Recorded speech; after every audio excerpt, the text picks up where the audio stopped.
highs with the lowest lows. That's like these days. World chained up, he on lockdown. Phone call 3 ways. I just pray that he find God now. It's no replay. On my way up to the top now. That's on me, ayy. The highs with the lowest lows. That's like these days. World chained up, he on lockdown. Phone call 3 ways. I just pray that he find God now. It's no replay. On my way up to the top now. That's on me, ayy. Any day could've been dead. High school prices on my head. Paranoid lying in my bed. Pray to God they don't turn my shirt cherry red. I was lost, didn't know me. Introduced myself to codeine. 6 months was a dope fiend. Philly didn't even know things. There was a low me. Swear to God that would've owed me. Everything you ever told me. Everything you ever showed me. I forgot it. Caused me drama. I used to stay on one. Now I changed on them. The highs with the lowest lows. That's life these days. Bro chained up, he on lockdown. Phone call 3 ways. I just pray that he find God now. It's no replay. On my way up to the top now. That's on me, ayy. Hit the highs with the lowest lows. That's like these days. Bro chained up, he on lockdown. Phone call 3 ways. I just pray that he find God now. It's no replay. On my way up to the top now. That's on me, ayy. I just saw Jizzy got a plane. Guess that's what he meant when he said nothing was the same. Lately I've been grounded, energizing off the pain. Some things gon' change, I'm just soaking up the game. Through the mud, out the rain like I remember all those same nights. Now I'm on top, no stage fright. Now I'm on go, no brake lights. Hit the pedal, hit the engine roar. No fear like a matador. Breaking trends and I'm making more. Going up, climbing ladders more. I can't be stopped. Now I do what I want. Real, no front. All the way to the top. Highs with the lowest lows. That's like these days. World chained up, he on lockdown. Phone call 3 ways. I just pray that he find God now. It's no replay. On my way up to the top now. That's on me, ayy. Hit the highs with the lowest lows. That's like these days. World chained up, he on lockdown. Phone call 3 ways. I just pray that he find God now. It's no replay. On my way up to the top now. That's on me, ayy.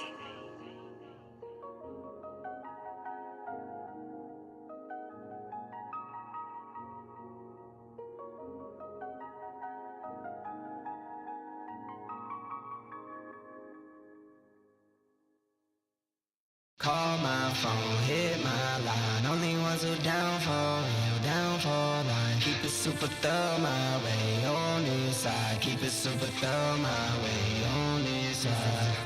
Call my phone, hit my line. Only ones who down for real, down for line. Keep it super thorough my way on this side. Keep it super thorough my way on this side. Mobbing with my brothers, there's no question, keep it real.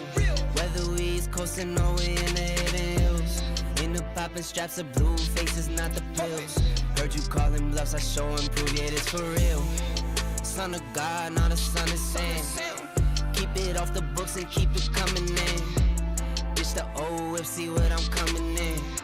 The inside caramel just like 100 grand. Call my phone, hit my line. Only ones who down for real, down for life. Keep it super thorough my way on this side. Keep it super thorough my way on this side.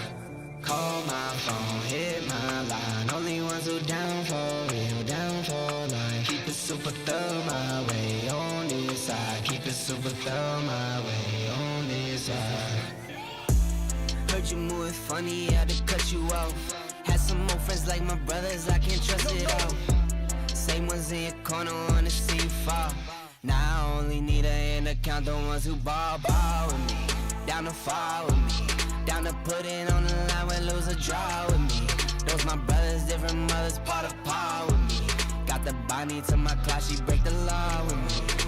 Call my phone, hit my line. Only ones who down for real, down for life. Keep it super thorough my way on this side. Keep it super thorough my way on this side.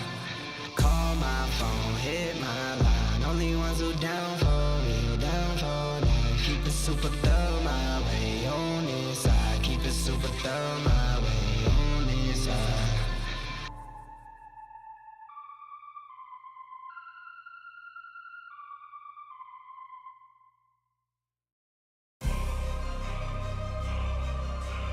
fear none, gotta stand tall too many times.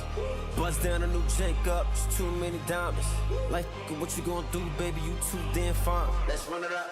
They don't wanna see us in the playoffs. They don't wanna see us in the playoffs. They don't wanna see us in the playoffs. They don't wanna see us in the playoffs. I could see y'all play out. Y'all boys gonna lose it, ain't no doubt. Can't use my name for no more clout. If y'all wanna win, just follow my route. Shorty rolling, shorty tryna get it rolling. Young and grinding, you gon' get it. Put them peas up in the stoley. You gon' drive 1,000 miles till his pockets keep on growing. I be skating all the ice on my neck like a goalie. When she with you, yeah, shorty, she pursuing me. Would hate if I was you, yeah. We the best to do it, baby. We the best to do it, we the best to do it, baby. Got a hat trick, that 3 shorties on the daily. My mom gone, I just crashed a new Mercedes. Took a picture with her, not a think she famous. It's bye-bye, little baby. I'm in a trap ballin' like Jordan, like we in the 80s. In the field, youngest don't brown like Brady. Catchin' players always 50K, what they gotta pay me. Gotta go on this, can't let them play me. Don't be crazy. No. They don't wanna see us in the playoffs. They don't wanna see us in the playoffs. They don't wanna see us in the playoffs. They don't wanna see us in the playoffs. I could see y'all play out. Y'all boys gonna lose it, ain't no doubt. Can't use my name for no more clout. If y'all wanna win, just follow my route. Like 24/7, we get it, we run up a check. I'm in the Yorish, they call me a goat, black 4Gs, they make them upset. VV's a bustin', can't with no SIs. My jeweler a chef, king of the city. I'm the best of the best. Shorty rollin', shorty tryna get it rolling. Young and grinding, he gon' get it. Put them peas up in the stoley. He gon' drive 1,000 miles, so his pockets keep on growing. I be skiing all this ice on my neck like a goalie. When she with you, yeah, shorty, she pursuing me. Would hate if I was you, yeah. We the best to do it, baby. We the best to do it, we the best to do it, baby. They don't wanna see us in the playoffs. They don't wanna see us in the playoffs. They don't wanna see us in the playoffs. They don't wanna see us in the playoffs. I could see y'all play out. Y'all boys gonna lose it, ain't no doubt. Can't use my name for no more clout. If y'all wanna win, just follow my route.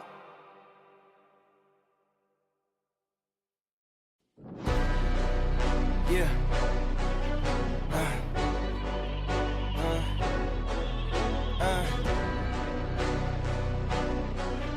Yeah.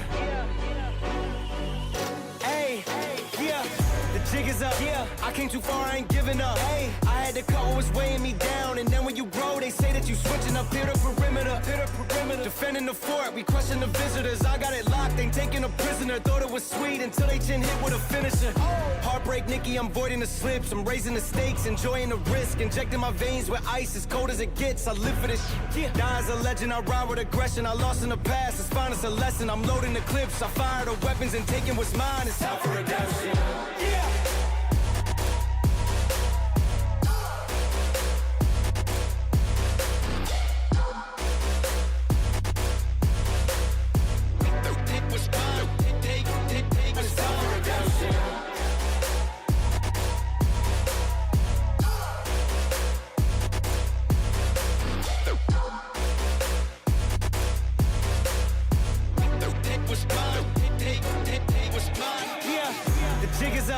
I came too far, I ain't giving up. Hey, I had to cut what was weighing me down, and then when you grow, they say that you switching up here to perimeter. Defending the fort, we crushing the visitors. I got it locked, ain't taking a prisoner. Thought it was sweet until they chin hit with a finisher. Heartbreak, Nikki, I'm voiding the slips. I'm raising the stakes, enjoying the risk. Injecting my veins with ice, as cold as it gets. I live for this shit. Die as a legend, I ride with aggression. I lost in the past, it's fine, it's a lesson. I'm loading the clips, I fire the weapons and taking what's mine. It's time for redemption. Yeah. The hearts will go on, ladies and gentlemen, for all of these ladies to clinch the MWI slot. But some of the ships will eventually sink, leaving no hope behind. Only one will stand through it all and cross those iceberg-filled seas. We're all the way back in the Surge Valkyrie clash. It is going to be the day where we'll see 2 semi-finalists finally reaching to that grand finals. And the first one is going to be up between VSG taking on Boars Gaming. And to join into this action, we've got none other than one of the most picture-perfect play-by-plays that we've been hearing these days. Obviously, it's not Kronos, it is Lita. How are you doing? Yes, okay, I'm very good, and I hope everybody's doing amazing as well today, wherever you guys are watching from, because whether you're tuning in with snacks, with popcorn, still waking up, thank you so much for spending your time with us today. They already gave us so many fun moments with dominant performances, really clean team fighting, and we've seen on how Victory Zone Gamers beat Tokyo Child Blossom in 2-0, as well as Boars Gaming have beaten Victory Empire with 2-0. The streak continued with GK Esports as well, going in with the same scoreline against Noctra, only to be broken at the very last series, where everyone thought, by the way, Lita, that Unkai will win. But me and Sheena were the witnesses. It was, or rather, everyone thought Echo will win. But me and Sheena, witnessing Unkai's victory out there with 2-1 was a big surprise for everyone else. But guess what? Now they've got a tough matchup, especially that second BO5, which will be against GK Esports. That's not where we are looking at, right? Yeah, and 4 teams finally entered the semi-final, but only one will eventually represent Europe on the international stage. And right now, another chapter begins and prepare for the battle. Absolutely. We are super ready. Witnessing the roster that has had the highest of the highest hopes. Victory Song Gamers entering the semi-finals after a dominant playoffs performance. The roster that came into this tournament as newcomers, but quickly have forced everybody to pay attention while they were being disciplined, synchronized, and rapidly becoming the most dangerous stories of the tournament. Yep.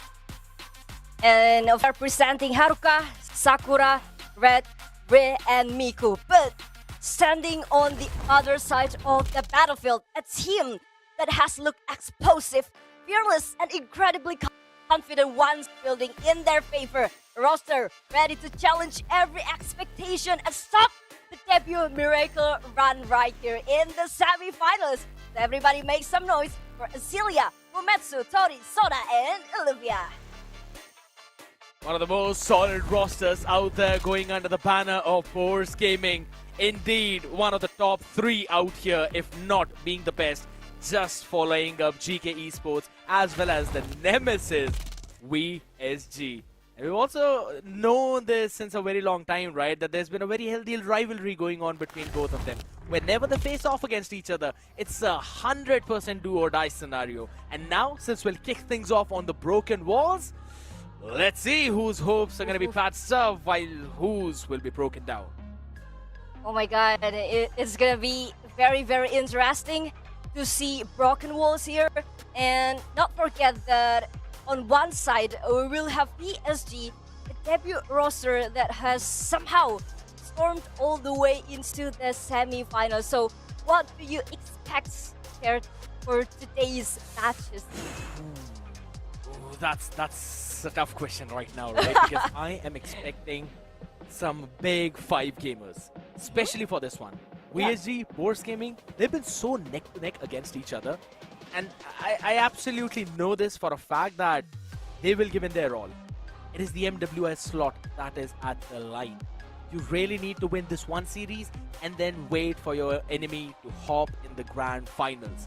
Just one step away from that opportunity of clinching your hands at the slot, right? It is a dream come true for most of these teams.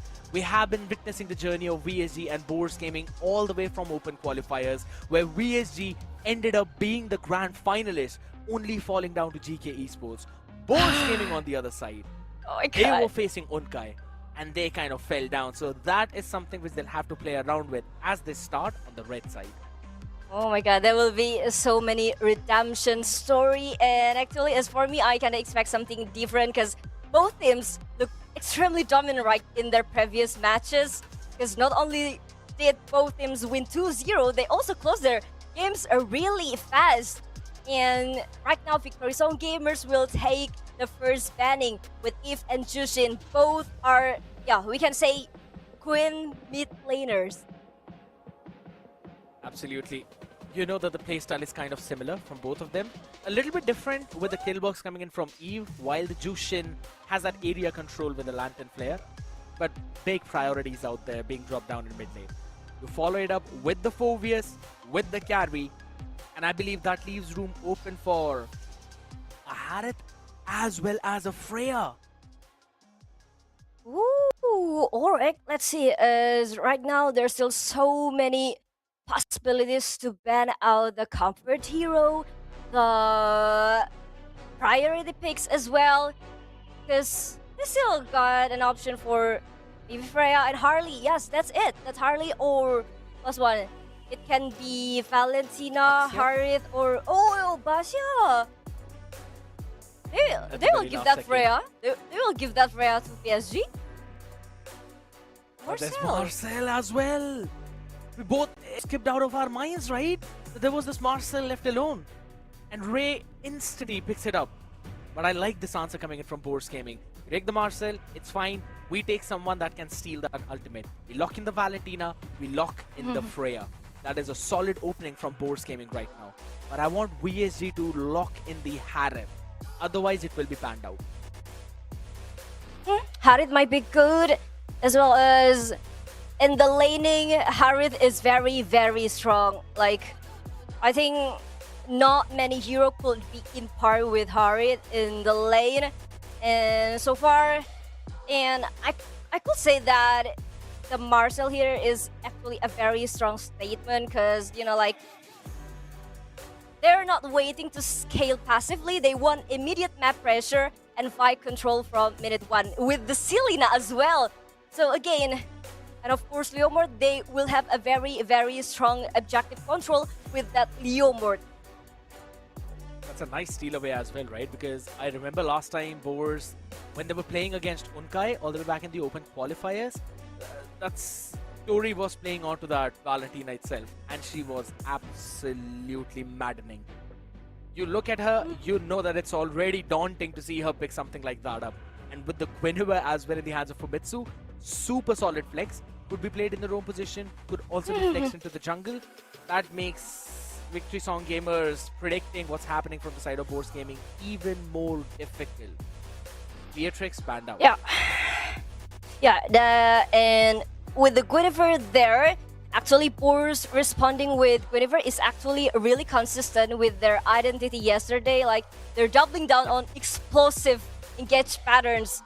Guinevere means that they want sudden jump timing, multi-target stun setups, and very fast start fight and burst immediately scenarios.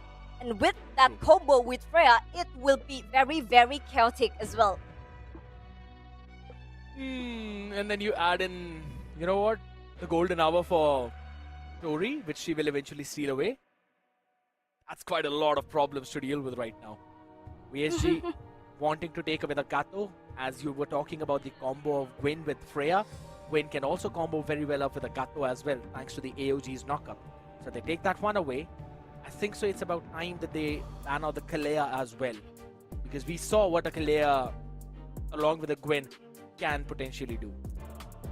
Oh my god, that's such a very dangerous combo with Kalia and Guinevere. And so far, I really love how Boars Gaming respect Haruka so much with that banning onto Moskov and Beatrix. We know that those two heroes are not very meta, not the priority for now on tournaments, but somehow they are very aware with Haruka as a very, very strong top laner right now. She's the carry. She knows how to carry really, really well. And as now Kalia has been banned out, Boars Gaming will take another pick. Ooh, it's gonna be. Wait! It's an EXP Freya in the hands of Luvia. A deny for Soraya.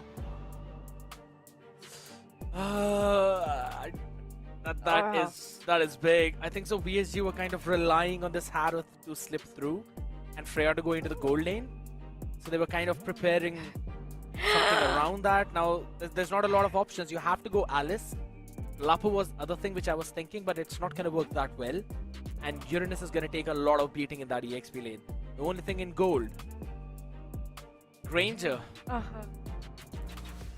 Or even Cloud. Oh, man, they're gonna go for Irithel. As I remember yesterday, we didn't see Irithel, yeah. It will be the first Irithel for this layoff. You seem like you're thinking hard. scared. Yeah. Actually, I'm very confused as well with Force Gaming composition right now because it's still very. I'm not saying it's weird. I'm not saying it's bad, but it's very flexible and complex. So I actually foresee it, and for now, let's see as the maybe Guinevere will go to the jungle. Yeah, it's a Guinevere jungler, man. I kind of like the composition of Oh. Bose Gaming right now. I'll be very Uh-huh. honest. Because I was thinking, where did I last see the Freya in the EXP lane? And my memories, if my memory serves right, it was probably in MPL Indonesia a couple of weeks ago, where they ended up flexing the Freya into that EXP lane. It could very well be MPL Philippines too, so I might be getting confused there, but it was definitely one of those top two regions. And it kind of ended up working out, especially since there's no Phobius on the other side. Lube, or rather Lube, is going to have such a fun time roaming around the entire map.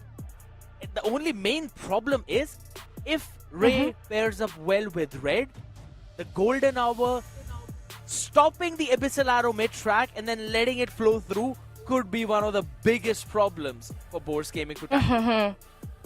So for now, you're basically saying that communication and synchronization is very, very important. Yes, and now, after all the talking, all the anticipation, it is finally time to enter the land of John for first game of semi-final between PSG and Force Gaming. Only one team gets to strike first in this best of 5. So let's find out who takes the very first step toward the grand finals with me, Lita and Scared Yet. Welcome everybody to the land of John. Absolutely energetic intro out there, and very well said. This first game is going to set the momentum up for both of these teams, and it's no longer a best of 3 people, it is a best of 5. Look at how quickly Sakura actually helped out Red to clear out that mid wave. Alright, it's still an early morning, but somehow there's another poking. Such a poking. And right now, yeah, we see that 4 members already goes together to the mid lane, and again, yeah, okay. Rona goes again and again. It's gonna be a double stun connect. Sona somehow still survives anyway. And tell predictions. Powered by Runestone.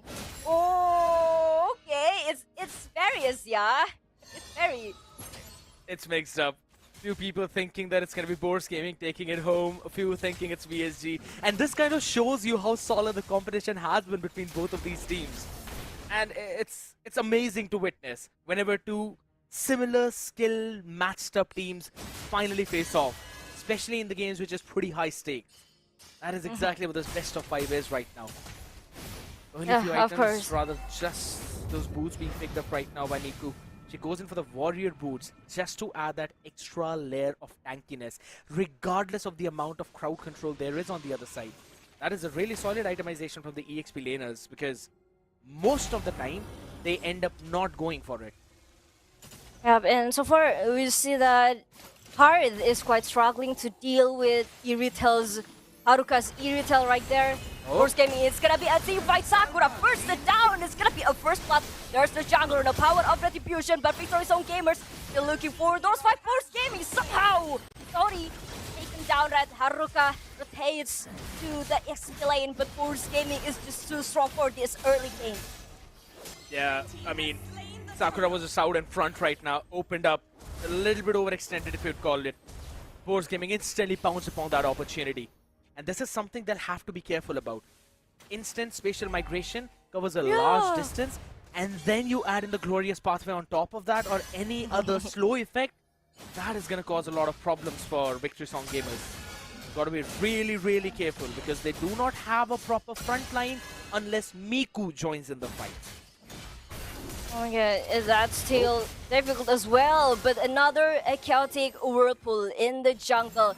But somehow Victory Zone gamers were able to find the aggression that they want, even with the Selena. And so far, like, Force Gaming is ahead by 800 gold hits. Yes. And you mentioned about that Selena, right? I think so that is one thing which Force Gaming predicted, that the Selena would be a little bit of a problem. That's why they also locked in the high loss in the drop. Pretty beefy front line, and regardless of the lethal ignition, it is not going to be enough to burst down the horse.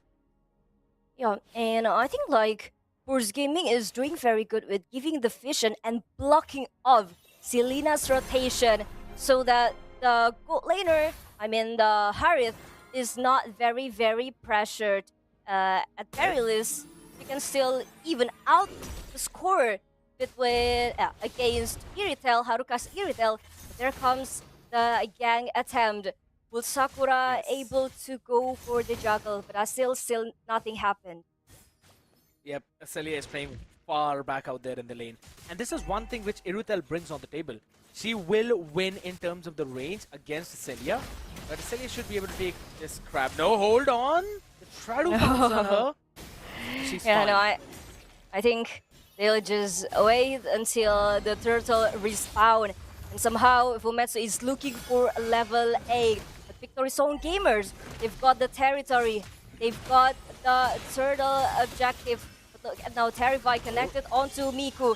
Still on the front line, Luvia. Ooh, look at the throne of Ruin. Finally catches one member, but Fumetsu wins the retribution with spatial migration. It's still nothing happened, but now Miku will be taken down as well as Sona will be the trade. And Sakura as well. Ree is being melted down just like that. Run 1+ hit. We go for 1+1, but we're still alive anyway. Barely breathing by the skin of the teeth right now. The S1 did not connect, but Boars Gaming pushing through their mid-game power spike. All thanks to Luvia onto that Freya, completing the War Axe already, getting online, and this is the strength of Boars Gaming. They will thrive in this mid-game. VSG would need to choose the fights that they want to pick right now. They cannot go in blindsidedly just like how they did this time because they had the numbers. They've got to realize that this mid-game snowball is where Boars Gaming shine the most. You stop it, VSG will win the late game. But if it flows through, there is no chance for VSG to make a comeback. I mean, Fumetsu herself still such a real threat, man.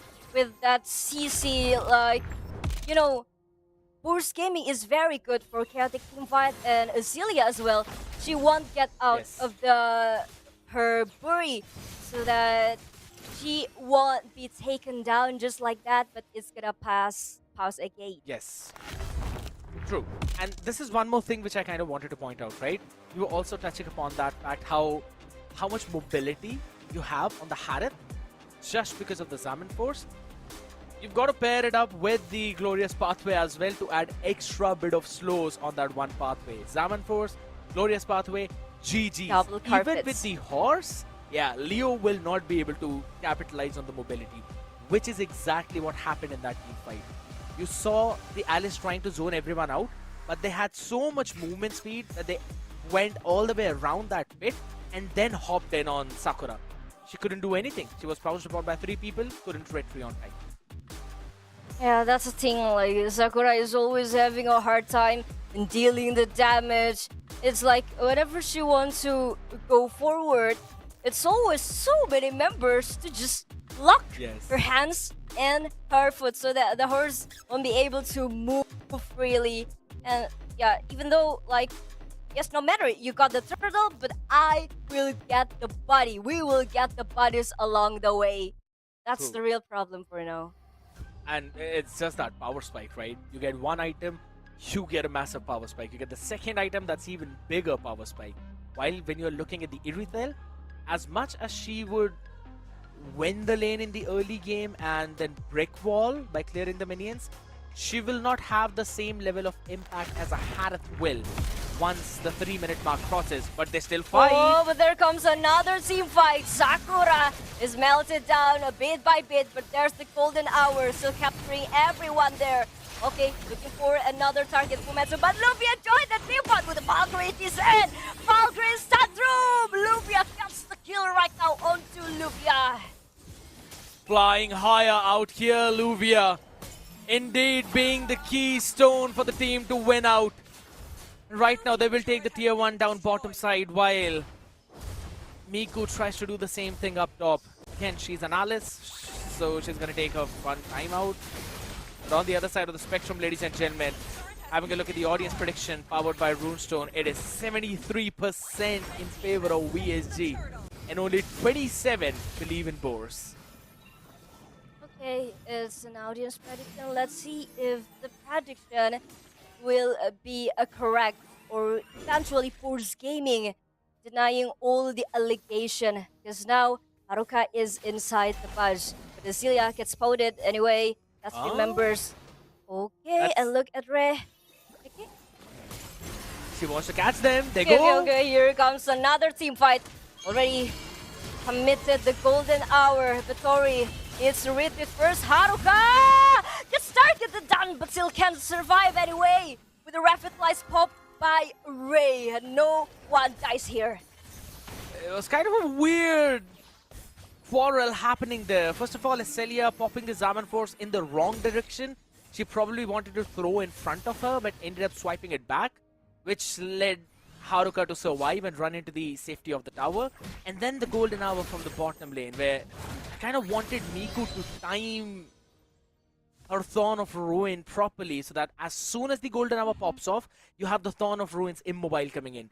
But she was pretty late into doing that, which was the reason why Boars Gaming survived from that fight.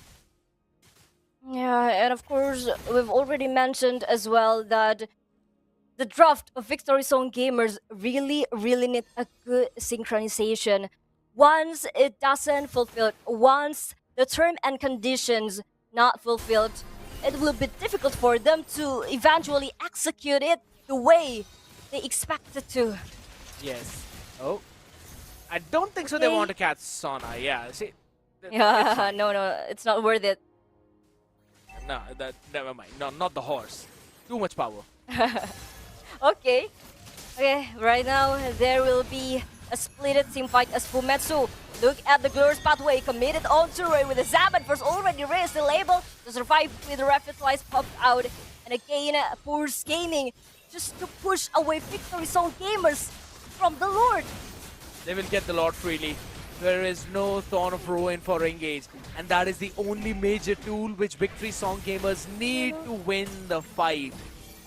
Stun on the face. They They go. want to contest, but Fumetsu wins it out eventually. Sakura with the horse, but she got nothing anyway.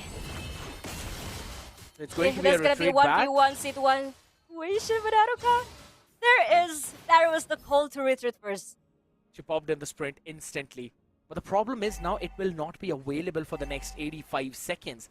That means once the Lord pops in, you don't have anything to run away except for the heavy crossbow. So her positioning needs to be the proper key. I don't think so they'll lose the inhibitors just because it's what, 10 minutes into the game and all their T2s are standing. But they definitely will lose the outer turrets. That means the gold lead probably might go till 8,000 while VSG will be caged. So it's imminent for them to defend this Lord before it takes down the tier 2.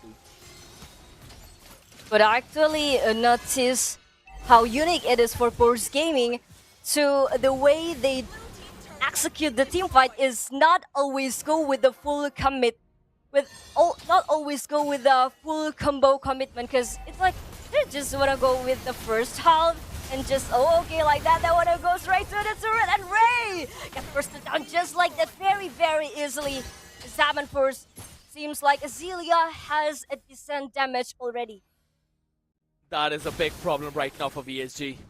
Celia shining so very well. The only kill VSG have got has been on Sona. She's totally fine. She's the roamer of the team. 8,500 gold lead in 11 minutes. You've pushed VSG down to the inhibitors. There is no way for them to farm the minions either, because both the side lanes have been permanently frozen by the boars. So there's no map control for VSG.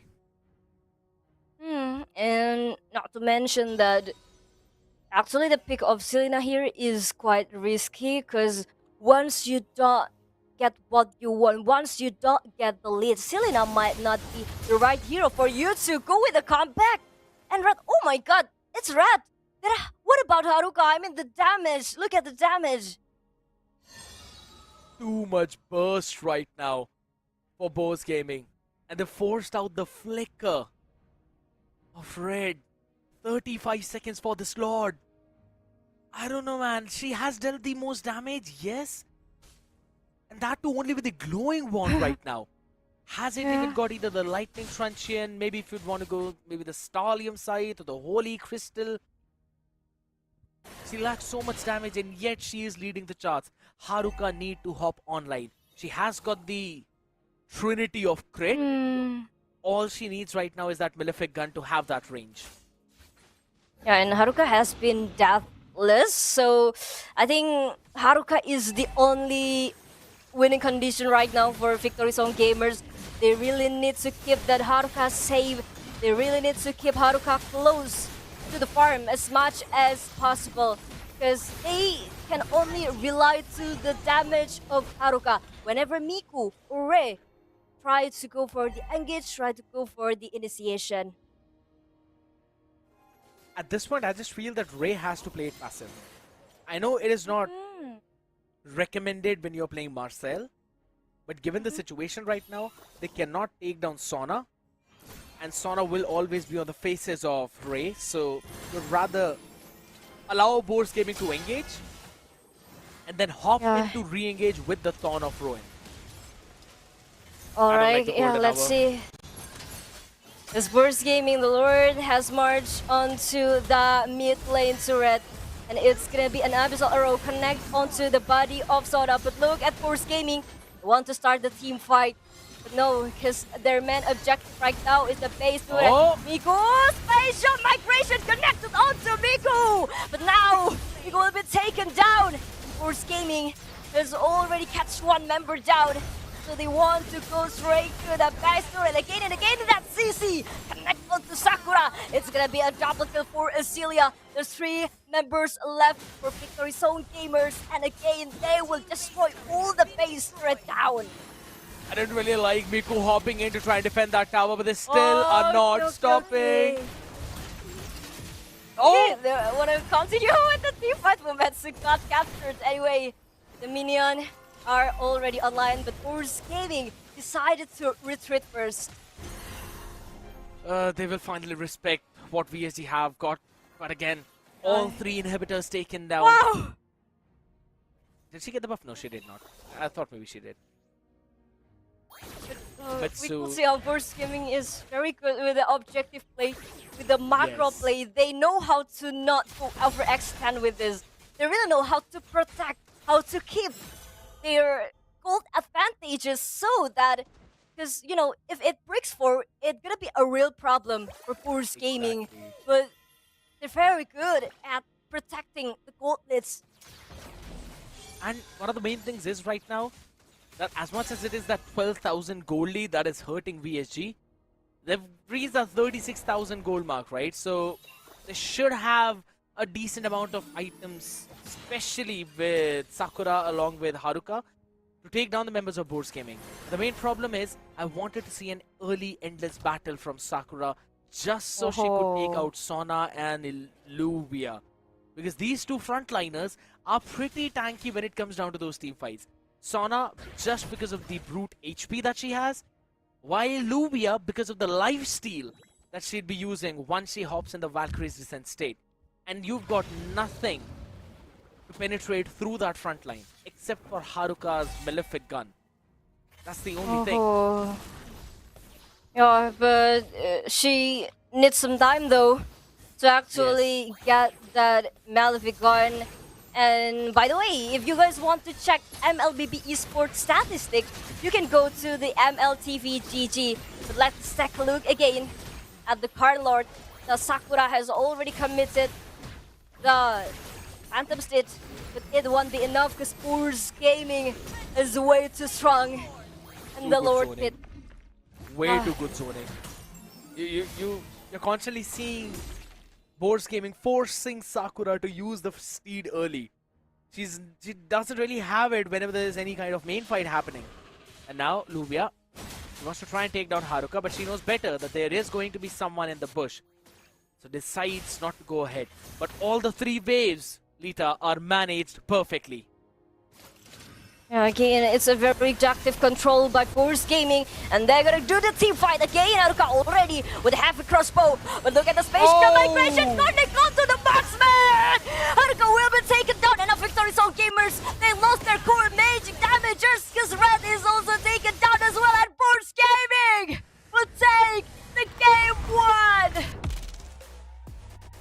see the emotions on the cam, ladies and gentlemen, as Celia celebrating that big win. And I have to give it to the director, Fumetsu, who was able to get so many good knockups from the spatial migration.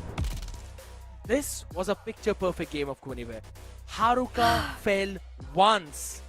Rita, you mentioned that she was surviving. Yes, She fell Atlas, yeah. once in the last fight. But yeah, in the most crucial team fight. That's it. I mean, like from the very first to the to before the end, they were locking onto Sakura, onto the Leomord. Yes. But eventually, they know the only one who can clear the minion fast is the Iritel. Haruka. The Haruka. They know it very well, so they go straight into Haruka, and the spatial migration is very, very on point. But shout out as well to our MVP, Tori, with the Valencia. Raw burst damage from her, throwing wand into the lightning truncheon, also picking up the holy crystal instead of going for any kind of penetration item. Realizing that there is no solid magic defense on the other side, especially when it comes to down to that front line. It was a picture-perfect play coming in for her, and guess what? Tori also becomes the executioner. Most kills out there. Funny thing that 3 kills are the most kills in this entire game. I have got so much damage being dished out, 50,000 being dead and 100,000 being taken. This just spells on how much Force Gaming is very, very objective oriented. There are no unnecessary overchase, no panic fights, no forcing bad angles. Just because they had that momentum, they played it like they already knew exactly how they wanted the map to look 5 until 10 minutes ahead. I loved it. As I said, I was just thinking about which team I really saw picking up the composition of the Freya in the EXP lane, and that one switch up, stealing away the Harith, ended up being the demise of Victory Song Gamers. That's an absolute outdrafting from Boars Gaming. And we saw that from the very first turtle itself. Every single time we were seeing the fights, it was Boars Gaming who were controlling the pace. I said that they needed the front line of Miku in those neutral objectives. Guess what? When she arrived in the second turtle fight, it did not make any difference. Yeah, and instead of massive fights, it became very structured control from Boars.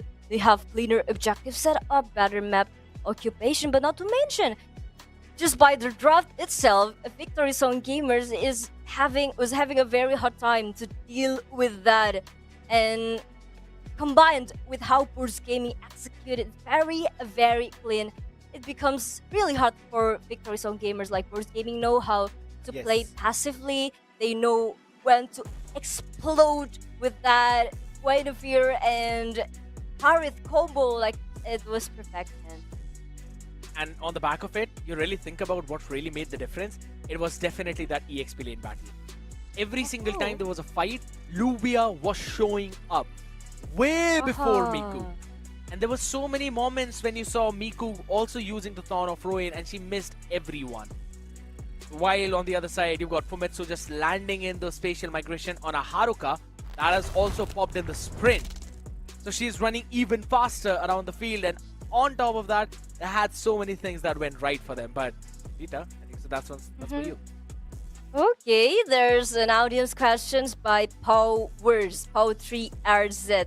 If Hylas wasn't called Hylas, what name would actually fit him better? Oh, I know what. Can I answer first? Obviously, go for it. What it could be?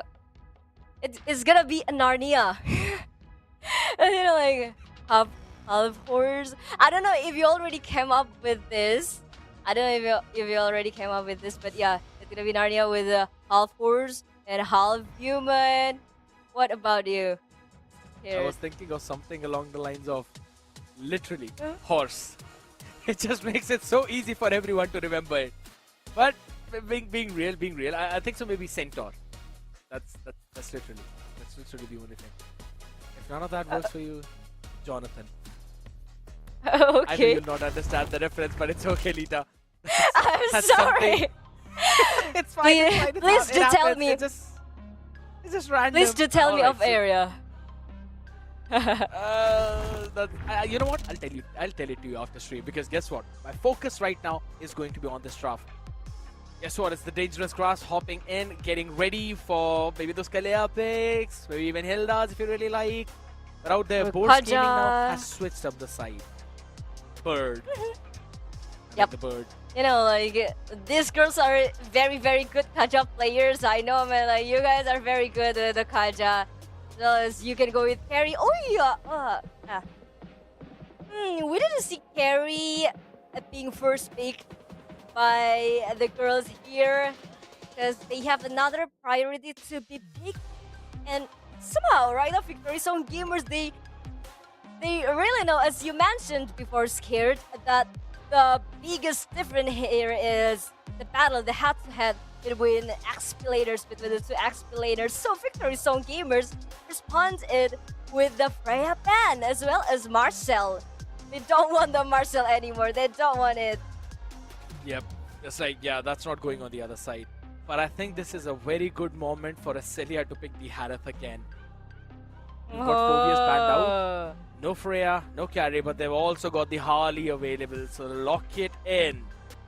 Now, what do VSG go for? Kalea Leo. Leo, is it will be prefer Fradrin first? You might want to go with the Fradrin because Fradrin is not that easily to be bursted down by the Harley, and Fradrin has a strong objective control as well. Because you know, like I do think that VSG needs to be dominant in the first turtle fight. If they don't get that, it might be difficult for them. But it's Haruka with the Harith. Haruka H stands for Harith. I agree. Steal that one away. Don't give it to a Celia who performed out of her mind. But on top of that, now they lock in another late gamer. The Lunux into the Belleric. Oh, that's a lot of magic damage. What kind of desserty composition do they want to make here? That's the low. They want to turn the entire desert into the green forest.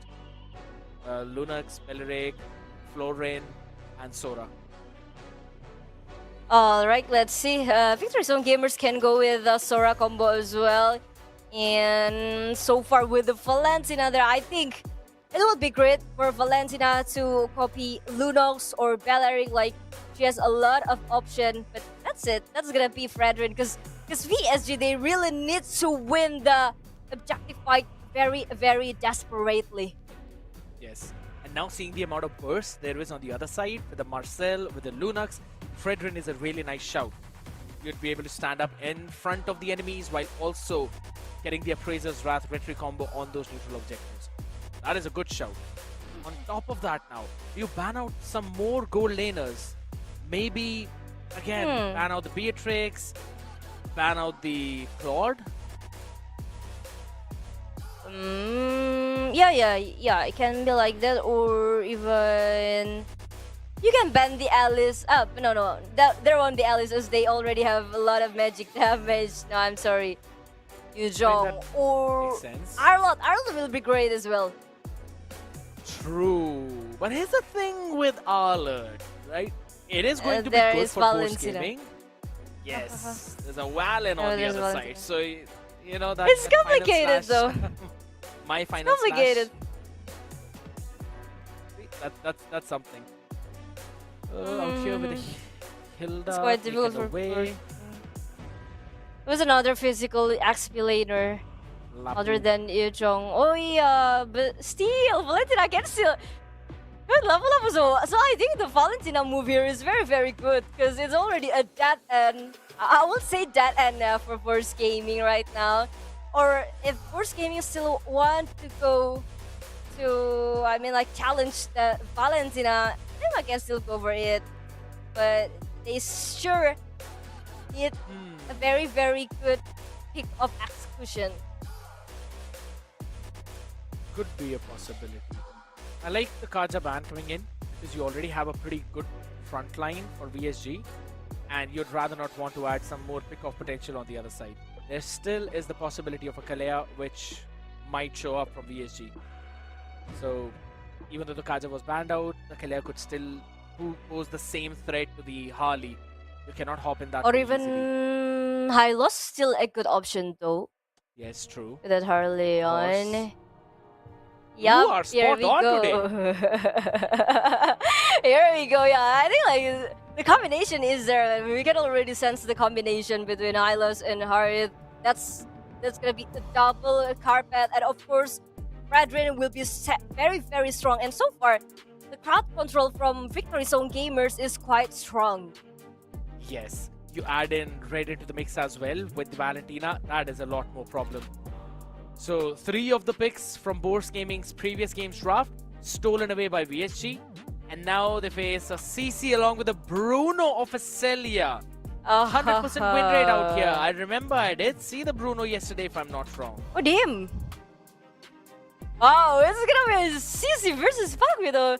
It's a long time. It's quite some time we don't see these two will have a clash in the XP lane. So, well, I think Force Gaming they will rely so much onto Balearic for the body, for the sandbag, and she'll get first. Here's the thing now. Out here, I kind of like the draft of VSG a little bit better, just because they've got a good mix of proper frontlining along with super surprising burst damage from Haruka, from Red, as well as the jab of Miku. Plus, the Paquito received that recent buff as well with the extra bit of damage reduction when he uses the enhanced skills. Now that basically means that Miku is going to be super solid, Lita. Yes, game 1 gives information, game 2 reveals the response. Do you double down on confidence? Do you slow things down? Or do you completely change the direction of the series? Because now Force Gaming enters with advantage, but VSG enters with urgency. So, let's jump into game number 2 here in the lane of down with Elita and Scared Yet. Advantage versus urgency. Couldn't have said it any better.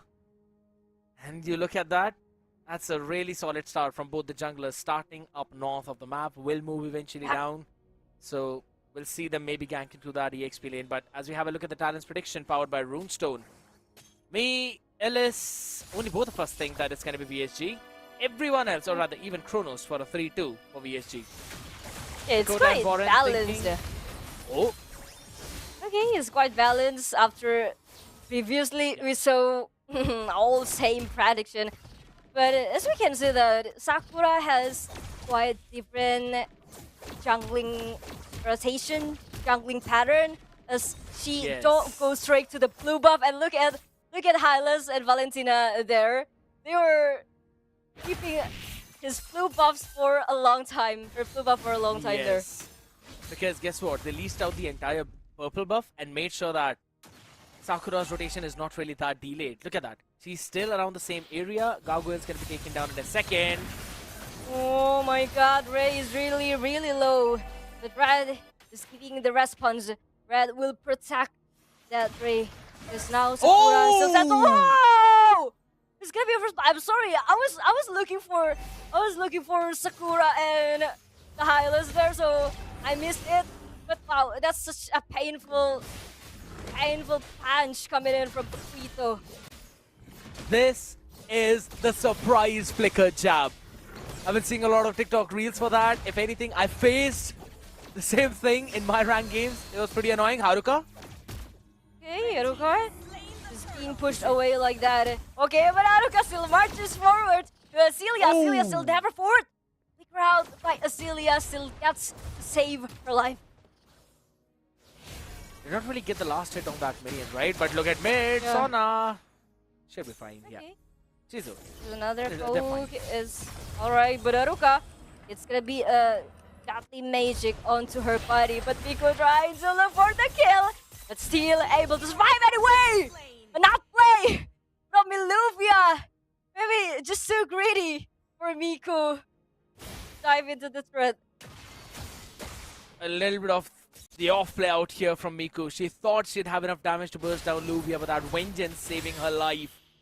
And the extra tower shot out there, thanks to the slow of the Yo-Yo Blitz. PSG, that's they do it. have the lead. All they need to do is not throw it away. Okay, Cody has already used the darkening, but Ray is still 5 anyway.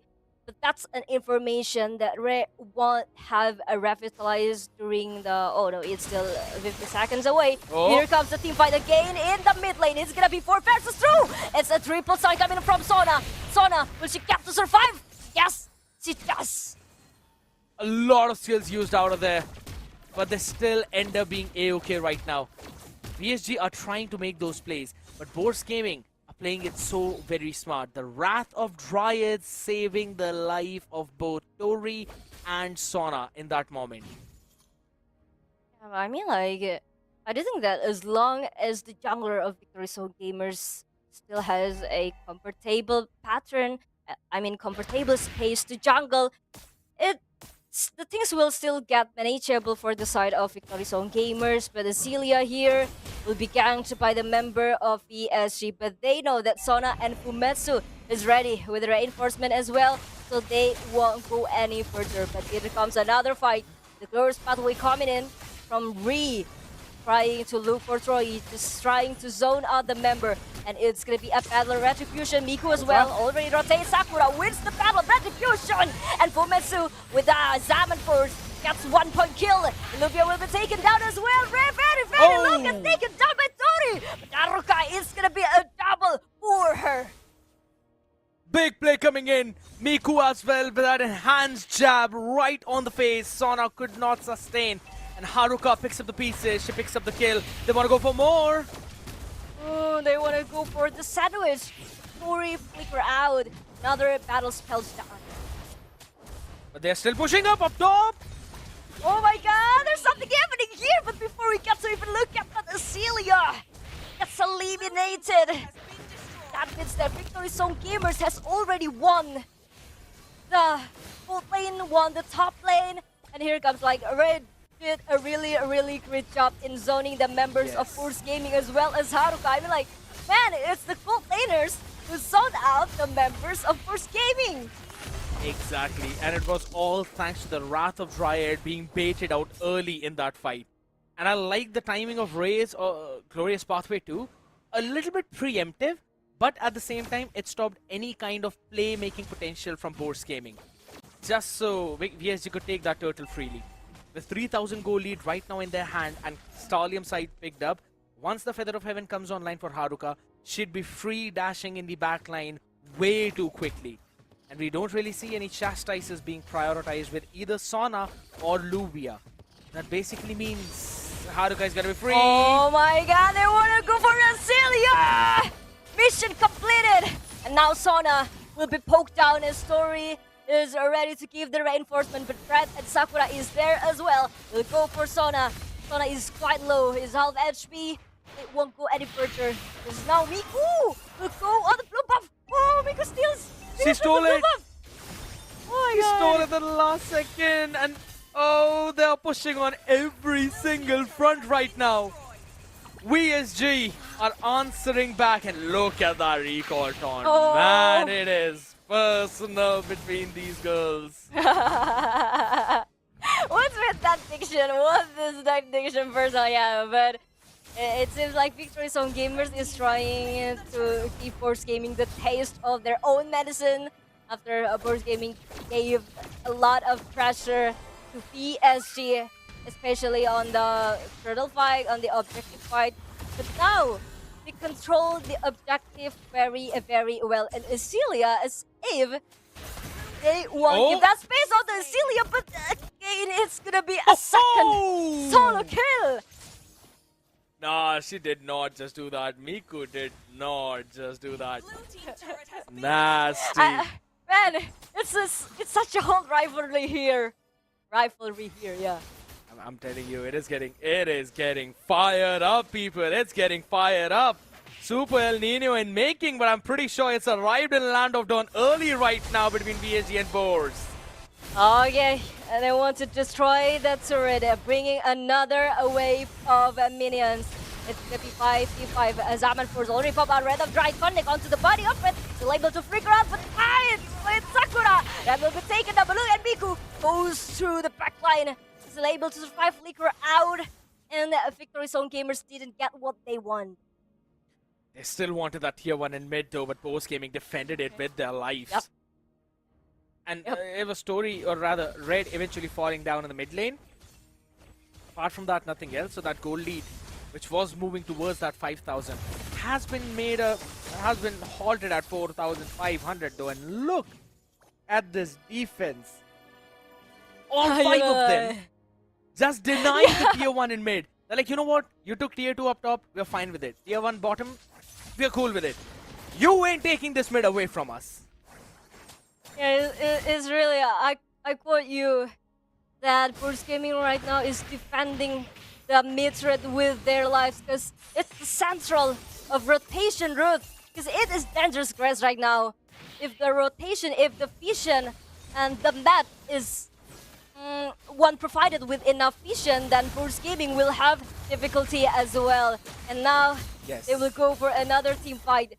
Ray has already been leading a little by little. Ray very, very low, but Tori are getting down onto Haruka, but Sakura wins the turtle object once again, and Celia gets eliminated by Miku, and Soda will go down next. Umetsu gets to flicker out, and Tori gets away safely with the Order of Brilliance. Mid no longer standing up right now. VSG just ignoring the existence of Sona. They're like, it's fine. What can you do at the max? You just stop in the Wrath of Dryads. Will survive from that. Because we have one of our own. And Red's Valentina pick has been denying any kind of engage potential from Burst Gaming. This denial by picking up the Wrath of Dryads for yourself has been one of the key reasons why VSG is in that 7,000 gold lead right now. And looking at their items, air end lowering down is going to increase even further. Azealia goes straight for the MLBB gun. She really wants to go front to back, but the thing is that does the front to back plan go as how they expected, go as how they planned? Now Victory Zone Gamers, they're doing very great job with that sandwich attempt by Miku. It's like Miku just came from nowhere, came out of nowhere. It's all of a sudden one member down. Like, I know if I were the members of Burst Gaming, I would be shocked as well. That's one of the big things, right? That's the surprise burst, and it all pans up well if you combine the synchro vision with the chrono dash with the enhanced jab. Look at the death push. Nah, Red, you're not baiting them so easily. Nah, that's not happening. Just taunting them. Yeah.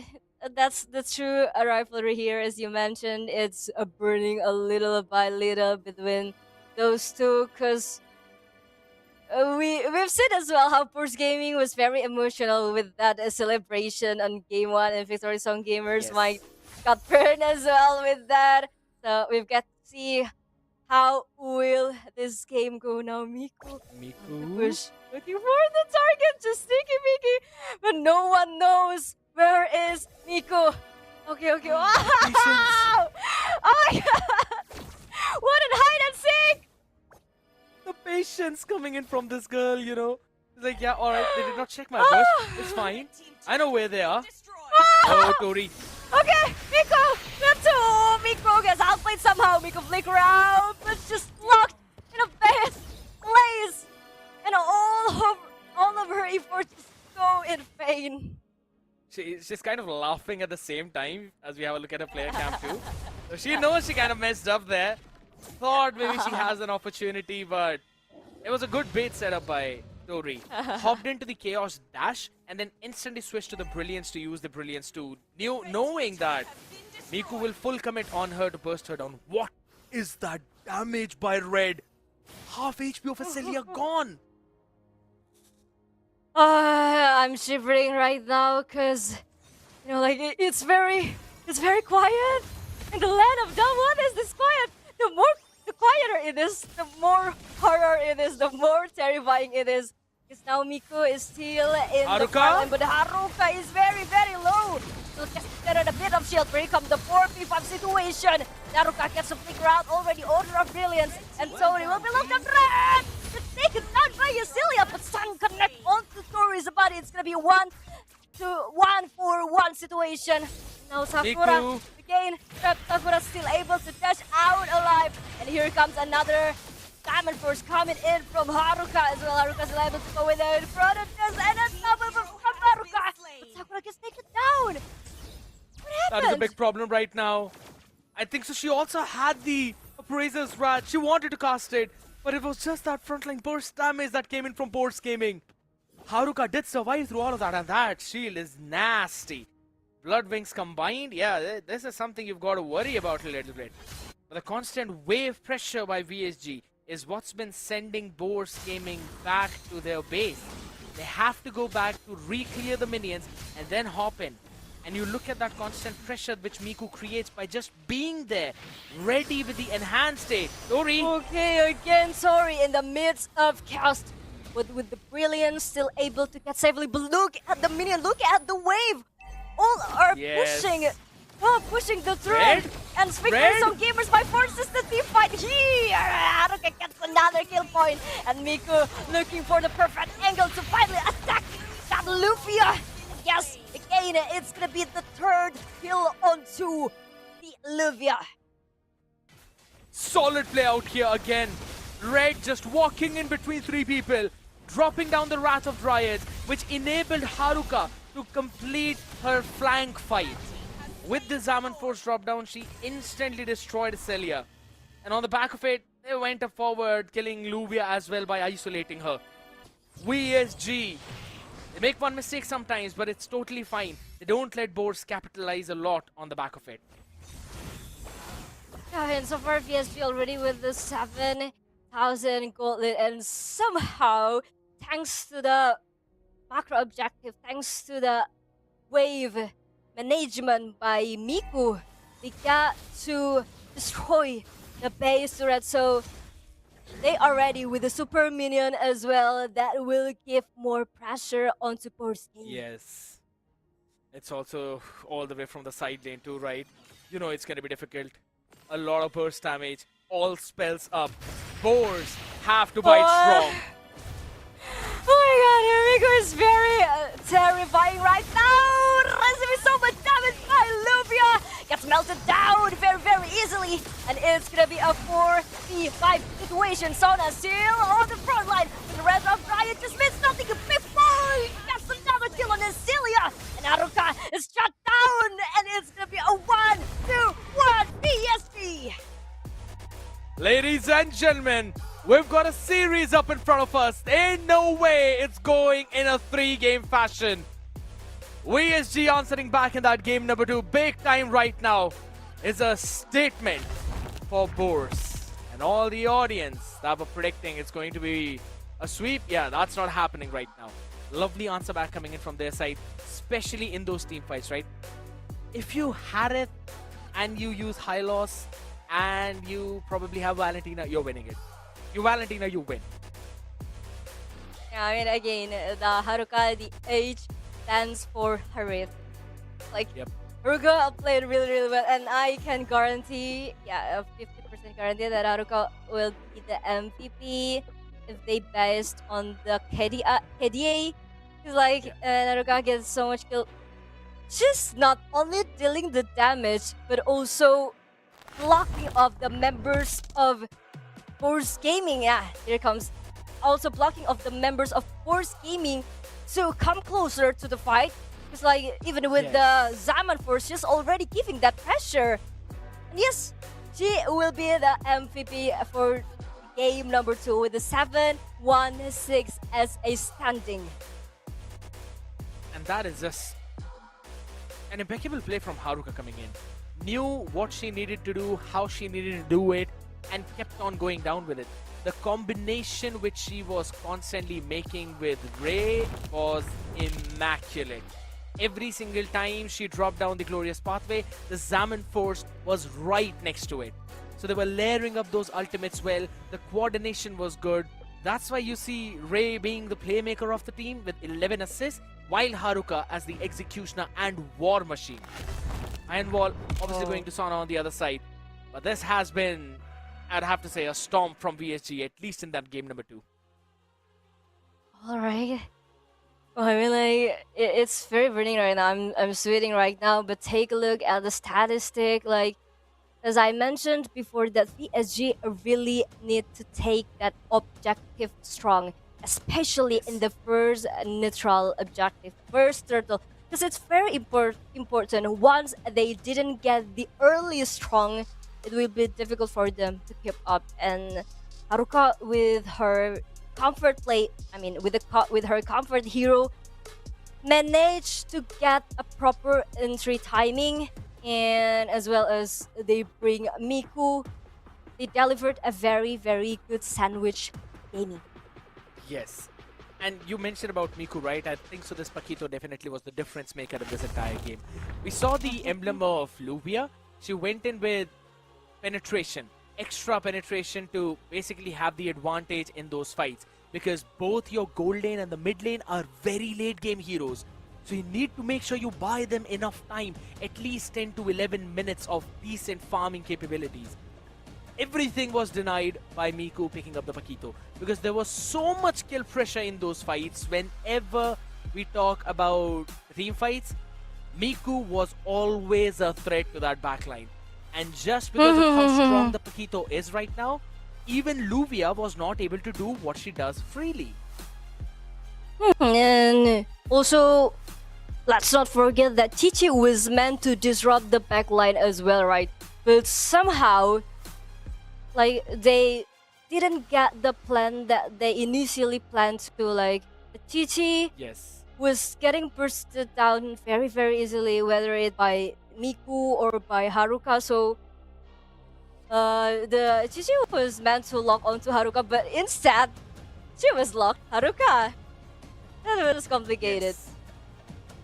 Again, that is because of the draft itself, how it plays out.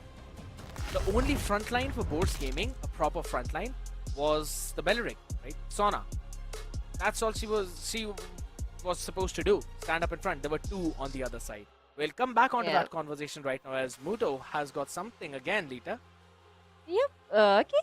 Have you ever wanted to start roasting a bad play or player and meet as? Yeah, of course. We do sometime. But no, but it's just an intrusive talk. Bye.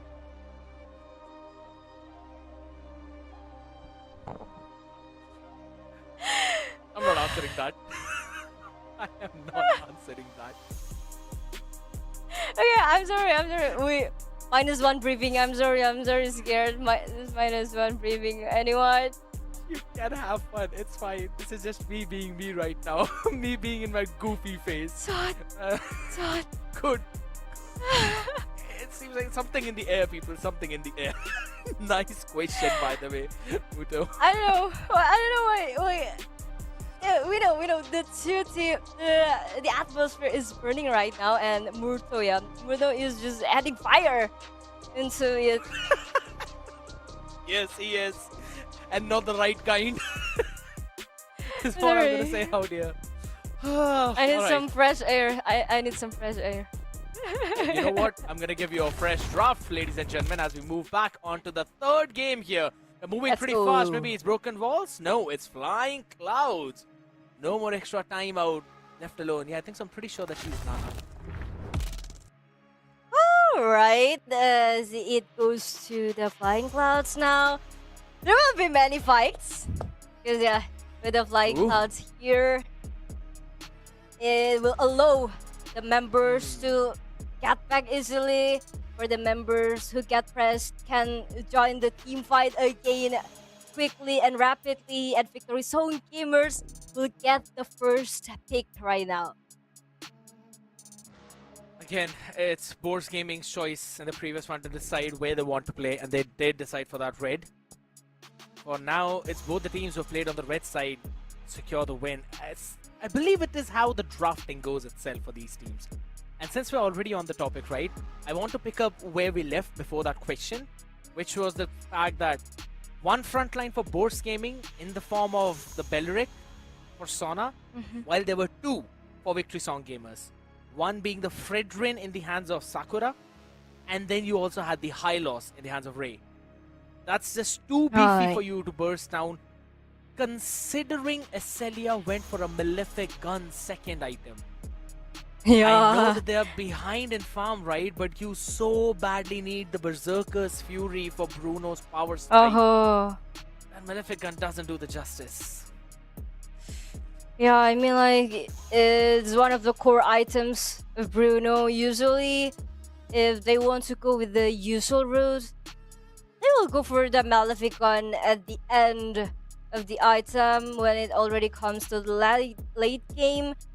But somehow right now, Victory Zone Gamers with the template banning Rhea, Coveus, as well as Marcel and Burst Gaming still the same. So they can go for Haruka.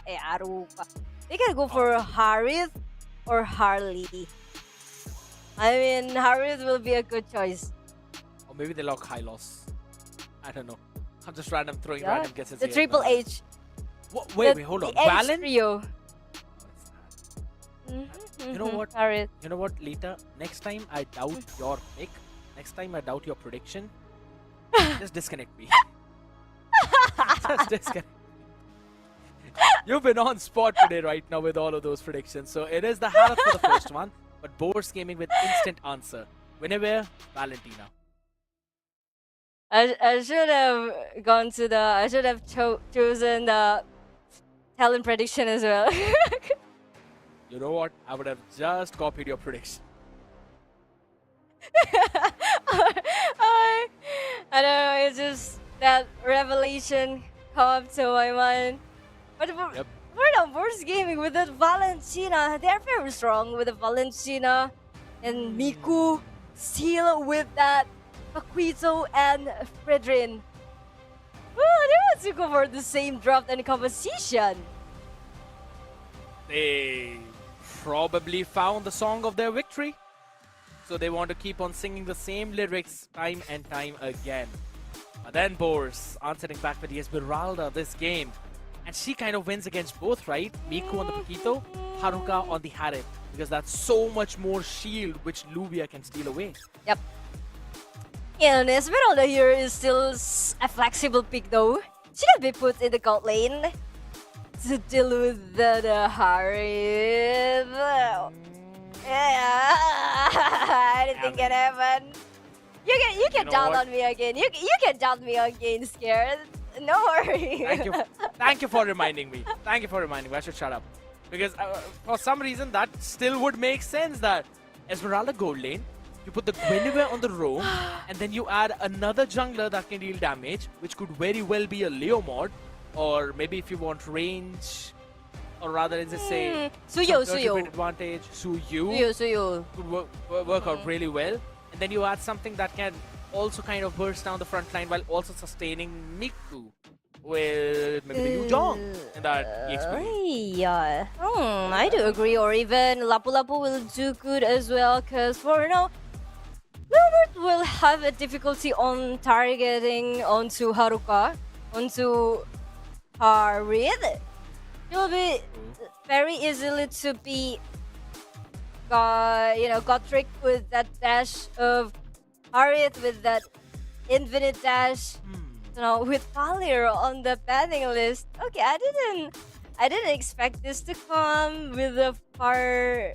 I think so. It's a Kalea pick. Valir and Zetyan. So that's how you spell it. So that's how you spell Valir. I usually spell it Valir. Indonesian people used to spell it Valir. Valir. I mean, that's you learn something new every day. You learn something new every day. Yeah. People learn every day.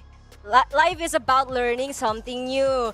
Life is an endless journey of learning about ourselves, learning about the world. What am I yapping right now?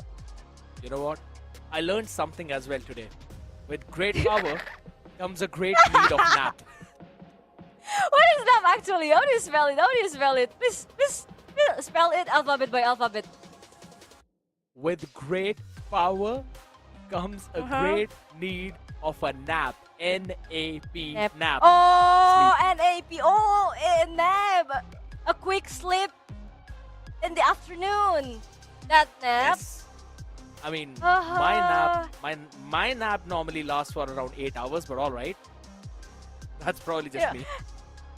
I don't know if it happened to you as well, but when we were in childhood, it always annoying if our mother told us to go to sleep during the day. Go to sleep. We wanted to play. We wanted to play all day long. But as we grow up, we started to think that nap is such a very precious treasure, a very precious timing for us. True. Don't you feel that True. way?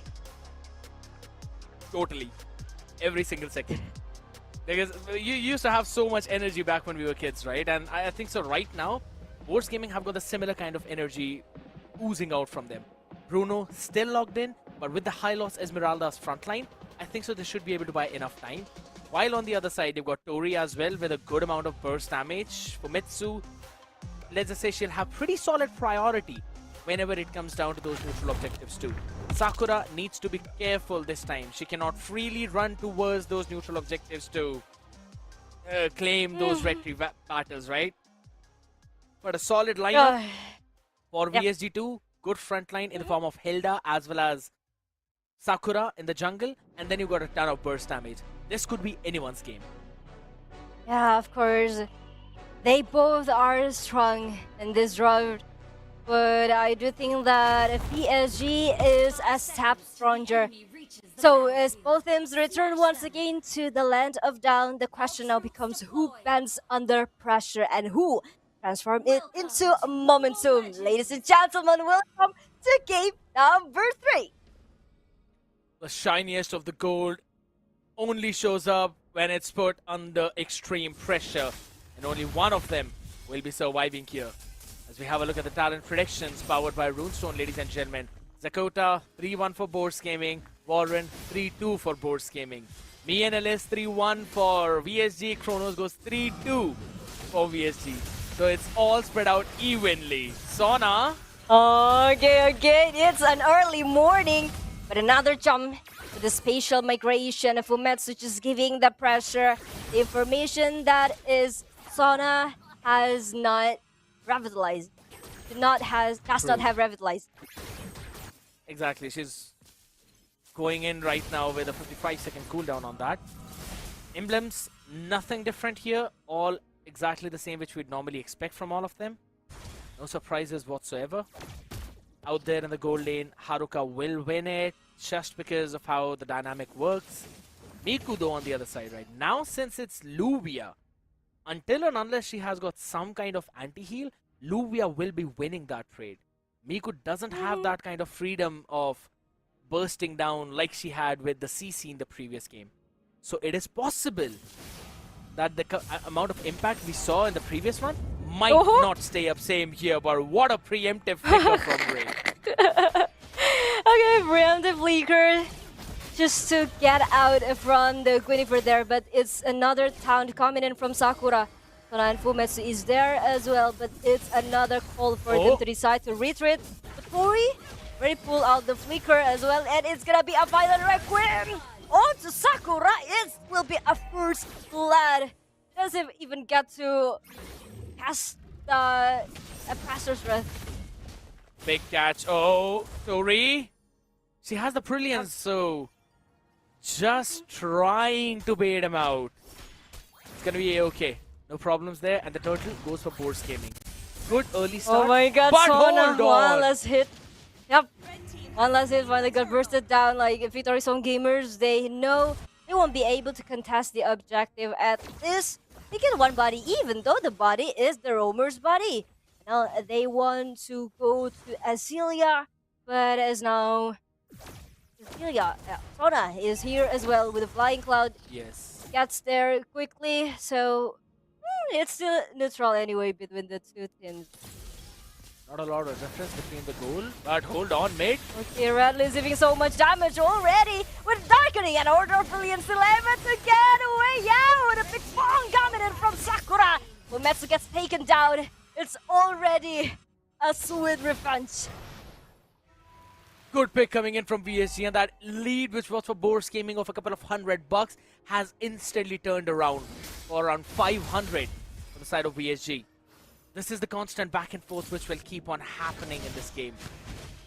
Again, it falls down to how quickly can Red farm, how quickly can Haruka start hitting her snowball, because VSG have got a good mid to late game insurance. Haruka and Red both will pop in at the very same time. And for now, we can see Haruka already with the Zaman Force Ray flicker in just to get that Zilia. But whoa, that's so painful. That's so hurtful. And Zilia gets eliminated. A flicker for flicker traded, yes, but it's the gold laner. That is what Victory Song gamers need right now. She just picked up the Hearth Claw. That means she still needs to build up the Berserker's Fury, which will take her even more time now, considering she's been picked off at, what, 4-minute mark in this game. And she's kind of missed out a couple of waves by now. Tori? They're trying to look for the blue buff, but Tori is still inside the bush, playing hide and seek. Olivia punched by Miku, and look at the spatial migration! Connect onto the body of Red. There won't be any burst coming in from PSG, so Force Gaming will force the team fight. Sakura gets trapped in a bad place. Now the town connect onto 4 members, and it makes her get out safely there, but at the cost of Turtle. Oh, I don't think so. It's over. Yeah, but the team fight is still going. Soda gets the Turtle anyway, but Rat is here as well with the darkening. Gets to 1 less in again. Soda. It is 1 last breath. Soda still survive anyway. And another spatial migration connect onto Miku. Miku gets outplayed by the members of Force Gaming. A bit of an overextension from VSG as they wanted to bite more than they could chew. And Boars Gaming replied with the fangs of their own. No way you take one of our members down, especially when it's Sona with the Revitalize. And as we have a look at the highlights of how things went down on that turtle fight. Numbers advantage for Boars Gaming, so VSG allowed them to take the turtle, then instantly pounced upon them as soon as they hopped in with Red in those fights. That is exactly what they needed. But this one catch again from Fumitsu. She is definitely creating a path to victory of Boars. I mean, like, there also luck factor, because Sona secured that turtle, so she got the shield as well. But it's gonna be a 1v2 situation. But not stop anyway. Haruka with her 1 last breath gets to generate a bit of shield, so she can get away safely. Azilia gets burst down by Red, able to flicker out. So eventually, she's still breathing. Safe right now with that just 1 chrono dash. She got that extra bit of shield to save herself from the minion shot. Otherwise, that could have been something else. VSG still maintained the lead though, but the constant pressure of Boars Gaming in those bushes, that has been a problem. Ray? Okay, Ray receiving so much damage. Ray is bleeding, but the heal is there. Still able to escape. And now Boars Gaming, they're trying to keep up with Victory Zone gamers, as now the turtle is up as well. I don't know if I could say that it should be advantageous for Boars Gaming or VSG. It is still 50-50. Tori? Okay, Ray gets trapped there, and look at Miku! Receive the burst, it's very, very painful, but still able to flicker out as well with the patch, with the jab. Azilia is there, trying to go for the team fight! But Victory Zone gamers, they will go for the engage. They chase them all the way along with Fumitsu running out of her life. Haruka second late in the fight though, but still ended up getting that 1 kill as Celia bursted down in a second there by overextending. I don't know if I'd call it actually being overextended there, because that was just a solid retaliation from VSG. Miku with the knockout strike, launching all of them in that 1 single position, and then Ray along with Red hopping in to deal that burst damage. Boars were not ready for that. It's a very good trigger from Tori's ultimate by Red and Hilda. It's like, now we can see how the Hilda aggression here is quite visible. Like, the Hilda of Ray is not that over aggressive Hilda. It's like just making sure that her member is safe and sound as well. It's annoying, Hilda. Whenever you feel like, alright, yeah, I think so I can go back safely. Yeah, I'm low HP, but I don't think so it's gonna hurt that much. She hops in on your face with the power of wilderness and the art of hunting. You can't do a thing. You just see your HP being depleted, which we are gonna see now. Okay, they will dive under the turret. The Celia get bursted down, and a Sinzal kill, and gonna be a double kill from Red. Mission completed again. And they take the tier 1 up top. Answer from Boars, put the pressure in mid, and take the tier 1 down bottom. So at least they equalize the goal there, but losing the gold laner along with jungle, yeah, it's gonna hurt them bad. This mid game is what we said Force Gaming need to hold on for. They have a decent late game. But they're dying. Olivia gets bursted again and again. With the damage from the darkening, she cannot withstand it anymore. Haruka? As now there's another team fight brewing up top. Sakura is trying to defend Haruka there, who has a no Zam and force Zam finally. She had no mana, and that's why she died there. You could see Sakura also trying to get the aggro of the other side, but she could not have overstayed. They want to go again. Again and again, another team fight. The crowd control connects with all the 2 members. Red will be taken down, and that's 2 members left from Victory Soul Gamers. Red at the battle is able to survive, but not for a long time. The Sakura as well will be taken down. They leave Miku all alone. Impeccable catch by Fumitsu. VSG wanted to equalize the number right before the Lord, so Boars did not take that Lord for themselves. But guess what? They ended up dipping the odds away! Luvia! Alright, she's okay. Oh my god, I mean, She's fine. it's burning right now. It delivered as expected with a flying cloud. There will be so many fights. There will be so many punches here and there. And as we see right now. You want to say that because Miku is there, right? So many punches are there. I see what you're doing there. Oh, Ray. Bit of a poke on her, but she's fine. Lord is marching from bot, so you're correct about that. They will lose some tower structures, and the goal lead might dwindle from VSG's hands and move inside of Boards Gaming. And this is what they needed. Late game is theirs. Malefic Gun, Berserker's Fury completed for Celia. Now the question is what she wants to do. Maybe go in for a Sea Halberd, just because Ray and Sakura are pretty tanky. While she can also have the BOD if she wants. Yeah, why I have the feeling it's gonna be on to BOD. The Victory Zone Gamers will be on the defensive mode.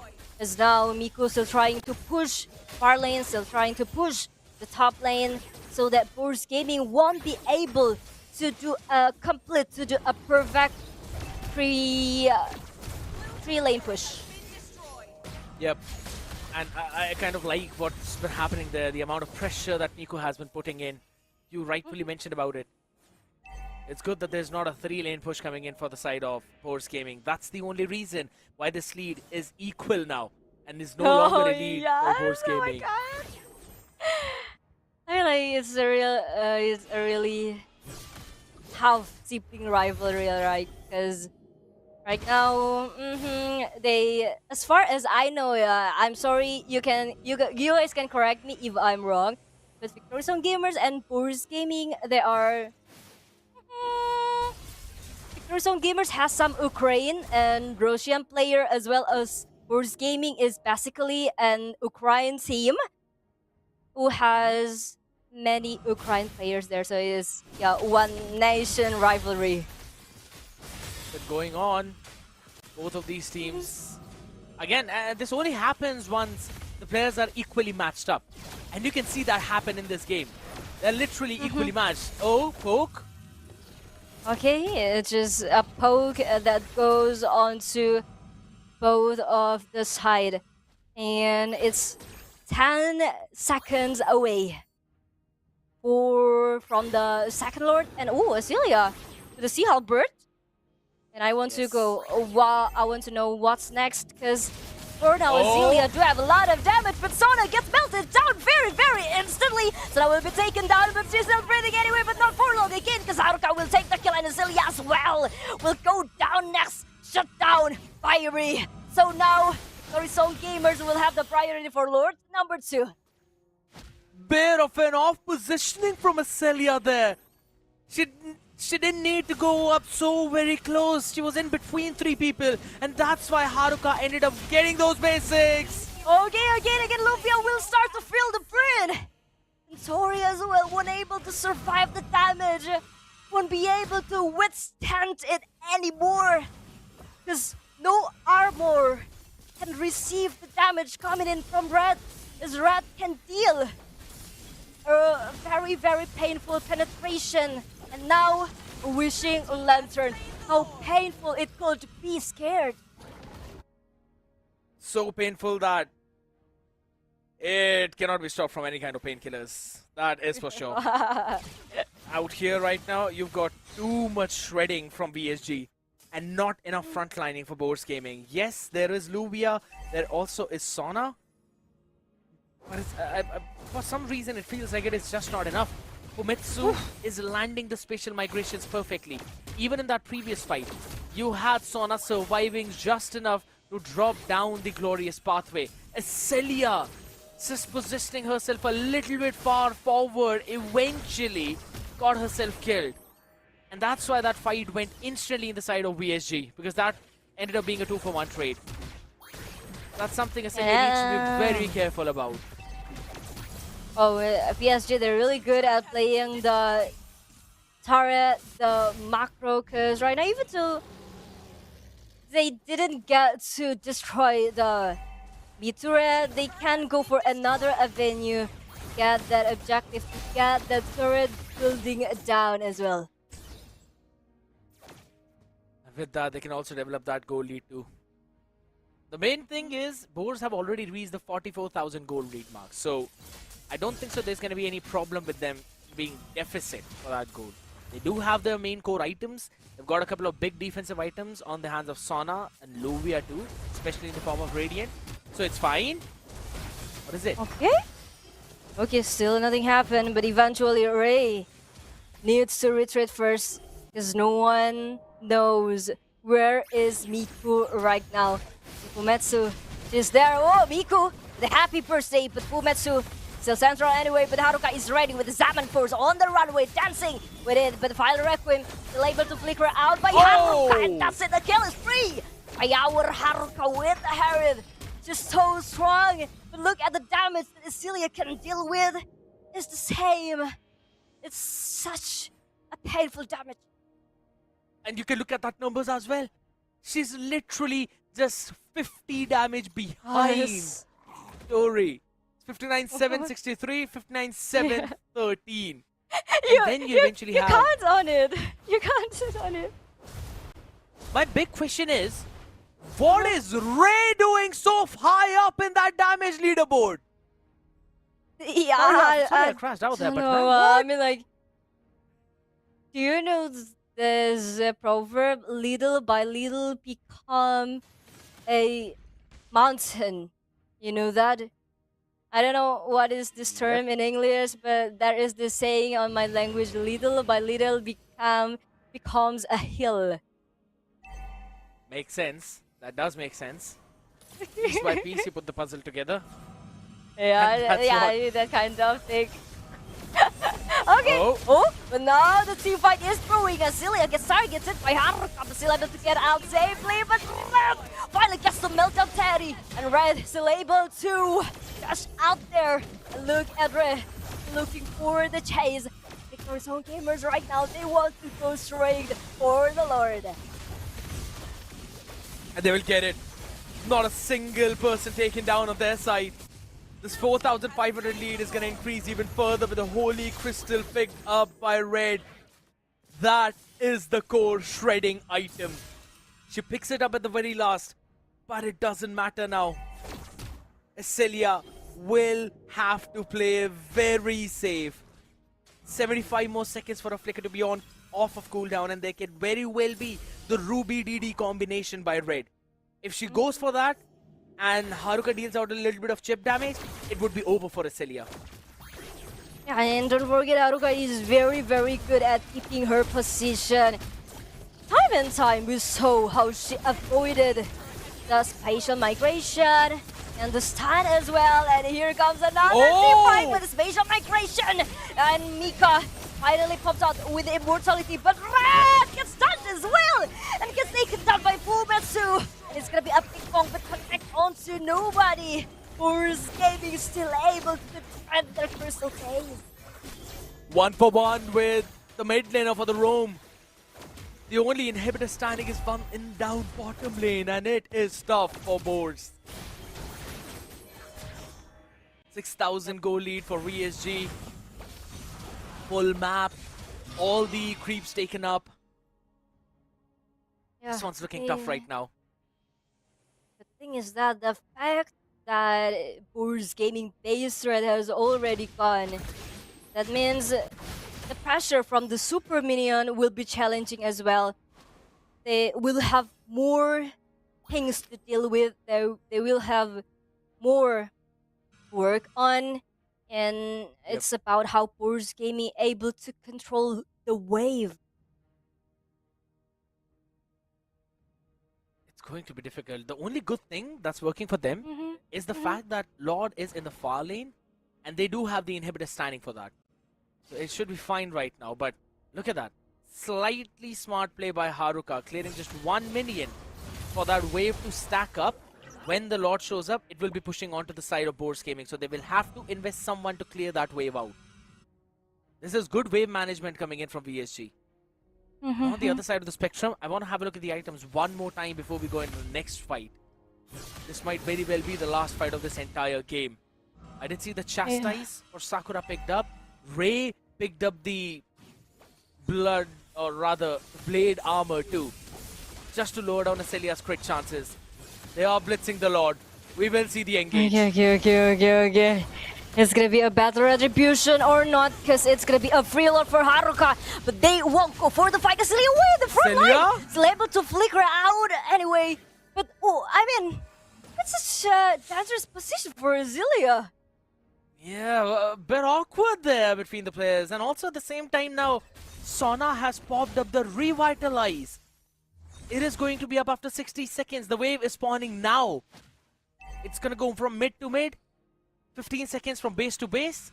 You talk or add side lanes into the mix as well. Maximum 30. So all of the lanes are going to be managed out perfectly because Miku has been going down bot to clear that wave. It's so much pressure right now on Boars Gaming. And again, remember that you can only rely on Acelia for the fast clear. For the fast wave clear. Oh my god! Conceal is here! And the team fight is brewing right now. Sona won't be able to withstand the damage from Haruka because it's gonna be an unstoppable even though Red connected by the stun, but Illuvia as well will be melted down. But because some gamers, they will go straight for the base! And it's gonna be a match point for PSG! Just one win away to move to the grand finals. And potentially 2 match wins away from going to the MWI. VSG have found their rhythm. It seems like they can see all the notes. It seems like they can see the entire song. And if you're a Demon Slayer fan, you'd know what I'm talking about. The Hashara is finally clicking up, ladies and gentlemen. Force Gaming need to awaken right here, right now, if they want to push us to game number 5, because they had their picks. They had the Comfort Bruno pick for Acelia. They had the Hylos. They had the Valentina, if I'm not wrong. None of that worked out. Again, Haruka is unstoppable with that Harith. I don't know if Boars Gaming will throw that Harith against PSG. Or if by chance Boars Gaming get the first pick, they will take that Harith first. But before that, let's take a look at the MVP for the game number 3 will be Ray. What is that called again, Scared? 595.3 gold per minute. No, no, no. 94 I mean, what? Yeah. 94% team fight again? participation, my man. That's just nasty from her. Iron Wall Uh-huh. with 242,000 damage tank. Playmaker as well with 12 assists. Might as well just show her up for someone who has dealt top 3 damage in the entire game probably. 107 for Haruka. Yes, nice, cool, good war machine. But I want to see how much damage she dealt. I'm focusing on Hilda. Let's see. Hilda is very good, man. You don't go over aggressive. You didn't go over aggressive. You didn't go overextend or over chasing, and you're very sensitive with your player. Like, whenever your player needs some help, you are there. You are there to aid them. This is such a good roamer. She is her. I'm telling you, she is her. Third highest damage being dealt in her own team. She's dealt more damage than Lubia on Esmeralda. She's in the top 5 damage dealers of this entire game, or rather 6. This is just nasty numbers being poked up for her. Oh, team fight, 94%. So, I mean, this is 21 minutes, but there are was barely everywhere. no team fight. There are barely no team fight without Re in it. Literally, she's everywhere. This is worldwide out, man. Crazy. Worldwide. Insane performance from her. I'd have to say this is the kind of performance that shows up, right? Whenever the Sukuna unleashes his domain expansion, that Ryo Ikitenkai Fukuma Mizushi out here, left in the land of dawn, and that's where she strikes the best. Slash and cleave onto the faces with the Hilda, always having that pressure since the first minute mark. She was the main reason why VSG was able to take so much map space away from Boars Gaming. Yeah, Hilda can give the vision as well as giving the damage, and they executed it very well. Not to mention Haruka played very well with that Harid, and meantime we can see how Fumetsu is struggling to look for that momentum. I mean, like, every players have done their own respective job desk very great. It seems like they kind of found their rhythm in the mid game, especially at this moment. When you look at where they were playing, right? But look at Celia. She hops in. She actually decided to slide tackle in that fight.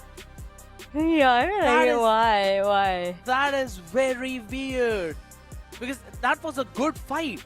You look at how Fumetsu instantly picked up Sakura, and then you also had Sona surviving for a long amount of time. That drained the resources of VSG. That was supposed to be the time when Celia strikes hard, when Tori strikes hard. But that one missed position. Maybe I'm just beating a lot around that one same point. Yeah. Then over towards the end as well, they had their own chances. They had that opportunity, getting a couple of men knock up, stopping them in their tracks.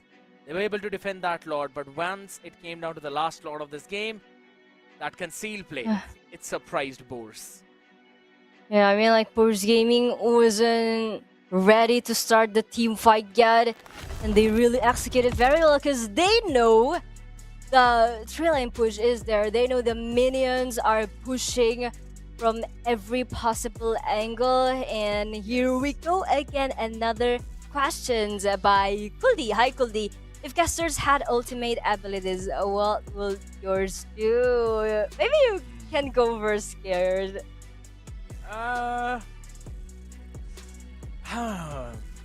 let me many think. good choices. Yeah, there's so many options that too many options. Can I go for all ultimate? I want to have all of the ultimate abilities. I want to be immortal. Wow. Alright, that kind of makes sense.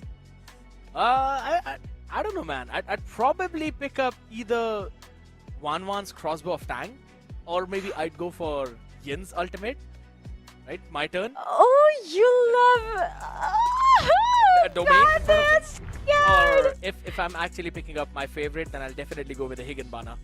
Hanabi all the way. giving flower. You're a romantic partner, Skirt. I mean, kind of meant throwing that flower on their faces with sharp my blades. flower. But alright. Oh. Oh, okay. Okay, I know. That's one way of looking at it. But yeah, giving out the flowers with the Higanbana. Alright, makes sense.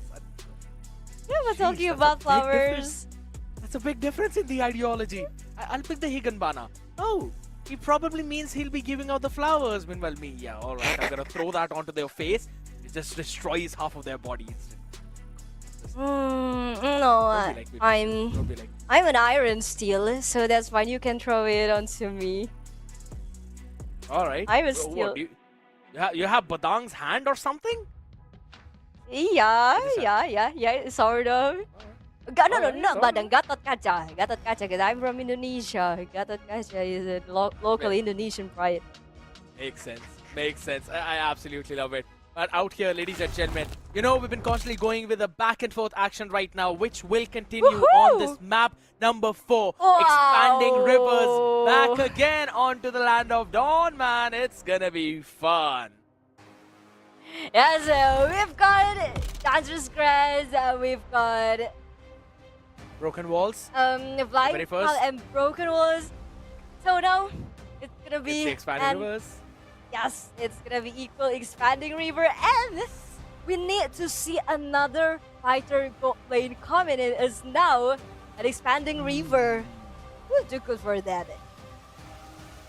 Maybe pick a Claude and don't make the boots. Use the river buff for your movement speed, and then you can just instantly build your Trinity. Somewhere around 8, maybe 7.5 minute mark or something, right? Maybe surprise everyone with that. Maybe I'm overcooking, ladies and gentlemen, here a little bit. Maybe I need a little bit of a break. Maybe I need to go out and work out. And if you're already doing that, people, make sure that you join the Search Fit Club. Make sure that you also join the Summer Challenge. Burn out 5,000 calories yeah. and you will get a lot of in-game rewards. And Lita, fun fact, Yeah. if you need the stats about what's happening in the game right now and for all the stats of the events that have been happening in all across Europe, there is a very simple website. It is what is that? mltv.gg. I need that because I'm taking esport topic for my undergraduate thesis, so I might need it. Wow. I didn't know that was actually possible. Yeah, it's possible because I'm trying to research on how how mental ability is linked to the performance of the players. Whoa. Yeah, the I kind mean- of thing. Yeah? What you wanna say? want You go those- first. If you want those performance stats, you know a simple website, mltv.gg. You can hop there and look for all of them. Sounds good. And I actually saw something legit from Search's Instagram as well. Apparently, they're doing this Flip Farmer challenge for the community because we've had crazy team fight tries, right? Questionable engage and emotional moment. There is already so much content people can clip from this broadcast, and Yes. basically, you can do the challenge. That is, if your clip from the official or SPC broadcast reaches 10k views, you can get rewarded with 1,000 diamonds, which honestly sounds Whoa. very tempting, right? And It is. yeah. And for further information, you guys, or if you guys don't want to miss any future challenges, giveaways, or SPC content, make sure to follow all of our social media. But anyway, Scared, our casters all love to join this challenge. You know what? Off the record, 'Cause- go ahead, join it. I know Kronos does Okay. it. I know Sakota does it. I know Warren does it. Oh, really? Earlier on, I discovered from the comment section that Asu won the giveaway. Whoa. All right. I don't know how Congratulations many for that, diamond Asu. giveaway. I mean, if she's the same as the one who plays the roam for GK Esports, then that's some more diamonds being added into her backpack. Now, since we've already been over with, promotions out here, we've got to focus back onto this draft. Harith, respected band by Boars Gaming, along with Carry. They don't want to give the Bakshia away. On the other side, Marcel, Freya, Jushin, no changes whatsoever. Instant answer by Bors, picking up the Phobias, lock in the Hylos as well as the Eve.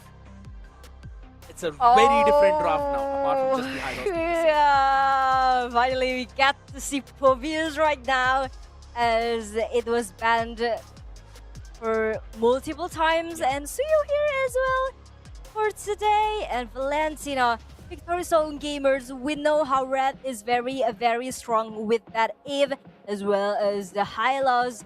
So is actually still in par, but so far I do think that Eve is still the queen of mid laner right now. She has that very great lane control. She has a great objective control as well, and the area of evict is just very good. Yes. That RWM adds on to that kill pressure, the immobilize on the face. It creates a lot of problem. Now, Bors Gaming with Tori locking the Valentina and Luvia locking the Phobias, it was BSG's choice to maybe go for the Leomore or they lock the Fred, which has been working for them. They still go for the Fred. That means one big burst damage gold lane is what they need, which can also dodge in Luvia a little bit. I can see a Claude, which will pair up fantastic. I think so to some extent. Ranger? Yeah. Ranger? Okay. Or... Cloud is very good for VSG, I don't think.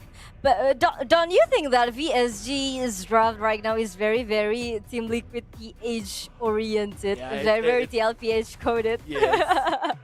It's for TLPH. I don't know. I think so. Yeah. Instead of Hylos, if there would have been a Khalid, that would have been such a JP significant pick, man. Or Hilda, or even the Hilda. Absolutely. Yeah, I like the Hylos as well. Pairs up pretty well.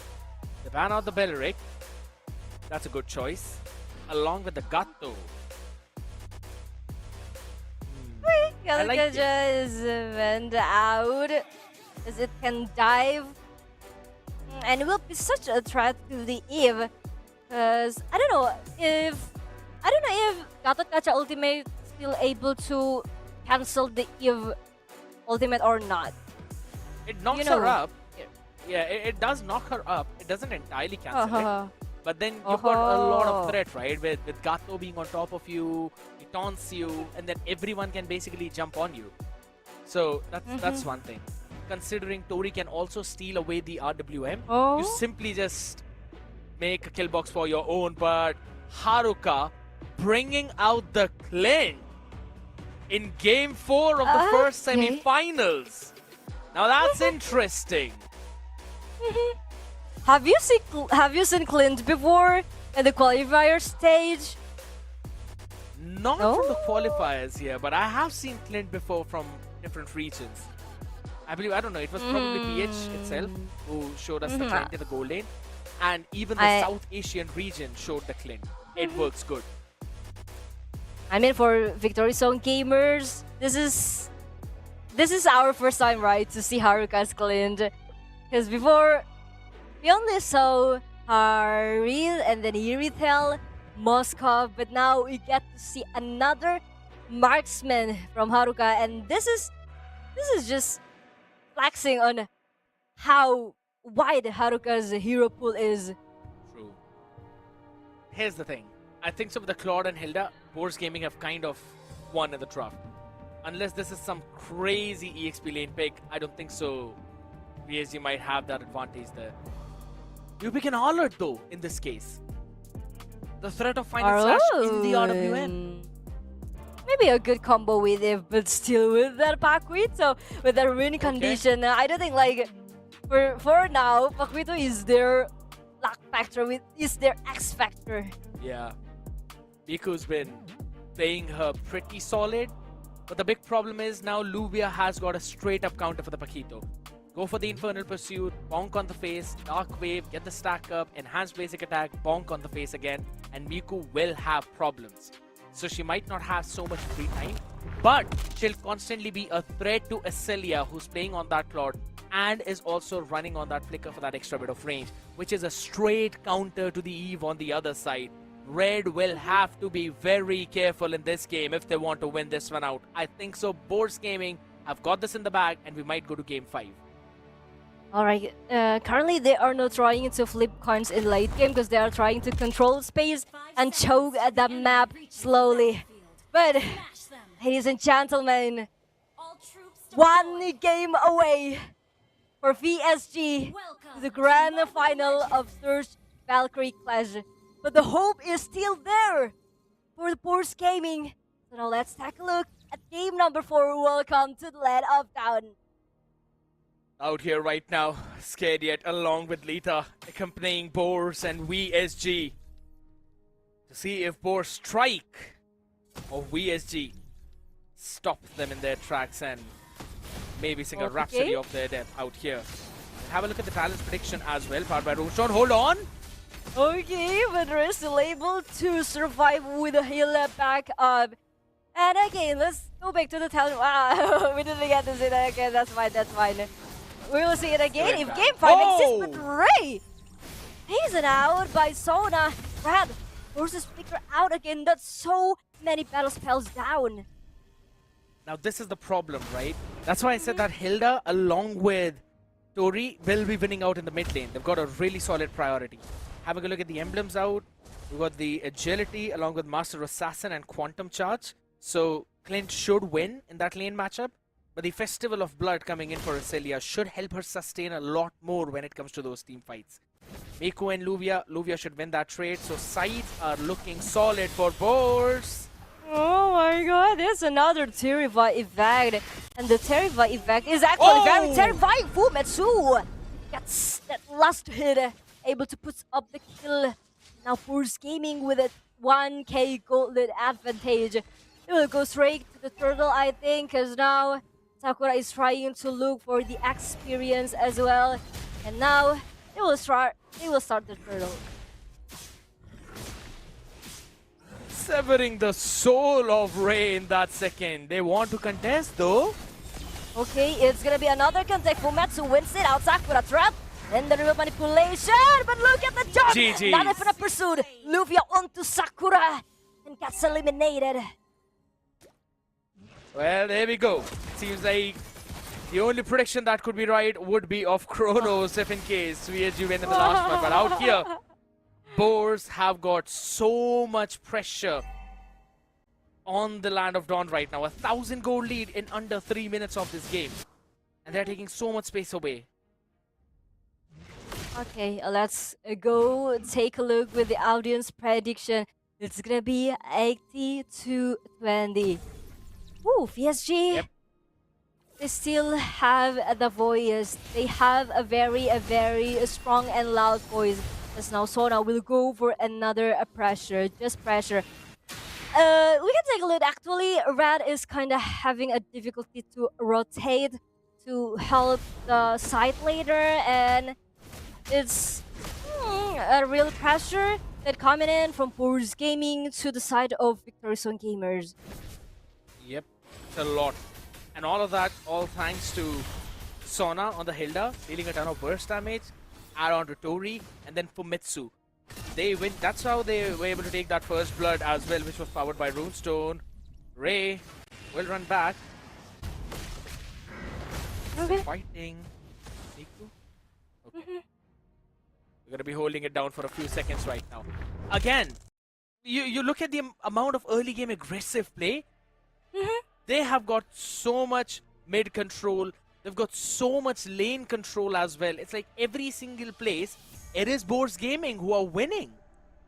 Yeah, I mean, like, actually, the structure that VSG won is they are trying to control the space and choke the map slowly, but somehow they get choked instead by the Hilda, by the Valentina as well, and Yep.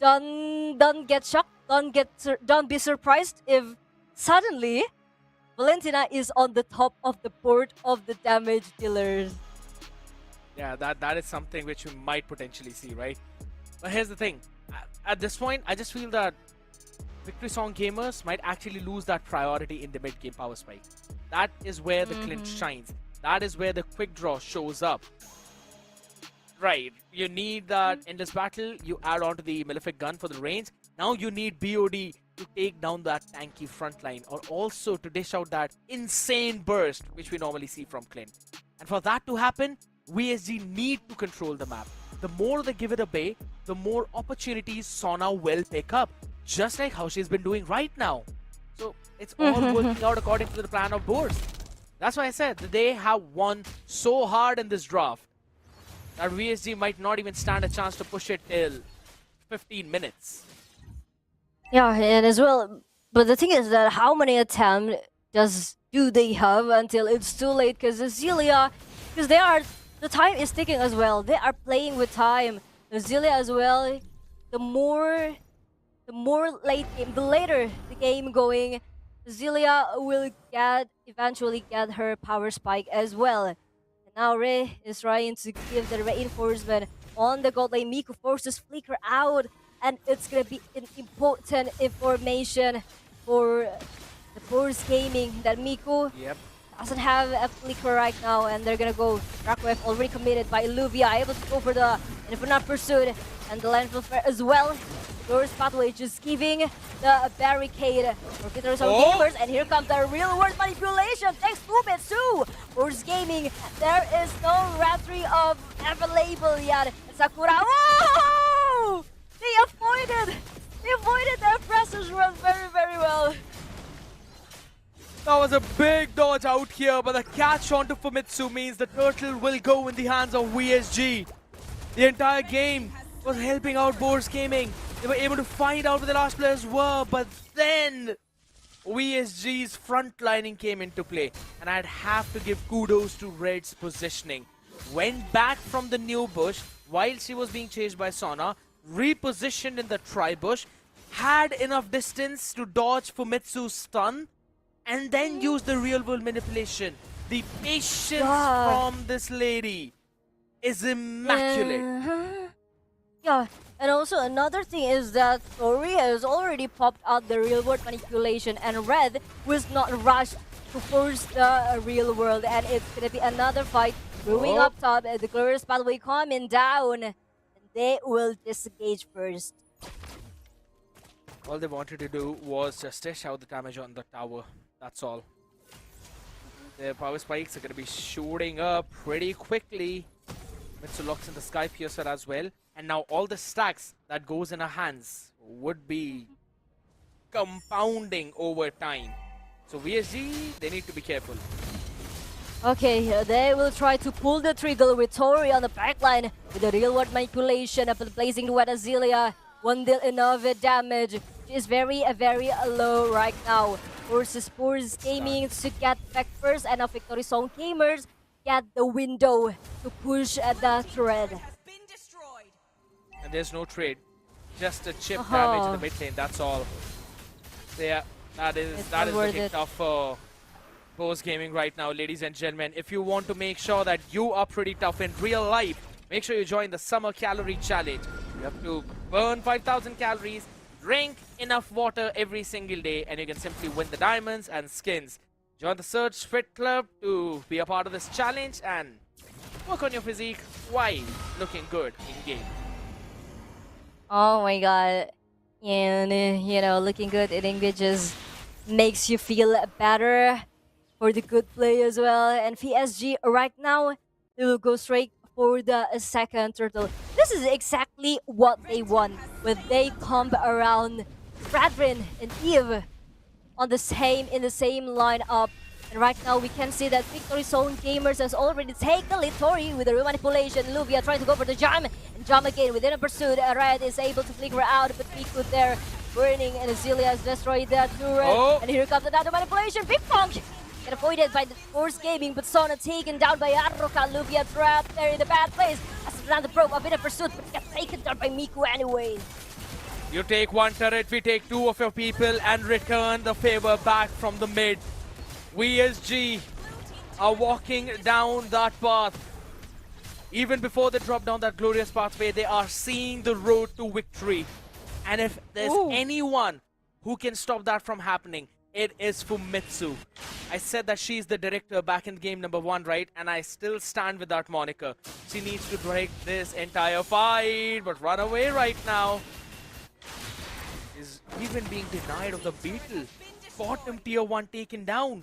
Endless completed. And hold on a second. Haruka is going for the BOD directly instead of the Malefic gun.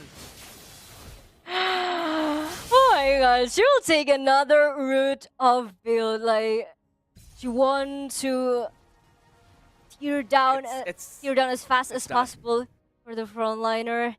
And yeah, right now you can see as well the combination between Miku and Fredrin, between Miku and Hylos. They both can go for the burst as well. So I mean, like, Zelia is being threatened right now. Umetsu just knows that there is Ray. Oh, Miku Finally with the pushed her out Malefic of that gun. bush, yeah. Miku, Malefic roar. Yep, it's a lot of penetration damage now. That's what she's been building for the past 3 games. Goes in probably for the War Axe and then goes directly for the Malefic gun. Or rather, Malefic roar. They have so much map space available right now. 3.5k gold lead. Less than 10 minutes. But we Boars want to re-engage. Okay, Ray will go for the zone just to catch his post gaming. Wow, Haruka, look at the damage. The damage from Haruka is already there, man. First Home Gamers, they're looking for another objective. They're looking for another advantage. That is the purple buff. I'd have to say, Tori's real-world manipulations happen a little preemptive. Right? She's kind of using it a little bit too early in the fight, trying to catch the people. Yeah, she's Go ahead. She's rushing to mud with she's rushing to mud with her manipulation. So if it's like who casts the real world manipulation first, she will lose the team fight. Yes, exactly. And that is the patience game they need to play. Slow it down, let Red use it first. Or maybe Tori can just take a different route. Maybe she can just simply steal away the glorious pathway. That will stop Victory Song Gamers on their route. Okay. I feel like Victory Song Gamers, they will to trigger out the Holy Defense first. They're gonna go for another team fight and look at the real manipulation just to force out the Force Gaming to break their formation. And it's such a pressure they're putting on again with the glorious pathway. Real manipulation. But now Fumetsu charge again! But the damage already comes onto the body of Fumetsu. That's eliminated by the members of PSP. And they got 2 base turret there. A Malefic gun being picked up by Haruka along with a chastised pauldron from Sakura. Man, this seems way too difficult for Boars Gaming right now. Luvia has to dive in the backline and then Acelia has to dive with the Blazing Duet. That is the only path of victory. Okay, Victory Zone Gamers is just 1 breath away to the grand final. All they need right now is just to be patient. They need to wait for the next Lord, for the second Lord, and then just go for the Stampede. Alright, Trinity completed. So now Acelia will have that power spike. She will be able to burst down the backline. The only problem is Haruka. It's fine. I think so. They'd be able to clear the wave. There is no one else to push it either way. So lot of time for the Lord. And it kind of gets that PTSD up, right? It gets the panic attack setting in. Like, oh, hold on. Please let not minions become winions. We have to hold them. Spot there. It's like they do that. You go. Yeah, they do that. They clear it. But it's the top lane pressure that's. Yes, that's it. That's it. It's the multi-layered pressure that Victory Zone Gamers has built. It's very difficult for Boars Gaming to eventually contest the objective right now because the wave pressure is just too much for them to handle.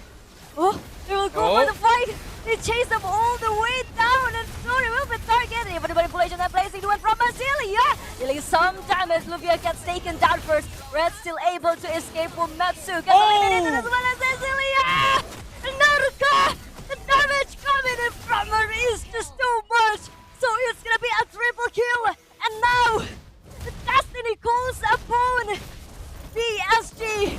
secure and sing once again in the grand final! Ladies and gentlemen, hold your hands together for Victory Song Gamers! You rightfully call them as the first grand finalist of Surge Valkyrie Clash. And now just one win away from the MWI, but the rivalry that's been brewing up in Europe between Boars and VSG, between multiple rosters, is slowly and steadily taking the shape into VSG's advantage. What a way to win. 3-1. Boars had the chance, but Haruka buried them 6 feet under. Yeah, it felt like the first game was just, we're testing the water. You go take the game number 1, but we go straight with the 3 games consecutively after that. And so far, like, they didn't need for the Lord to come. They go with a fight, and Haruka now with the clean, with the very first clean at the Surge Valkyrie Clash. A perfect KDA for her. Go straight for the BOD. And let's battle next. And again, as the execution, the most kills, as the executioner with the most kills, 4 kills coming in from Haruka. Being the most chivalrous in the entire land of Dawn. Indeed, showcasing her presence here. Was also going in for the Berserker's Fury as the last item, or the second last item. That is just too much raw damage from a 4-0 and 5. Not a single care of Celia's blazing duet, right? She did not even think of deciding to go for the Wind of Nature. And even though she was on the last bar of HP, flickering away along with the dash, picture perfect positioning. And then she just bursted down everyone, be it Fumitsu, be it a Celia, be it Tori.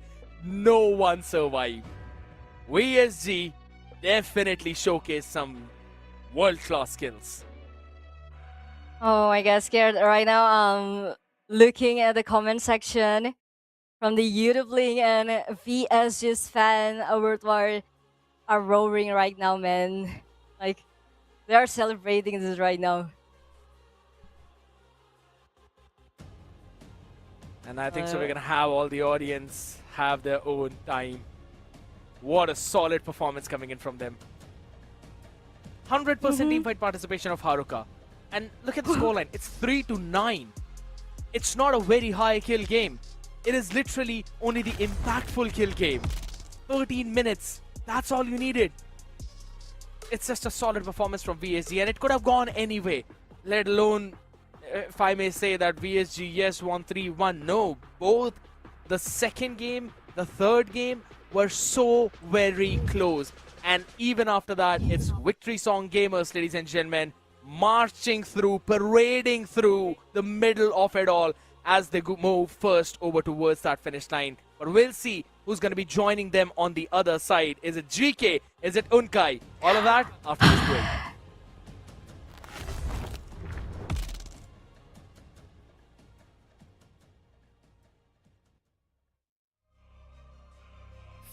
Gotta stand tall too many times. Bust down a new Jacob, it's too many diamonds. Like, what you gonna do, baby? You too damn fine. Let's run it up. They don't wanna see us in the playoffs. They don't wanna see us in the playoffs. They don't wanna see us in the playoffs. They don't wanna see us in the playoffs. I could see y'all play out. Y'all boys gonna lose, it ain't no doubt. Can't use my name for no more clout. If y'all wanna win, just follow my route. Shorty rolling, shorty trying to get it rolling. Young and grinding, he gon' get it. Put them peas up in the stoley. He gon' drive 1,000 miles till his pockets keep on growing. I be skating all the ice on my neck like a goalie. When she with you, yeah, shorty, she pursuing me. Would hate if I was you, yeah. We the best to do it, baby. We the best to do it, we the best to do it, baby. Got a hat trick, that 3 shorties on the daily. My mom gone, I just crashed a new Mercedes. Took a picture with her, not a think she famous. It's bye-bye, little baby. I'm in a trap ball like Jordan, like we in the 80s. In the field, youngest don't around like Brady. Catching plays, always 50K, what they gotta pay me. Gotta go hard on this, can't let them play me. Don't be crazy. No. They don't wanna see us in the playoffs. They don't wanna see us in the playoffs. They don't wanna see us in the playoffs. They don't wanna see us in the playoffs. I could see y'all play out. Y'all boys gon' lose it, ain't no doubt. Can't use my name for no more clout. If y'all wanna win, just follow my route. Like 24/7, we get it, we run up a check. I'm in the Irish, they call me a goat black for just to make them upset. VV's a bustin', can't with no SIs. My jeweler a chef, I'm the king of the city. I'm the best of the best.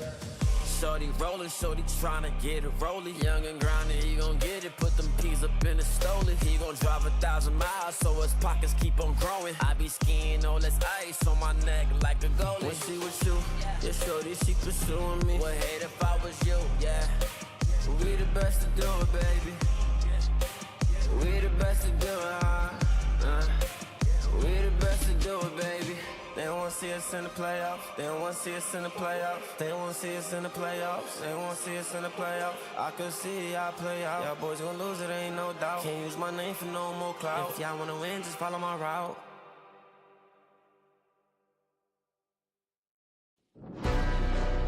Yeah.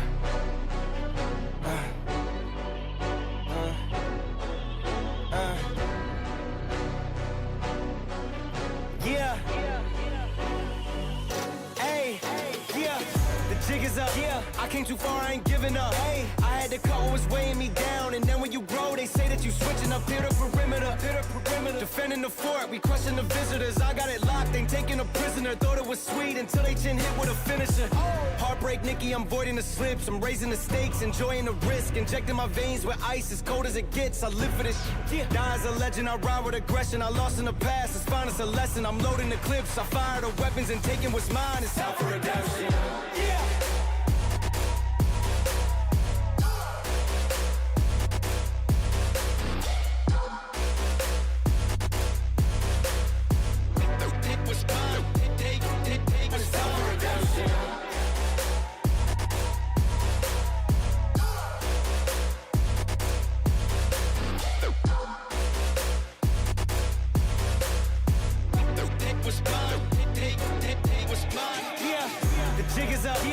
Too far, I ain't giving up. Hey, I had to cut what was weighing me down. And then when you grow, they say that you switching up here to perimeter. Defending the fort, we crushing the visitors. I got it locked, ain't taking a prisoner. Thought it was sweet until they chin hit with a finisher. Heartbreak, Nikki, I'm voiding the slips. I'm raising the stakes, enjoying the risk. Injecting my veins with ice, as cold as it gets. I live for this shit. Die as a legend, I ride with aggression. I lost in the past, it's fine, it's a lesson. I'm loading the clips, I fire the weapons and taking what's mine. It's time for redemption. Yeah.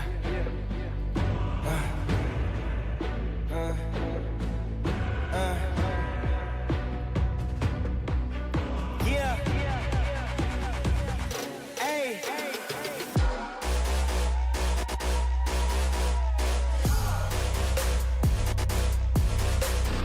Yeah.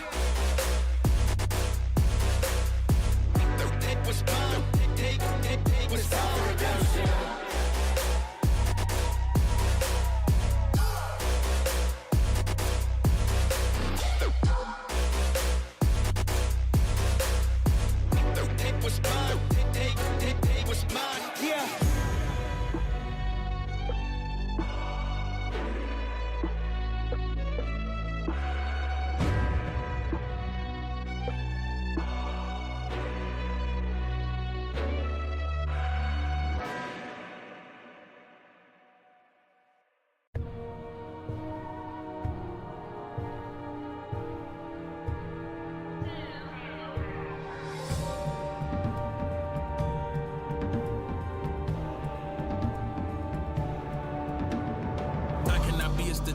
I manifested the motive, the mission. Had got sick of sitting around and just wishing I roll up the sleeves to get out and go get it. Some kept it pushing, some blind to the vision, but I had the key for the doorway existed. Way up the ladder, they can't even fathom the purpose. I'm setting it permanent, infinite. Why you think I had to go and get Timothy? You can't avoid the future when it's imminent. You can keep the loathing in the sentiments. I'm way too locked in to be giving attention to DUI. I won't stop at the limit until I die. Make my moment in history, remember why you had started and finished it front line. You know, Slimity, militant preach. I'm back off for the call of the leash. Took it in, I adopted the game. I should get a check from the state every week. Work ethic, I climb to the peak and repeat. No burnout, I'm constantly leaking the heat. They sending it, packing it, shipping it, label distributed. I hit them back with defeat. This never never stopping the stats off the sheet. I lay all of this on the table. I did all I did for the crown. Can't be nothing less than what I'm made for. They won't give it to you, gotta take it. Then separate all the good ones from the greatest. And all the realest from the fakest. The game is all I know. The game is all I know. And I can't let it down. My ego won't allow. I'm still fulfilling dreams of my inner child. I know it make them proud. Sometimes I think it's wild. Could've chose a lane that wouldn't have took as long. Without the up and downs, what would I have found? I guess I never know. But this is now. I've been at the check. I've been in the lab. I've been in and out. I ain't weighing in. I'm the biggest I done been. I'm the biggest all around. Ain't no room to doubt. Cause the second that you let it in, it's never moving out. Tell them move around. If you ain't trying to make it big, you better make it out. Point is, no, I have no time. I have no time to waste, no time to slack. You know, the point of this, I want to keep pushing. I want to go hard as I can, as much as I can. You know, do everything I can with the time I have. I can't waste a second. Not 1 second. So, that's how I feel. That's where I'm at right now. Let's get it.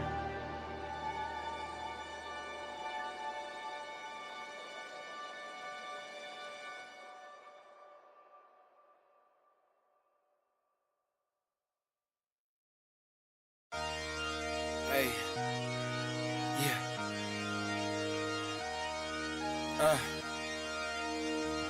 Yeah, hey, giving it all. Hey, yeah, I'm giving it all I could give. Run up and taking my pick, then bringing it back to the crib. Hey, yeah, you know how I go. We finding the gold, the deeper we dig. So we just keep digging till we finally get it. Like, get out, sleep when I'm dead. Yeah, I gave you my word, don't break it for no one. You know I'ma keep what I said. Ready for war, I've been deep in the trench. Been jumping since I had them squeaks in the bed. Ice in my body, I'm cold under pressure. Recovered like I had no heat in the vents. Shooting, I don't have a conscience, too much to accomplish. You know I can't leave it to chance. Yeah, throw it in the bag. Throw some dots, I'm Jackson Dart. I'm out of pocket playing tag. Catch me if you can, empty out the mag. Took the lead, I run the track, and I'm never looking back. For the moment, always rolling with the punches. Find a way to see through the ceiling, put up covers. Smoke is in the air, keep it heavy and abundance. When the dust settles, let's see who remains. Show up for the moment, always rolling with the punches. Find a way to see through the ceiling, put up covers. Smoke is in the air, keep it heavy and abundance. When the dust settles, will you be the same? Be the same. Will you be the same? Will you be the same? Will you be the same? Will you be the same? When the dust settles, let's see who remains. I'm giving it all I could give. Run up and taking my pick, then bringing it back to the crib. Yeah. You know how I go, we finding the gold, the deeper we dig. So we just keep digging till we finally get it. Like, get out, sleep when I'm dead. Yeah, I keep those around me I trust. Only the family, not much to discuss. Ashes to ashes, we brush off the dust. When they say get the f*** on my nuts, they need a villain, get I'm the villain. I'm waiting at dusk, a bag in the trunk. Cover my face like I'm hush, you know they not with us. Show up for the moment, always rolling with the punches. Find a way to see through the ceiling, put the covers. Smoke is in the air, keep it heavy and abundance. When the dust settles, let's see who remains. Show up for the moment, always rolling with the punches. Find a way to see through the ceiling, put the covers. Smoke is in the air, keep it heavy and abundance. When the dust settles, will you be the same? Will you be the same? Will you be the same? Will you be the same? Will you be the same? When the dust settles, let's see who remains.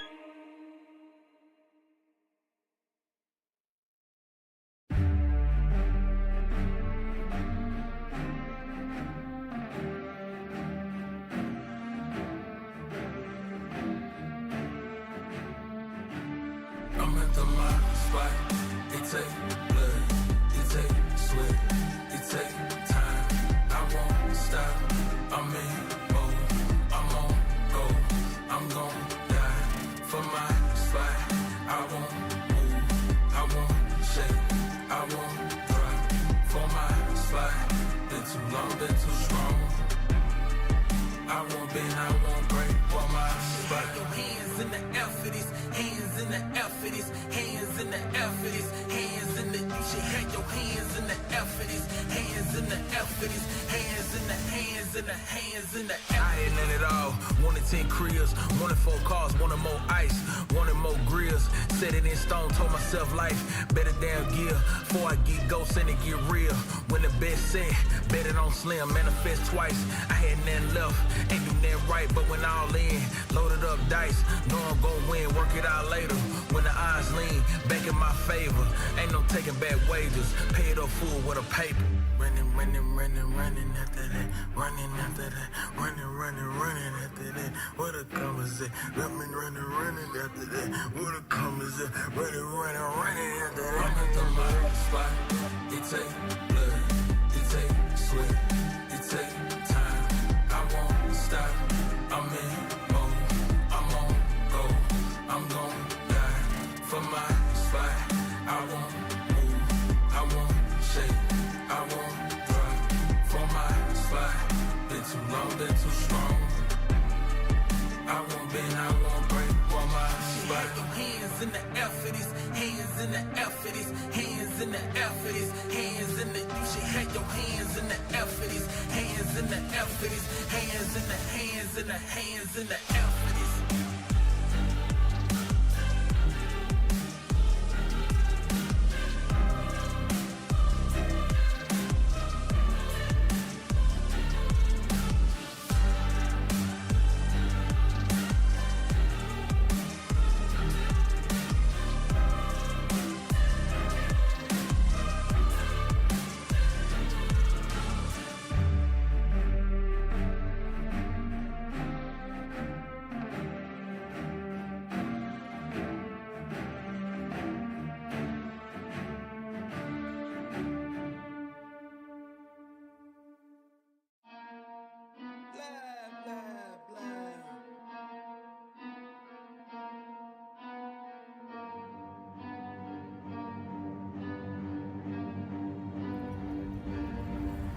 I got problems on problems on problems on problems on problems on problems I solve them. I run through the money, the pressure be calling. Left on my blessings, I feel like I'm falling. The birdie is back, tell me I'm garbage. I'm going through something, that's why I ain't calling. Phone and progression, it's all that I wanted. The phone and affection, I summon and dub it. Cause I got problems on problems on problems on problems on problems on problems I solve them. I run through the money, the pressure be calling. Left on my blessings, I feel like I'm falling. The birdie is back, tell me I'm garbage. I'm going through something, that's why I ain't calling. Phone and progression, it's all that I wanted. The phone and affection, I summon and dub it. Why you be all on my line about nothing? Why won't you go get you $1 or something? Don't hang with it who lying for nothing. I see that we different, you riding, I double. I don't do discussions on bragging about hundreds. Don't go to your places, I know that they sunken. Don't call me your brother, I barely could trust it. I talked to a shorty, she bagging the bugging. And I'ma need all of my dollars on corporate, so hand me the money, I divvy the pie. I'ma give all of my people a portion to build them a fortune. I'm flipping the ride. I can't be mixy when iffy the vibe. And 40 on 50 is really the time. Why are you all on my phone like you want me? Like you wasn't pushing the kid to the side. I don't know if you thinking I'm blind. Cross on my crosses and dot on my eyes. Done with your efforts, I'm dealing with pressures. I know it's a lesson, that's word of the wise. Dubbing the mixes I'm mixing, I know I've been missing. I needed some personal time.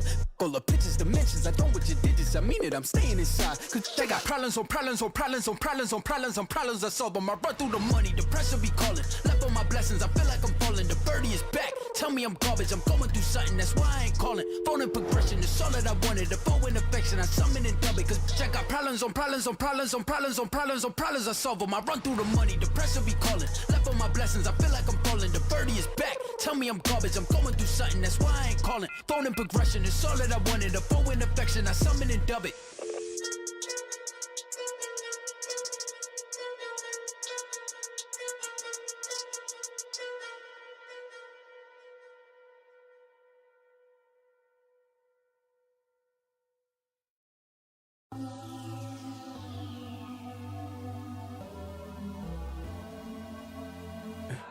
For the record, for the record, for the record, for the record. Been a little too nice to y'all.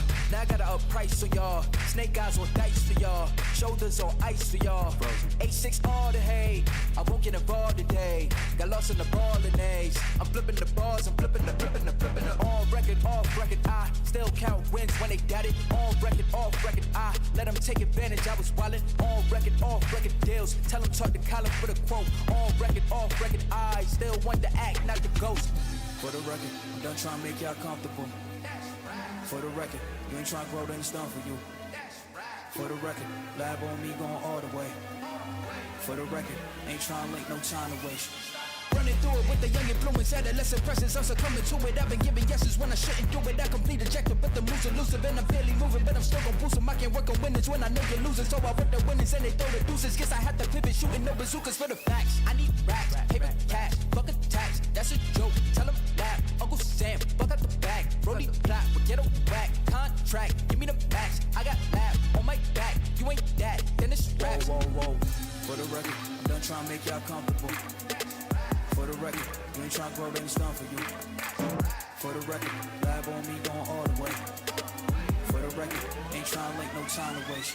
Facts, I need racks, paper cash, fuck a tax, that's a joke. Tell them laugh, Uncle Sam, fuck out the bag. Brody plot, but get a whack. Contract, give me the max. I got lab on my back. You ain't that, then it's straps. Whoa, whoa, whoa. For the record, I'm done trying to make y'all comfortable. For the record, you ain't trying to grow, then it's done for you. For the record, lab on me going all the way. For the record, ain't trying to make no time to waste.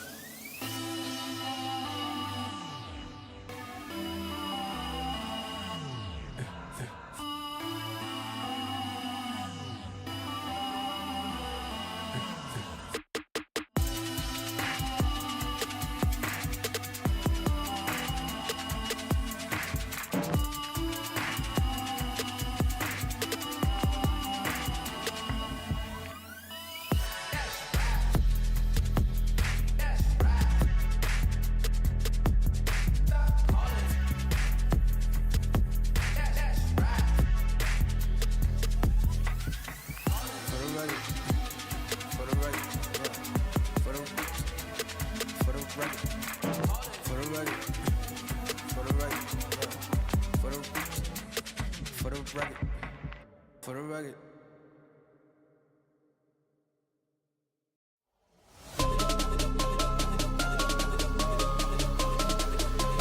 Who the hell can stop me? Go!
highs with the lowest lows. That's like these days. World chained up, he on lockdown. Phone call 3 ways. I just pray that he find God now. It's no replay. On my way up to the top now. That's on me, ayy. The highs with the lowest lows. That's like these days. World chained up, he on lockdown. Phone call 3 ways. I just pray that he find God now. It's no replay. On my way up to the top now. That's on me, ayy. Any day could've been dead.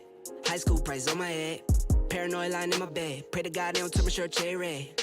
I was lost, didn't know me. Introduced myself to codeine. 6 months was a dope fiend. Philly didn't even know things. It was a low me. So they got it with a old me.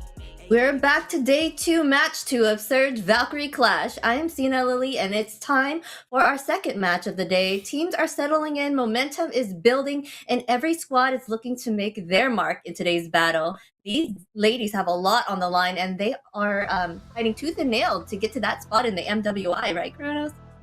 Yeah, tooth and nail it is, because that's what this fight requires. We already saw a grueling best of 5 that just took place between VSG and Boris Gaming, and everyone thought Boris Gaming would really come out on top because the fans are present. But guess what? Hunting season no more. The Eagles came, found their prey, and VSG soar on to newer heights as they get to the grand finals.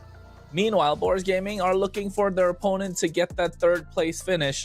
While that's going to be decided with this next matchup. It's a best of 5 indeed, folks. GK Esports versus Unkai. And I think this is also going to be a certified banger. Yes, a certified banger for sure. GK Esports is kind of one of the favorites to win right now. But Unkai surprised us the other day and took the win there from Eco Esports, where a lot of everyone thought that Eco was going to win that one. Yeah, I agree. I think that definitely was an upset, if I may say so. But then again, I did expect it to go 5 games. Not a lot of people thought it would go 5 games. I knew that Unkai was definitely one of those teams that can take them to the limit.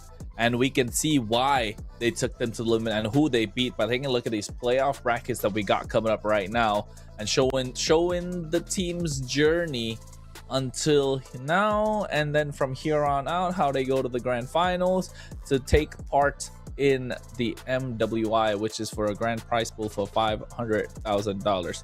Ooh, right? 500,000. Yes, that's crazy, bro. That's crazy money. 500 grand. I'd be happy to see 10 grand.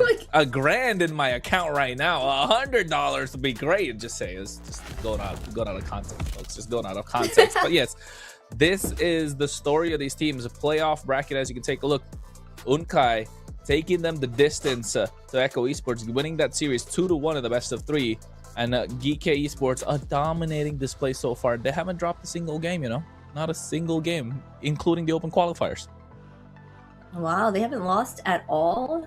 I haven't watched the open qualifiers. Guilty of that, but they do seem to be doing amazingly here. They have they swept them Noctra there at the start there, and now they're going against Unkai here. Unkai won 2-1 there on Eco and came the victors of that. So basically a reverse sweep. So let's go ahead and check out today's schedule. We had Victory Song going against the Boars. That was a 3-1, the best of 5 there. Now we're going up Gike against Onkai. Yeah, and this is definitely gonna be closely watched by VSG to see who they're gonna go up against for that grand finals.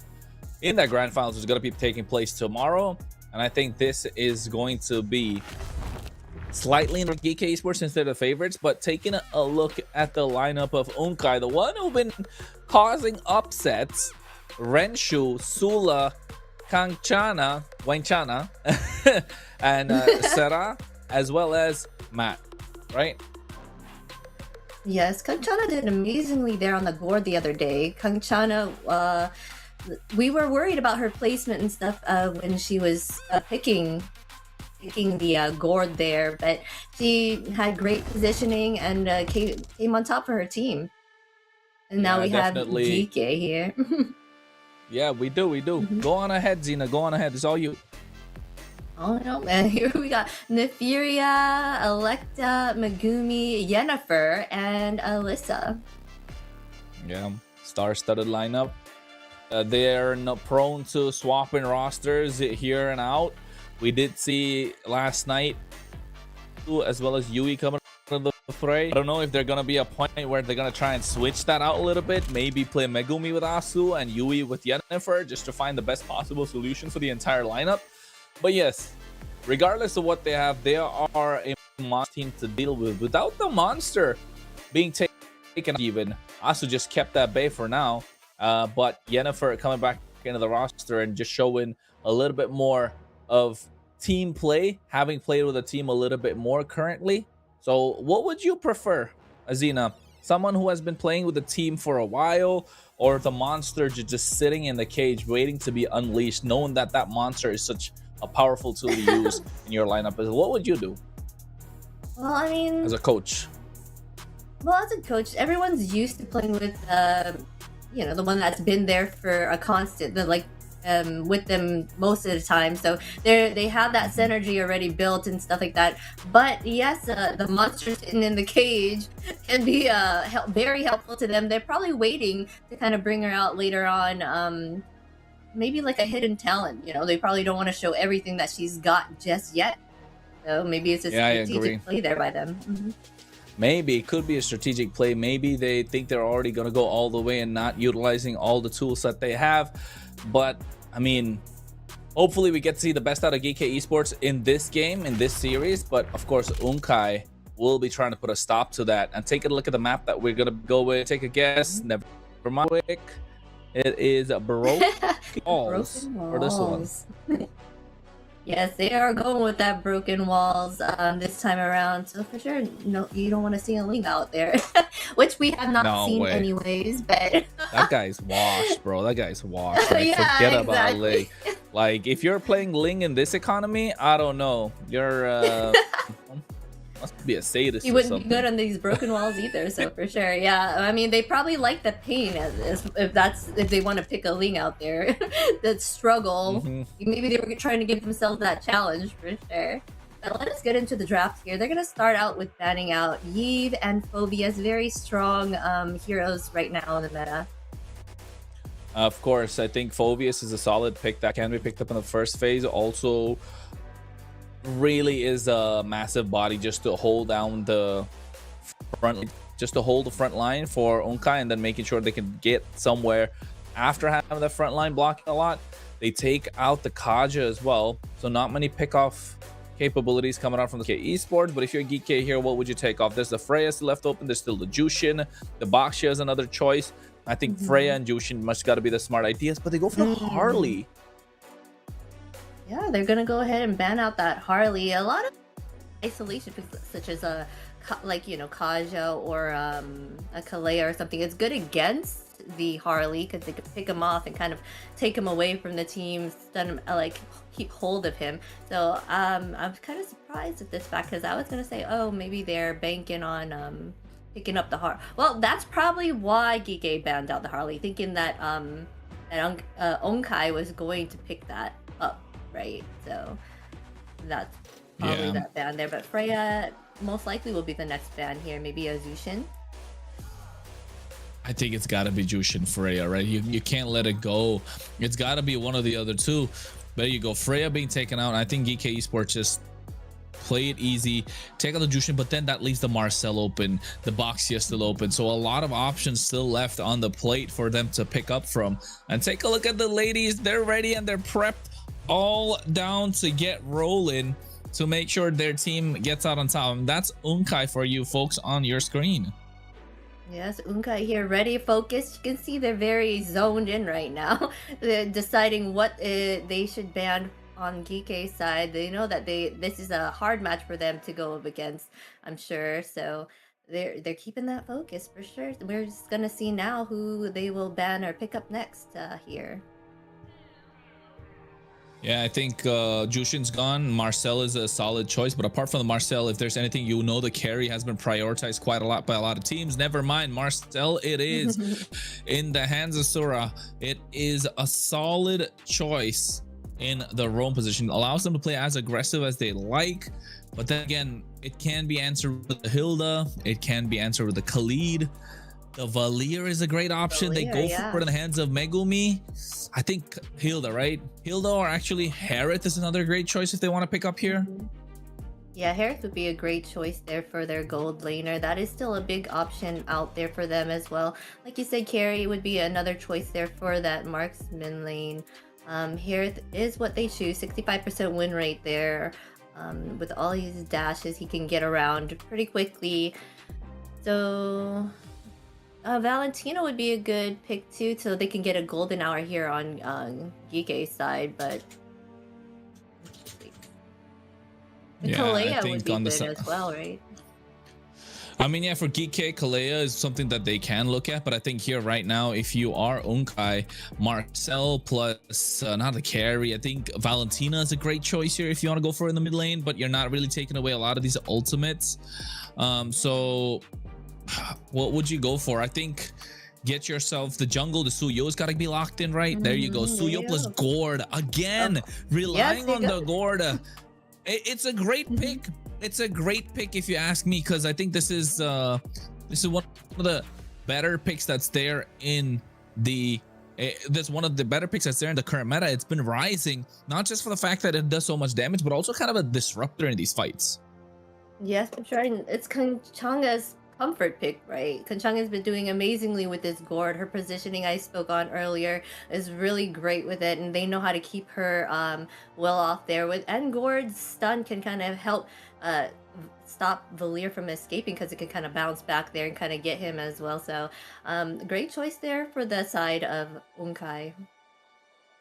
Boxia. That's a lot of magic damage if you ask me from Geek Esports. 3 magic on their side. And you know what? A Boxia into a Gord and Suyo. I mean, if I'm Unkai, I'm not mad at myself. Like, it's a great first draft on the side of Unkai. I don't know. Geek Esports needs to find a better outlet for them to work with, because yes, it's 3 magic damage. They're really relying on Megumi to be kind of the linchpin for the entire team on this Valier, and if Megumi gets picked off a couple of times, so Geek Esports are gonna it's gonna be rough. It's gonna be a rough start for them, and that's why they're trying to take out whatever could be kind of a thorn on their side, right? The carry's gone. Now if you're Unkai, maybe take out a couple of roam options in this case. There you go, the Hilda that I was talking about earlier, and the Khalid's probably gonna go away too. Yeah, the Khalid. So they're still looking to see the gold laner and the EXP on the side. So probably to get to the back line of Yuzong would be a good pick to try to get on the Valier, but he could always be pushed back as well. So that is kind of a hard choice there for there's still Granger open as well. I heard that Granger can be pretty good a matchup against the Harith with all the mobility. So, it is. It is a great matchup. I think Granger is a solid choice of a ban here, but they go for the Moskov instead. I mean, I'm probably reading into the lineup, the hero pool of Renshu as well, right? You can take a look at the scaling that's definitely present on the side of Geek Esports a little bit more because of the help of the Harith. They got a lot more mobility because of Boxia, but I mean, the stats say something, but all I'm saying is Unkai got a better pool of ingredients to cook with here.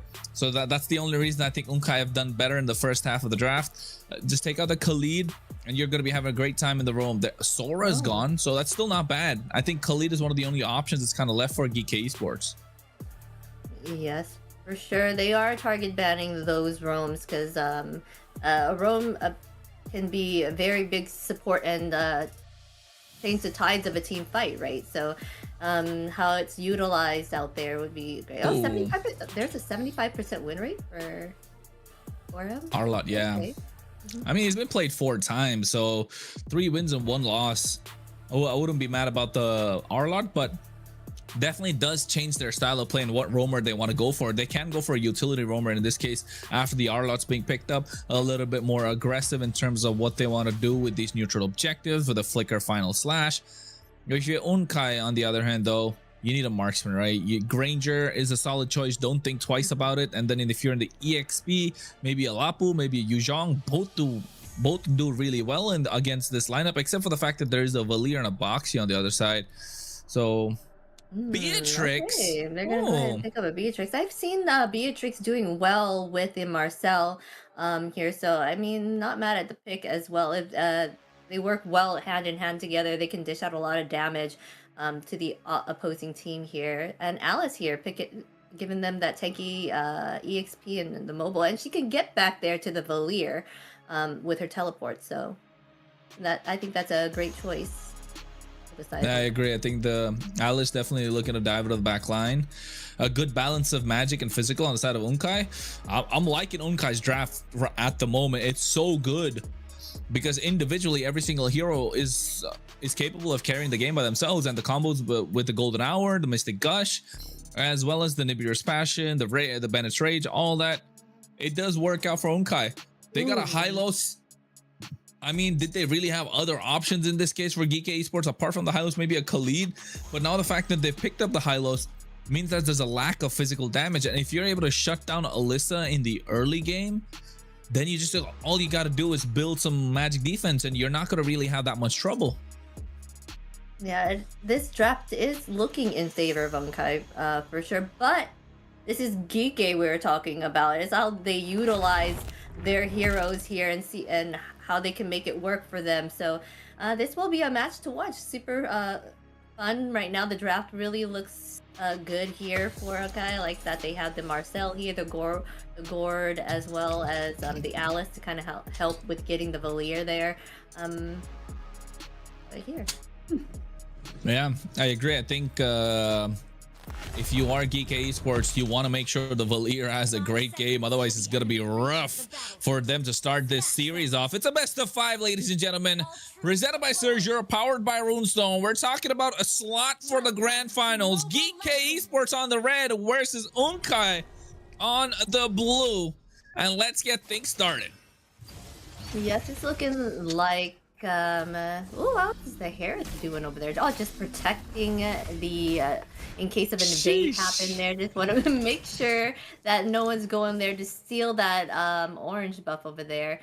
But he went back to the lane now and is trying to fend off the Rensu. So and look at the talent predictions. If you caught a sneak peek at it, 3-0 from everyone except for Warren. But everybody thinks Geek Esports are gonna run down Unkai. If you ask me right now, after looking at this draft, if I want to make a change to my prediction, I would say yes. I would like to make a change to my prediction because I'm liking the draft of Unkai a little bit more. I feel it a little bit more in terms of what balance they have. And take a look at their emblems as well. It is rocking solid. Kangchana, I like that. I like the name, first of all. It's got a ring to but the emblem setup as well. Making sure you got the thrill to add a little bit more damage. Look at the Revitalize coming in early from Sahar.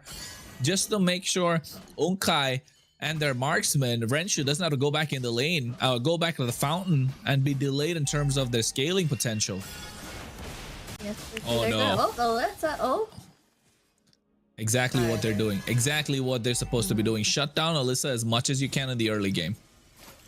Yes, very smart play on their part. They just want to make sure Alyssa's... Oh, they're gonna take... Oh my gosh, so close at taking out Alyssa here. But they're setting up for this turtle here. Making sure that they can get the first objective. Oh, going up to the mid here. Yennefer is putting on that pressure to make sure that they can keep him zoned out there. And it seems like they might not... Ooh, Sula going in here, maybe. Turtle's gonna get started. Oh, Sula able to get the retribution on point. Mystic Gush comes out as well. Electa has to run away, but what a Throne of Ruin. But still, no point of contest. Geek Esports push back a little bit. First neutral objective for Unkai. Yes, Unkai has got that first turtle that can give him a little leg up, but then they still seem that they're under in gold at the moment here. So, but it's only a slight gold lead for the side of Geek. So they're just right now everyone's playing it pretty safe, not really getting into any major fights except for the one at the objectives there. Trying to keep the map control and their lanes. Yeah, they definitely are trying their best. You can see the projectile from Kangchana hitting as well. And Geek Esports are able to dominate the river a little bit more just because of the help of the Hylos. But Marcel does get through whenever needed. And you can take a look at the audience prediction powered by Runestone as well. GK Esports 76% on their side, so they've been doing something right. And Unkai, I think the stocks are slowly rising. I really didn't expect 24%. I thought it'd be even lesser. So stocks are rising. They're holding their own. 3 minutes 30 seconds. The balloon is, you know, getting inflated to the point where when are we going to see the pop? Yes, it's looking like Matt is trying to cut the lane so she can kind of join in on the fights here with the team and kind of deny Alyssa any gold as well, or to make sure she stays down there. So here we go. We have Matt going up there to kind of join in this team's fight to give them a Mystic Gush coming out onto Yennefer already. You can see a revitalizer survive. We're throw the rune with help of the golden hour. Trying to buy some time, but I like to. Renchu comes into the party, but Sula able to find first blood 4 minutes into the game. Nefira comes into the pocket as well, looking to find an angle to throw some hands. But Geek Esport losing a member, still able to dominate the turtle pit. Here's the re-engage. They go for it. Sula with the help of the soul servers. The Monforce drop down. Nefira dashing around, trying to get a kill, but there's the revitalize to help them survive. Turtle still at 3,500 HP, and I think Unkai gonna be able to get this quite easily. Retribution is secure. Electa nowhere near no retribution. Unkai pulling a rabbit out of the hat at the moment, and Geek Esports must be wondering what's going on with his magic trick. Look at the flicker coming out from Kengchana as well. Oh, glorious path to slow them down. Finally finding an opening. Megumi takes that down. Yes, right now objectives are in Onkai's favor there. 1-1 so far on the map in kills. The gold is still pretty even here for Geek is still keeping up that lead no matter everything that even with the all the objectives taken by Onkai here. But again, there's only slight little fights here and there, but they are making sure they're playing it safe, trying to see how the other team will react. Kind of right now they're setting up to try to take down Red Oh. Yennefer, nice poke coming out onto Sarah, but you can see, oh, nice golden hour with help of the Mystic Gush doing so much damage. Electa goes into the right time, but here comes Sula looking to sever some souls. With the help of Bennett's Rage, Renchu picks up that kill. Geek Esports are trying to hold their own at the moment, but Unkai slowly and steadily starting to take control of the game. A Sky Pierce in the hands of Sula, so you know for a fact any other kill from now on is gonna start hurting Geek Esports. Yes, that was a nice play there on the side of Onkai. They were able to get that great golden hour out there and then have that follow-up from Rensu to take on a kill of her own. So she's building up and farming up pretty well here. She's leaving her lane to kind of sit there rolling around together and trying to snowball it. Oh? Yeah, look at the top side. A 4-man. Nefira sniffs it. Nefira is able to sniff it a mile away. And you can take a look at the head-to-head as well. Kengchana and Megumi. Team fight. Both of them are there and 100% of it. But at the moment, you know for a fact Unkai's Kengchana has a little bit more damage just because of what she can do. Oh no, gets caught again in the final slash. Nice glorious path to slow them down. We're with 3 members with the help of the golden hour. Slow them down. Alyssa goes into the golden hour as well. Here comes Sula trying to save the party. Unfortunate that she's a little bit late. And this has been the MO of Geek Esports. They've been finding Kengchana the entire time with the help of the final slash, and it's working out. I think Unkai needs to read this quick, otherwise they're gonna be in some trouble.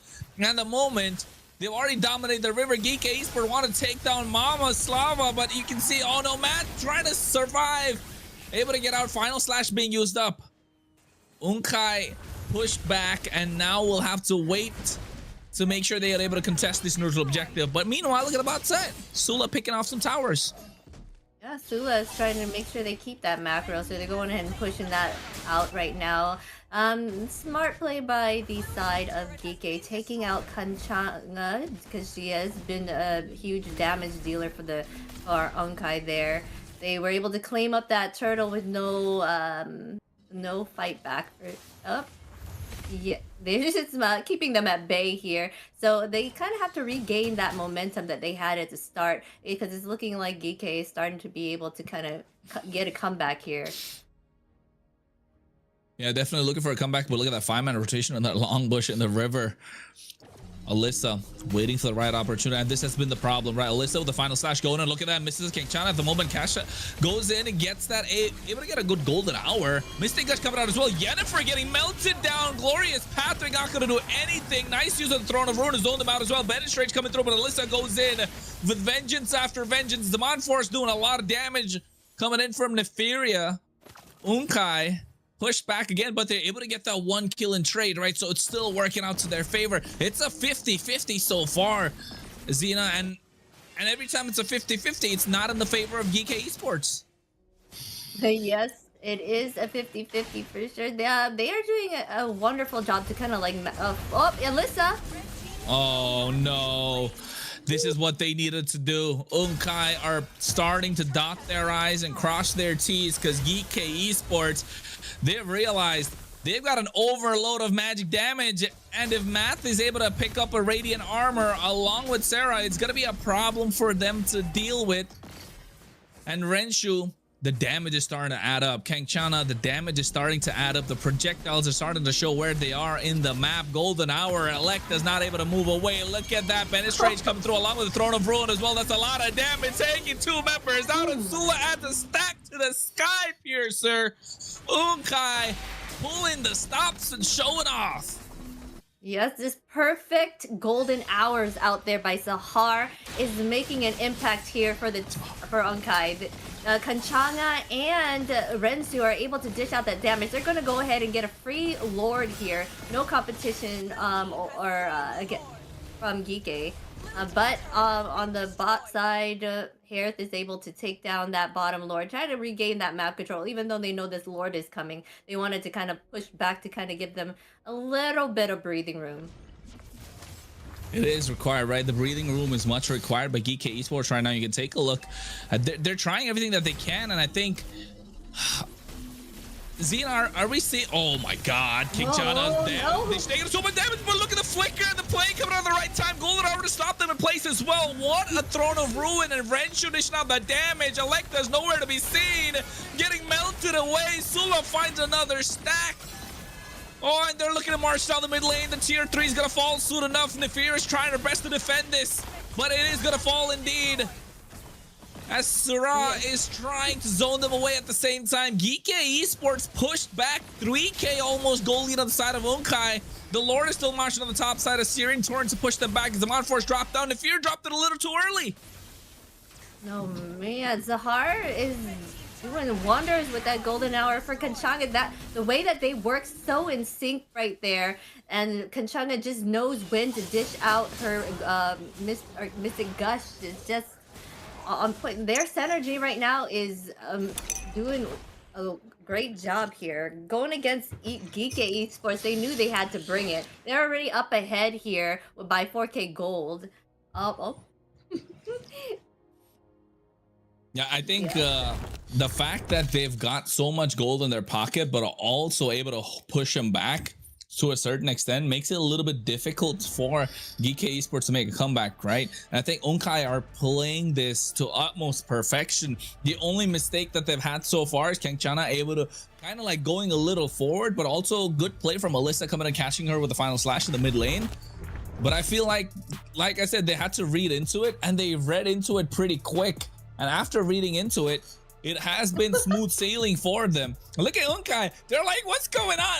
Especially Sarah, right? She's like, oh, look at it. It's paused. It's paused. The game is paused, folks. We're fine. Sula's saying the same. We're okay. We're ready to rock and roll. And now they wanna get things rolling for themselves. And I think that Gord is definitely gonna be a key playmaker in Sula as well. The more stacks she starts getting, the more dangerous Unkai look. Yes, for sure. So, Sahar here, she was having a little mini meltdown. It looked like it earlier. She's like, "Why is it about to say." She was like, she was like, she had her own momentum going. So she's like, I don't want this to happen, because then she's kind of, it'll probably once after the pause, they kind of like have to kind of regain where their positioning was on the map and all of that. So I can see where this the stress can come from right there. Geek over here though, on their side, they look relaxed. But it seems Yeah, like Yennefer may be the one having issues, maybe, because she's blacked out here. But not sure, unless she just didn't want to show her camera. But all right. I mean, I think you're right. GK Esports look a bit more relaxed, right? They know they are a great team and they can bounce back at any single point. But, folks, a question from the audience. Chris is 1923. I don't know what that's supposed to stand for, but if that's your birthday, you're really old, my friend. Almost 100 years old. Actually past 100 years old right now. 103. That's crazy. Hope you live longer, another 100 years. But recall spam or emojis? Come on, Xena, you go first. All right. I like emojis. So, because you can have multiple options of emojis to do, and I just feel like emojis are more fun. So, emojis for me. What about you, Kronos? I'm the toxic recall spammer. I figured. I'm the toxic recall spammer. I'll recall every single time somebody shows up. If there's a game where I'm playing and like my opponent, puts a good game or well played or puts in one recall, that's it. I'm gonna go hammer and tongs at them the entire time, just like Unkai have been going against GK Esports. That Lord already taken down, and now GK Esports needs to find some breathing room. 3.5k behind. Unkai, they're doing it so well. Hope they can keep this up, because we want to see a series on our hands, don't we? Yes, we do. Gike here on the defense. They know that Unkai is dominating the field right now, but it's only, well, it's a good amount of gold lead, but not major. They can totally come back from that for sure. Let's go ahead and look at these items here. What are we seeing? I think nothing out of the ordinary. One thing I want to point out is Sula just going gung-ho. Oh, wait. Conceal play coming in. Look at Sahar trying to get in the back line. Nice with the golden hour to create some space as well. Catching Electa and Yennefer off guard. Unkai, they're not shying away from fights. They want to take the fight, so they want the smoke at the moment. Alyssa trying to go in. Nice tracking shot coming in, catching two members. But looking at Fear, dives in under the tower, taking out Renshu. The moment that they were looking for, and now all of a sudden they're gonna have a difficult time trying to defend this tier 3 in the mid lane. Nice final slash come through as well as Matt gets caught up. The Glorious Panther to slow them down, but the Mystic Gush able to clear out the waves, and GK Esports have no answer to that. Yes, they don't. They may go contest this, even though there is 4-5 right now. They're going to get the Lord here, but they're trying to give them some pressure. Oh. Yeah, you can see Sula going in. Oh, Soul Sever used a little too early, but the Zaman Force coming down. Neferia able to get a massive shutdown. Oh, Unkai starting to crumble. The pressure's getting to them. GK Esports were pushed back. Unkai had all the advantage. Small, minute mistakes, which GK Esports are really good at punishing.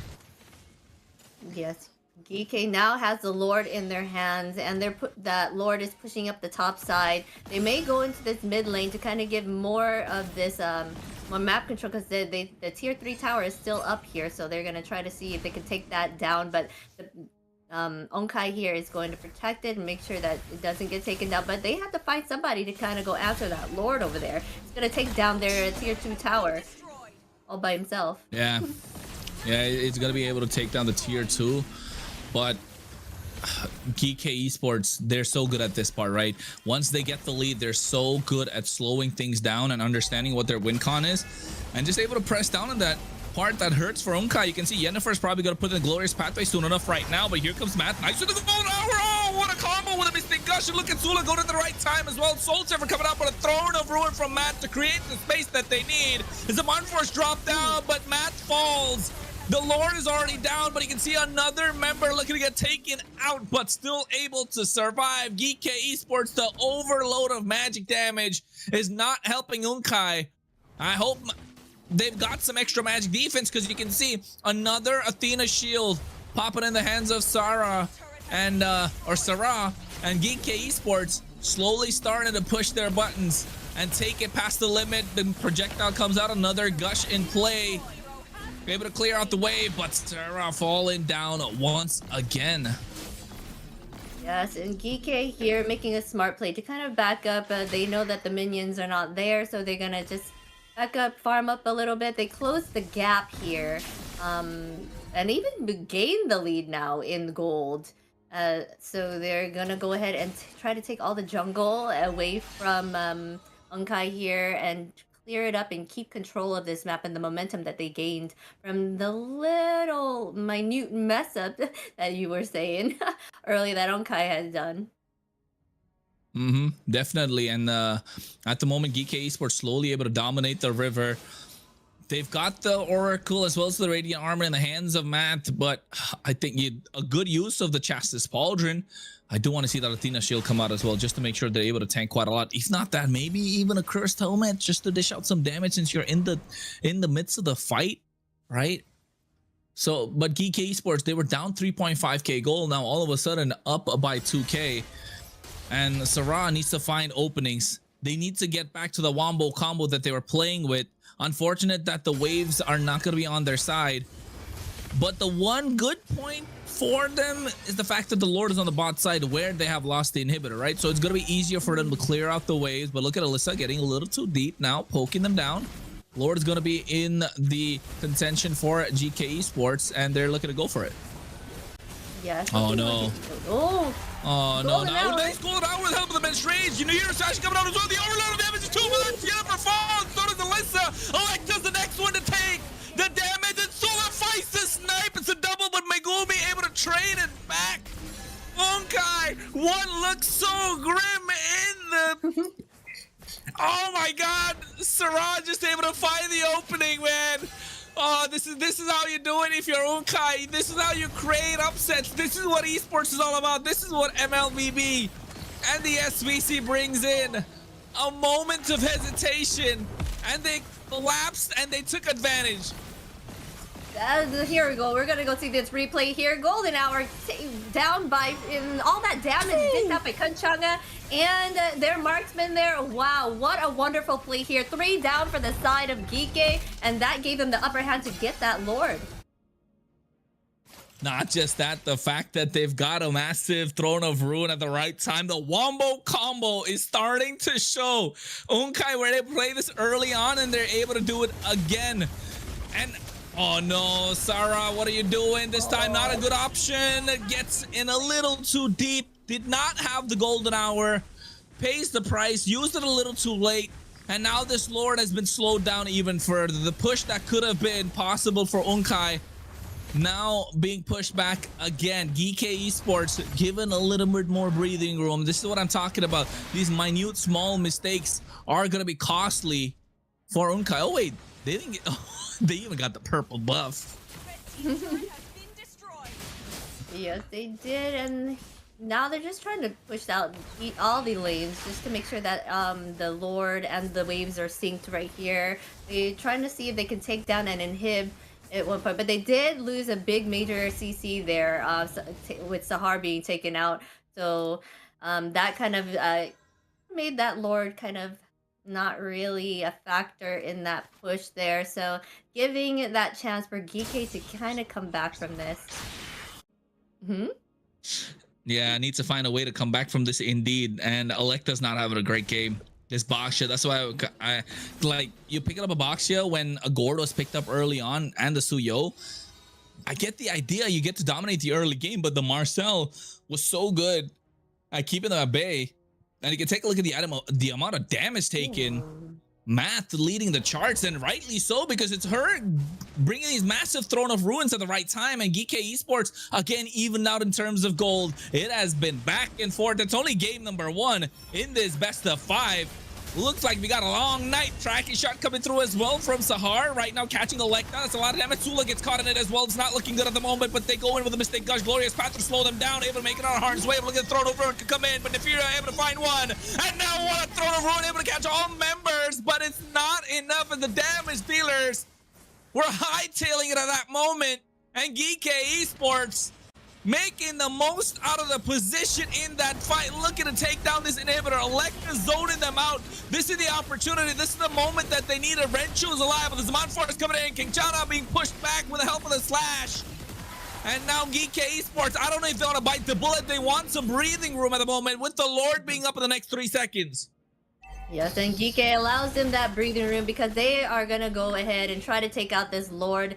since they will not have much of a contest here for it, as Unkai has to defend from these minion waves that are pushing out the top and the bottom right here. So they're gonna get this Lord and secure it, and that this might be the last push. Who knows? Because but they have been doing an amazing job here in defense. Both teams have kept everything pretty even throughout the game here. Megumi has not died yet, or Neferia right now. They both are coming online and getting those kills, dishing out those damages. So right now, this may be rough for the side of Unkai. They right now, Geekei knows how to handle this situation, and this is what they're about, right? We have said that Geekei kind of knew how to strategically change how things turn in the game. Well, things have turned. It's an Evolved Lord 21 minutes in. It's marching down the top side. All three waves are crashing. Look at the overload of minions at the moment. They're trying everything that they can. Kanchana, I mean, apart from that, they do have massive wave clear on side of Unkai. So if any team is able to defend this at the moment with this kind of composition, it's them. Matt being pushed back. Golden Hour as well, doing everything that they can to keep them at bay. Lord taking down Melty, but Electric is taken out first, and now they're looking to go gung-ho. Zaman Force drop down. If you're dishing out all the damage, but throwing of ruin coming at the same time. Megumi pushing them back with the help of the Searing Torrent. All 5 members still standing tall from the side of Unkai. How are they doing this? They're defending and defending. Projectile comes in. Alyssa goes in first, but he gets melted down. Immortality's popped again. And now all of a sudden, what's looking dire for the side of Unkai is looking to make a miracle come true.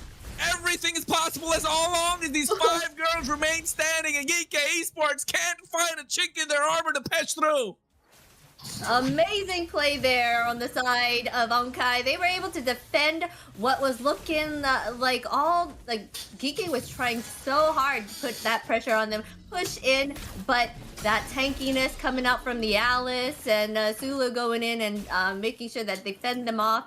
It kept them at bay, and so now they're gonna have to reset here on the map and try to see if they can set up for this next Lord. Oh, hopes and dreams, miracles, all just words.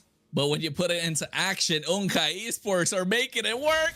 Who would have ever thought we would see this day? Geekei Esports being pushed to the limit, and right now Alyssa taking it to Math. A lot of damage coming through as well. Able to use the flowing blood to make it on harm's way. Look at the amount of damage dealt. Megumi, the linchpin, like we spoke about it in the draft, she hasn't gone down a single time so far, Xena.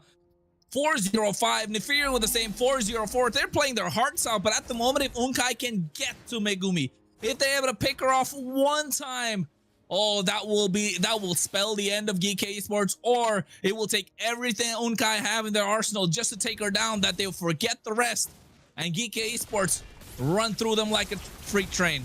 At the moment, the Lord is up. They're slowly trying to get it out, baiting them, but look at Sarah's position.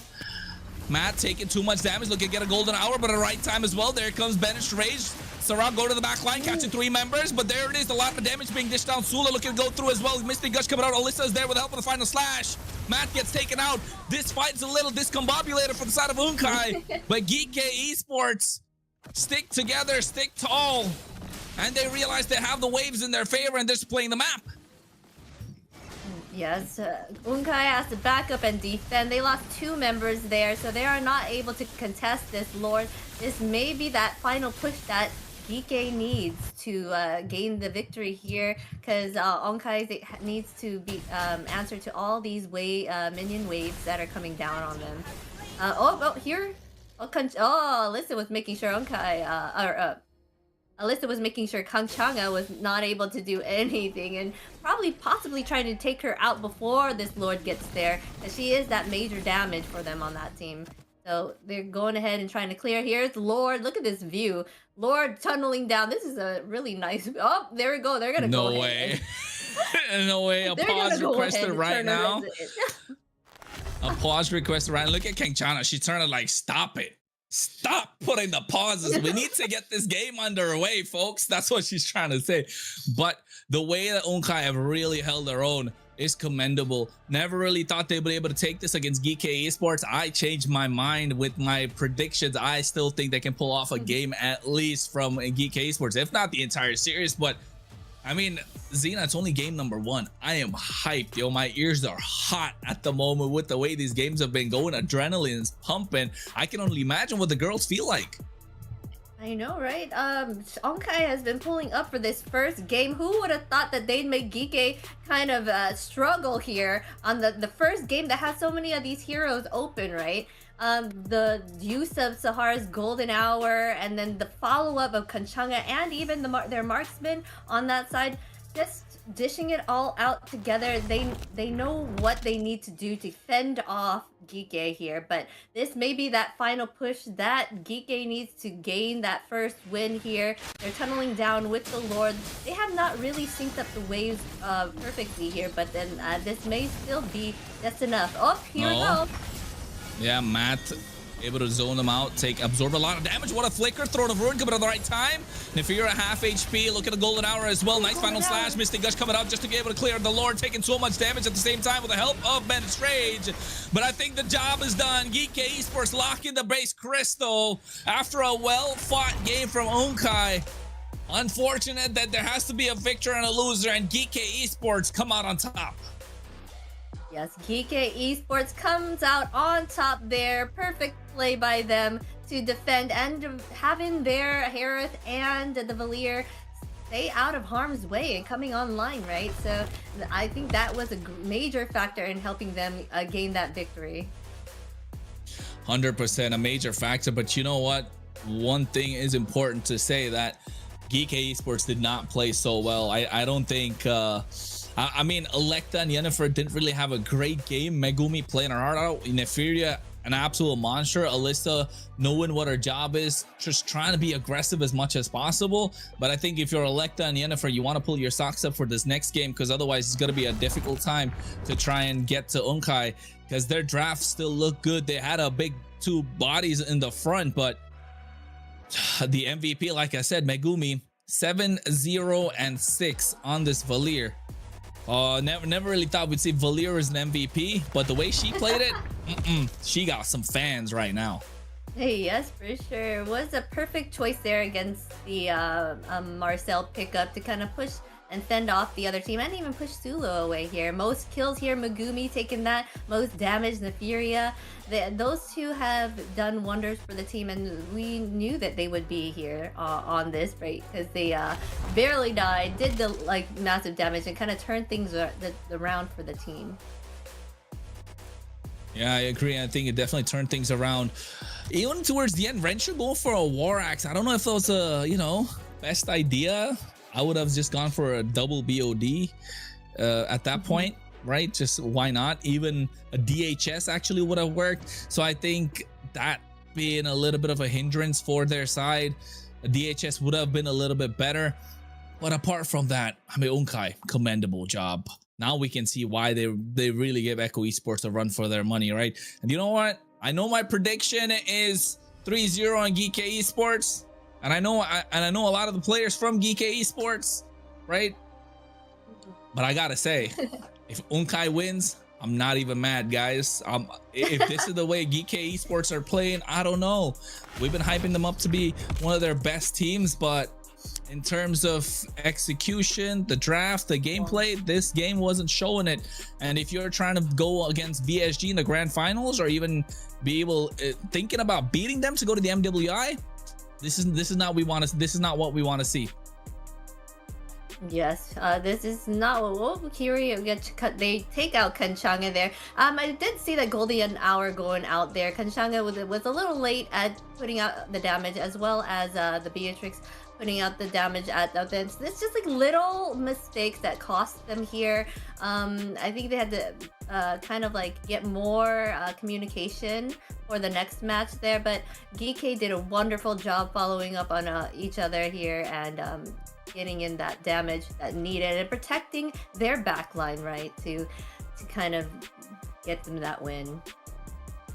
Yeah, big dub indeed after everything worked out for them. Oh, but what a game. I'm pumped, bro. I can't sit still at the moment with the way that they're playing it. Take a look at the replay as well. I think if Unkai start playing this the same way, it's gonna take a massive mental toll on them, that's for sure. So it's gonna come down to who's got the stronger mentality as the games go on longer and longer. But this was what, 25+ minute game? I don't think our 20+ minute game, and with the intensity that it had, so brawly, every single team fight was kind of 50-50. I think if you are Unkai, just take some breathing room and make sure you come back a bit stronger for the next game, because I think Geeke have met their match, might I say? Or am I speaking a little too early? Yeah, you could be speaking a little too early, but you know, they are putting up a fight, and that is really good that they're putting up this fight here. It could have been their game there. They were doing, and they had that momentum. They even almost ended it earlier on there, before the pauses happened. But you know, things happen with the tech and all, so it could have been a big factor there, for sure. Over here, the Kanchanga is trying to like make sure that damage dishes up, but it seems like it was a little too early to kind of do much there, so the damage wasn't fully put out there for them. Up. Yeah, I think definitely, but oh, we got one from Tom Key, bro. Tom Key in the chat. Just, if you played SVC, what hero would you ban first? Xena, that's for you. No, this is for you. If you played SVC, what hero would you ban first? Well, what they have been banning there is, I hate dealing with a Zushin. I would totally ban Zushin out. Because I've seen what she can do, and if she stays out of the way and you can't catch her, she can be that menace to the team, and I do not want to deal with a Zushin on the field. I agree. I think Jushin's definitely one of those picks that we definitely don't want to see on the opposite side. Regardless of me playing an assassin or not, she's still hard to take down, and it requires a whole team to kind of put out the effort to take down the Jushin, right? You need to stop her in the early game, you need to be able to flank her in the mid, and the late game you need to be able to mount her down. A lot of factors, so yes, I would agree. Jushin, my first ban. I don't like that hero. Absolutely not. The hero should be taken off the map, not even in the ban section. There should be a separate section where she belongs. That's it. You're like, nope, no, none of her. Secondly, I'd probably ban that Freya, because she can keep on dishing that damage. So those are my top two for bans. Yeah, I agree. And it's only been one game, bro. It's only been one game. It's a best of 5. God. And you know what, folks? After all that took place, the adrenaline rush that came through, we're going to be back after a short break for the next games. Don't go anywhere. Stay tuned.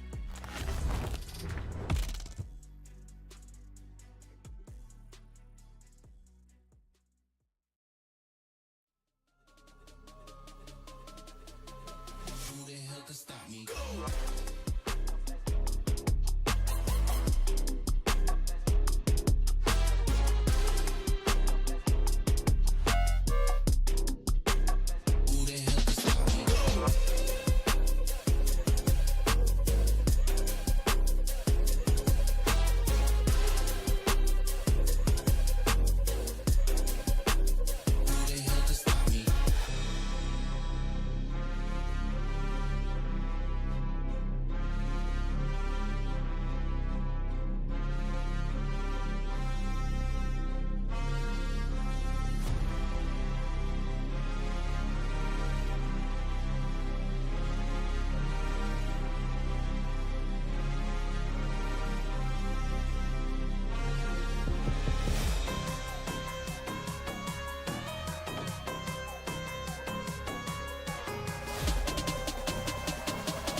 All right, we are back, guys. We are now going on to game 2 against Unkai against Gike here. Wonderful matchup there in the first one. They gave us a fight to watch, and that was very exciting to see. It was, bro. I'm sweating after game number 1, and I got 4 more of these. God bless my throat. But you know what, the fact that these games have been going in, so they've been going at it so hard, I feel like they didn't want to give game number 1 away, right? Most of the time, game number 1, momentum, you don't want to give that control away. But game number 2, hopefully Unkai can reset, because they play fantastic, not gonna lie. Maybe it was a composition, maybe they you know, this is something they've practiced quite a lot, but their decision making, yes, apart from those minute mistakes, right? If you ask me, Gike Esports didn't really do anything out of the ordinary. It was mostly Unkai who made those mistakes, which allowed Gike to capitalize. Not like Gike were kind of pressuring them whatsoever. It felt like Unkai just folded under no pressure at that moment. They were trying to, how do I say, take a few steps more than needed, and they ended up tripping and falling down. So hopefully if you're Unkai, it's okay, take it at your pace. You were able to control the game. Game number 2 is going to be much more solid, but Gike Esports, I think they need to buckle up, you know, pull their socks up. And speaking of Gike Esports, well, let's take a look at their lineup right now, ladies and gentlemen. It is gonna be Neferia, Electa, Megumi. Oh, we got Asu back into the fray along with Alyssa. Yes, it seems like they're switching out their roamers here, putting in Asu. They're probably they want to see what Asu can bring to the table against Kanchanga there to try, or not Kanchanga, but sorry, Onkai, to possibly see if it can make a difference and maybe give him a leg up in the matches, right? Maybe they do not know how to deal with, I heard that Asu's main is a Kufra, right? So maybe she might be bringing it out here for us to see and watch that gameplay with a Kufra in it. We did see that respect ban Kufra coming yesterday as well, right? When they were going up against Noctra. And also at the same time, I think, you know, the fact that they went in for Asu and Megumi, are they going to go for Yui and Yennefer later on just to see? But again, hey, Tom Key, how many times are you going to ask us the same question, bro? we answered your question. Don't be repeating those questions again in the chat. I mean, I could give you more that I want to ban. I want to ban the Phobius. I don't want to deal with that being latched onto me. That's another one. Yeah, Phobius. But you know what? Another one I would think of is probably Glue. Glue is annoying. Oh, yeah. He can be. Glue is hella annoying to deal with, because he's just such a massive disruptor in these fights. The grab, the slam. The worst part being, I don't want Patrick running around me like that. You know, Patrick trying to get on top of you, or the ice cream skin. So cute. It looks creepy. I love that skin. It looks creepy. I love those little Patricks running around. What are you talking about? Those are so cute. No, I agree. I love Patrick running around like that too, but I just don't want, you know, when Patrick gets on, does the grab, gets on top of the hero that you've got, he looks so grumpy and so angry. You know, it's like the time when somebody called him asking if this is a Krusty Krab, and he said, "No, this is Patrick." That's what he was. That is a wonderful skin, though, for sure. I do enjoy seeing all of that. But Glue on the field, yes, is a terror to deal with, and I do not want to go against that, especially his little sticks and stuff like that. You know, it's just he's not one to mess with for sure. But yeah, and taking a look at what we got on our screen, folks, Unkai, the lineup remains unchanged. And I think if you're Sahar right now, you need to take a little bit of a chill pill, right? She was, it was a nail-biting game indeed, but, you know, she needs to calm down a little bit at the moment. She was the one who kind of made a few fumbles here and there, but that's all right. And not everyone's perfect. I think now in game number 2, you want to bounce back at the best possible way, but taking a look at Gike Esports, Neferia, Electa, Megumi also comes into the fray as well, and Alyssa. So I think we have a bit more focused. Yeah, they seem a bit more focused, and we had a little guest there, the little teddy bear. That was super cute. Oh yeah, I was about to say. What do you think the name of the teddy bear is? Teddy. Does it? Teddy. What are you? Okay, what name would you give the teddy? What name would you give the teddy? Bear. Oh, okay. Just kidding. I think Teddy's better so than bad. Bear. Okay. Such a bad All one. right, guys. We have an audience question here from my queue. What's the difference between pro and ranked players? I have 500 plus stars, but can't qualify in tournaments. That's the question for you, Kronos. All right. There's a difference between ranked players and pro players, because you can be a pro player. I know a lot of pro players that have like max like 100 stars or 120 stars, sometimes even 80 stars, 70, but they've reached the pro scene because if you're ranked, you're just basically spamming a couple of heroes, and you understand how to finish the game much quicker. But if you're in a pro scene, you understand a lot more layers to it, right? Individual skills, the matchups that you're going against, how you'll play the macro, understanding when your teammates are at their best. That's something that rank really doesn't do. Even if you play in a 5-man setting, it is possible, but the pressure of a tournament is different. The draft styles are different, right? The bannings of the bans are different because you get to ban 3 off the bat instead of, and then you have to wait. I forgot how Mythic ban even works. I haven't played ranked in so long, but yes, I think the fact that the bans are different also in the way that the games go about. So yeah, 3 and then you get 2 bans right off the start, right? But in tournaments you get 3 and then the first phase and then 2 and then the second phase. So the strategies can pile up, and also knowing that there are some heroes that are great to get games in rank, but not in tournaments. For example, you can win anything with rank, bro. Like you can play Mia and just go straight one lane and just keep pushing. You can die 10 times and you can still can't be the winner, you know, but not so great in tournaments. Yeah, exactly what Chrono said. But yeah, it does go into the synergy too, because I know in ranked matches, a lot of the time people go into ranked matches, they're like solo, duos, trios, right? But then the tournaments, you have to work together as a team and have that communication style that you do. Like you said, there's like the 5-man you kind of go in with, but it's also the bands as well is different. Like it's a whole different beast to go into and try. So your best bet is to get into these community tournaments and test your luck in those versus trying to do well in these ranks, because it's a total different beast. And speaking of the community tournaments, make sure you follow our socials, because we do a lot of community tournaments all the time. 2v2s, 1v1s, 3v3s, 5v5s for a lot of prizes, a lot of diamonds, lucky box skins. So why miss the opportunity? Surge is the one-stop shop for everything that you need in Europe.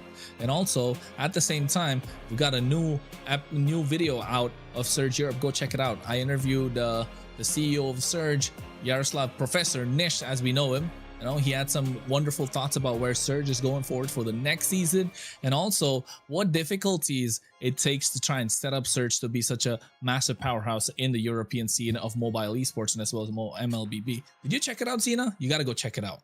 Oh, I did. I was actually watching some of it before getting on here. I was watching you interviewing and talking a bit. So it's a good watch, so make sure you do check that out as well. There's a whole bunch of different things going on as well on the socials. There's Surge Fit, right, Kronos? Yeah, Surge Fit right Club. So they're doing it. Get your muscles up, folk, although I got none at the moment. I need to hit the gym.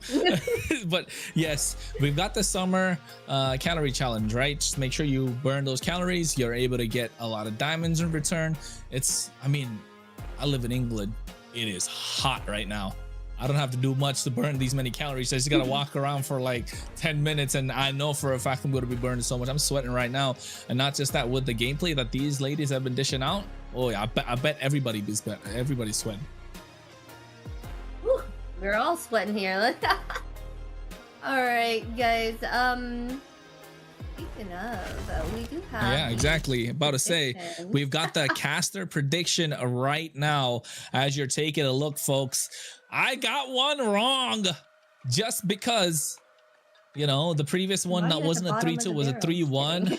Yeah, I know. I'm on the 4th position. Warren got 11, right? You know, I'm gonna be catching up. Actually, I'm at the bottom of the barrel. Scared Yet's got the same too. I can't be lagging that behind.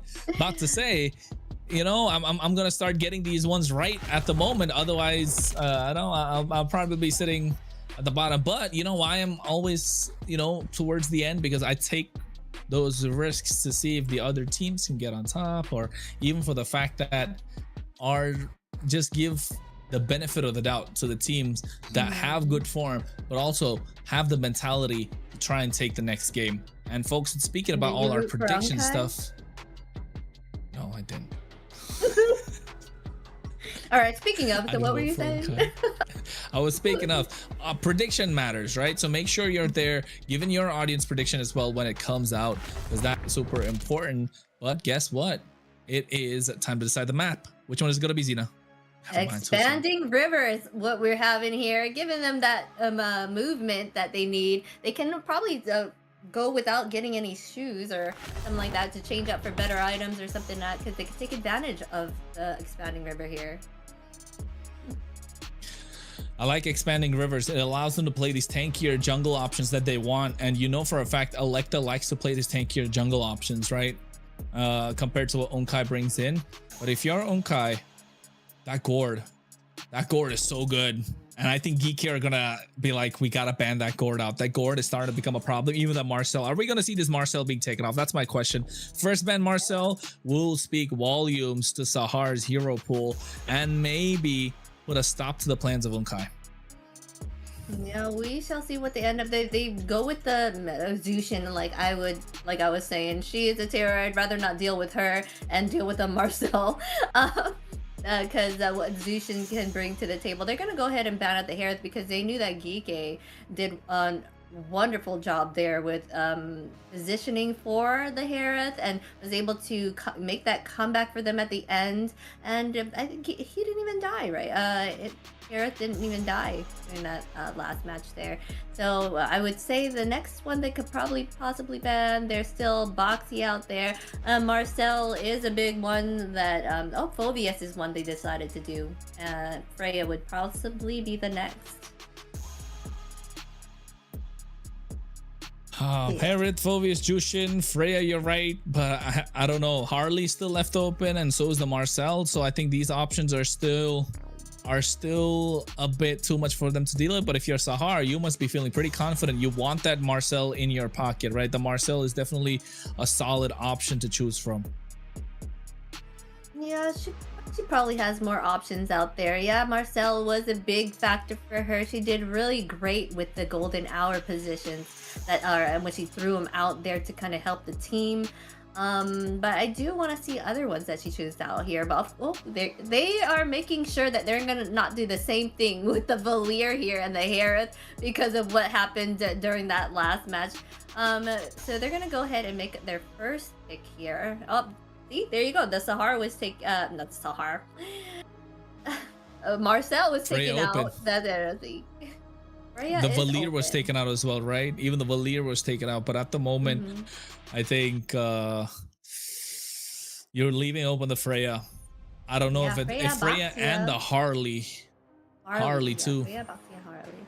So whatever they choose here, it could be like they would get a double meta on the other side. There's a bunch still open here for sure.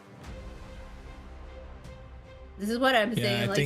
The first pick is a leg up, but the opposing team has a chance of getting to. Oh, they gonna win ahead and pick up a carry. Okay. Carry is a solid choice. It's not a lot of options left in the gold lane. Lock down the damage dealer that you need and give the option to Geek Esports to pick. What do you want to go for? We know you like to go tanky jungles, and we will pick up the carry just to keep a failsafe in our pocket, but also at the same time, where we need to look at what options can they go for in terms of the jungle. There's the Harley, there's the Suyo, there's the Boxy as well. They lock down the Kaja just to make sure they don't get that Kaja plus carry combo on the other side. And Asu on this Kaja might be a game changer for the side of Geek Esports, but Harith was not available, so Baxia is going to be the choice that they're going to go for. I think if you're Unkai, lock in that Kalea, right? Lock in that Kalea so you know for a fact that this Kaja, whenever she flickers in, you're going to be able to use the Tsunami Slam to slow them down as much as possible. Yes, Kalea pickup would be nice here to give that double isolation on both sides so they can have that. I think if they were to pick up this Harley, though, you think that the Kaja would be a menace to it? I mean, but yeah, right? So that could be a play there. That's why they're going to go ahead and pick up the Leo instead here. Leo's Gourd. only having a 44% win rate. Yeah, you think Kanchanga with her gourd, but what else Gourd. can she play? 100% gourd. What else? It's got to be the gourd here. You don't let that go. Never mind the Kalea. Yeah, Kalea, like you were talking about it, right? Kalea was just gonna stop the Kaja from coming through, but the gourd being left through right now, Kangchana, that gourd has worked out quite well for her. So let's see what else she's got in her pocket, because it was definitely one of the key conditions to their victory. Maybe she doesn't want to be predictable, you know? She's probably like, all right, I know I play the gourd, and they probably are finding ways that they can deal with that, like a Yuzong can get to the gourd, so they're making sure that she possibly might not pick that up, because Yuzong can do this black dragging and get back there, take her out real quick. Baxia is pretty mobile as well. He can probably get there just as easily, so maybe that gourd pickup may not be smart here, so they have different options still. Zetian is still open to be chosen. I've seen some Farces being chosen here and there, but let's see what else they'll pick. They went ahead and banned out the glue. They don't want to deal with that. Yeah, I think glue is definitely an option they don't want to deal with, just because of the fact that it works so well against the Baxia, also against the Kaja, as well as the Yuzhong. But if you're Unkai, take all these marksmen. You want to take out whatever combo possibilities will be happening with this Kaja. The Herod's gone, no carry. Claude is another great option to take off, just so you can prevent the dive, but maybe the Moskov, I would say, because you have the space created for the Moskov. If not the Moskov, even... There you go. The Zetian that you were talking about is taken off completely, but I still think Unkai needs to take out the Moskov, because I'm starting to see some cross-map plays happen on the side of Geeky Esports. But if you're Geeky, another EXP laner, Sora, can always be taken off. Valentina is a great choice if they want to go for it. But I don't know. I think Alice? Oh yeah, the Alice. Remember her math on the Alice? Every time she landed a Throne of Ruin, at least 3 to 5 members getting caught in that ult. There you go. Respect band coming through. Yes, there you go. The Alice is taking out, so they're trying to give them limited options for mats to see what they can go with here. They're still going to need their marksman, or well, the gold laner and the mid laner for the side of Geeky here. Trying to see what the next ban is here on Unkai's side. They're making sure they're taking their time, because they want that spot. And oh, Lilia ban. Yeah, Lilia I think is a good ban, just so that you kind of don't stop this Leomord from getting in. Claude is gonna be the choice of marksman. Not a lot of other options left open. I would have still liked the Moskov to a certain extent, but I understand the Claude. You get these. You're mobile on the map, so it's good. But if you're Unkai, how do you round it off? The gourd is still available, but the gourd into the Claude is not the best option. So they kind of putting the question on: do you want to pick up the gourd? I've got the Claude. You want to pick up the gourd? I've got the Yuzhong to add that extra bit of terror factor in there as well. So what other Valentina is a solid choice if you ask me. If you're Unkai, you go for Valentina plus Sora, or it does work out, but they go for the Terizla in the EXP lane. Slower rotations from Unkai, so Geeky are looking to run and gun and get this game down in the blitz. They're gonna okay, they're gonna give themselves that mobility. They're like, yeah, our Terizla's slow, but we're gonna back that up with a Luyi, and we're gonna give you that surprise on the map. So that is a great smart choice there for that teleporter. They can get around pretty quickly for sure here, and if they group up, a Luyi can dish out that damage to them, right? So all right, I would love to see how she's played here. Alyssa is just in the dark, locked in, making sure she got no distractions. You know what? If I was Alyssa, it's a good time to record a meme, right? Just remember the time when she's locked in, and then like she gets a triple kill, and then she just high fives, and then somebody high fives back, and she realized she's all alone at home. I've seen that one. I've seen that one. He just made a whole story. Okay, so now we Now I see where you Hey, we come up forgot- with your socials. Well, so where's the last pick? We forgot to see the last pick. I was thinking about that story, but I forgot to see the last pick. What was it? I didn't see. I was distracted by your story, looking at the dark. Oh, Xavier, what's going on? Oh, They got wow, late game on the side of Geek too. Oh man! All right, yeah. this should be fun. It's gonna be fun, all right. It's definitely gonna be fun, folks. So buckle up, get ready to rock and roll, because it's gonna be game number 2. Make sure you like, subscribe, do all that good stuff. It doesn't matter if you're watching only the Surge Europe stream or even a watch party that ZL is hosting right now.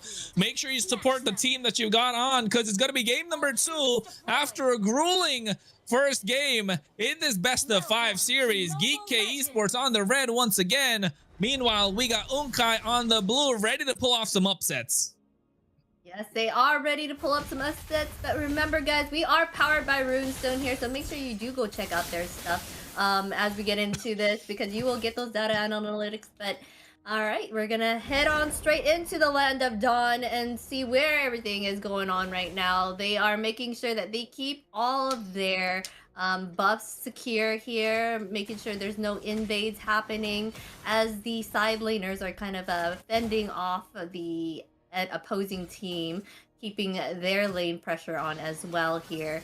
Not much going on. They claimed that little litho there in the middle for the side of Onkai. Oh, Nasu, she's taking too much damage, and you can tell why, because Kangchana right now, with the help of those yins and yangs, the dispersion rotation combo, the burst is insane. You got to respect that damage no matter who you are.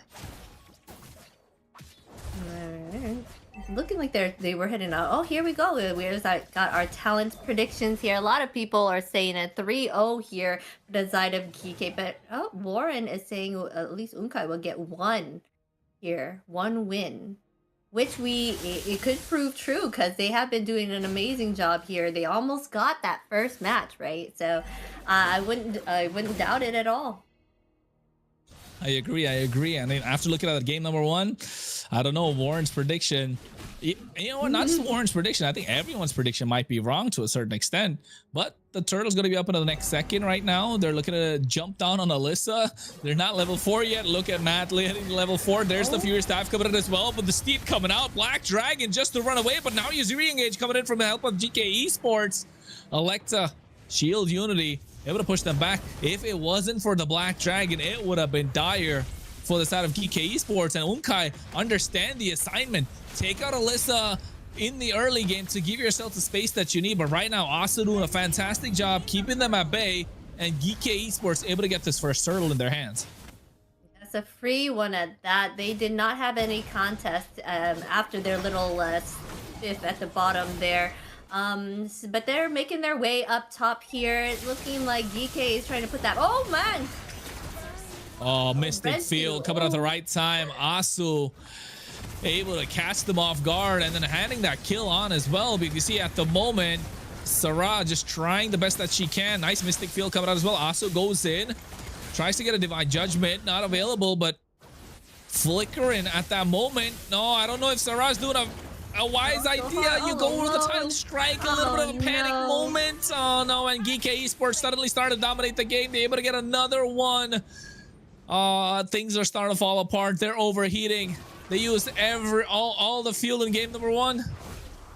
Yeah, so GK up ahead now here with 3-0, and the audience predictions, you guys are also thinking that GK is going to get the upper hand here in the match. But hey, some of you did say Onkai might be coming up the victors. They are a little bit behind here now, about almost 3K. It's at 2.5 at the moment here. They're building up that momentum to kind of reign their terror on the map. They are making sure to protect their marksmen here, but they're backing off now, going into the mid, and oop!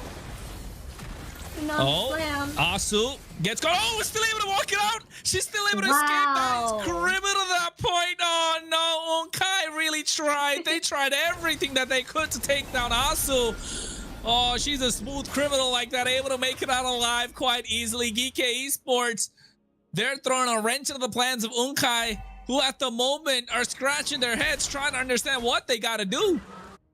It's great escape there by Asu for sure. Now they're setting up for this second turtle here. This may not be contested as well as Sula is heading towards the bottom. They are trying their hardest to take out Alyssa here. Thinking Alyssa is that major threat to them. So they're going to head and give that free turtle to the side of DK. But on the flip side here,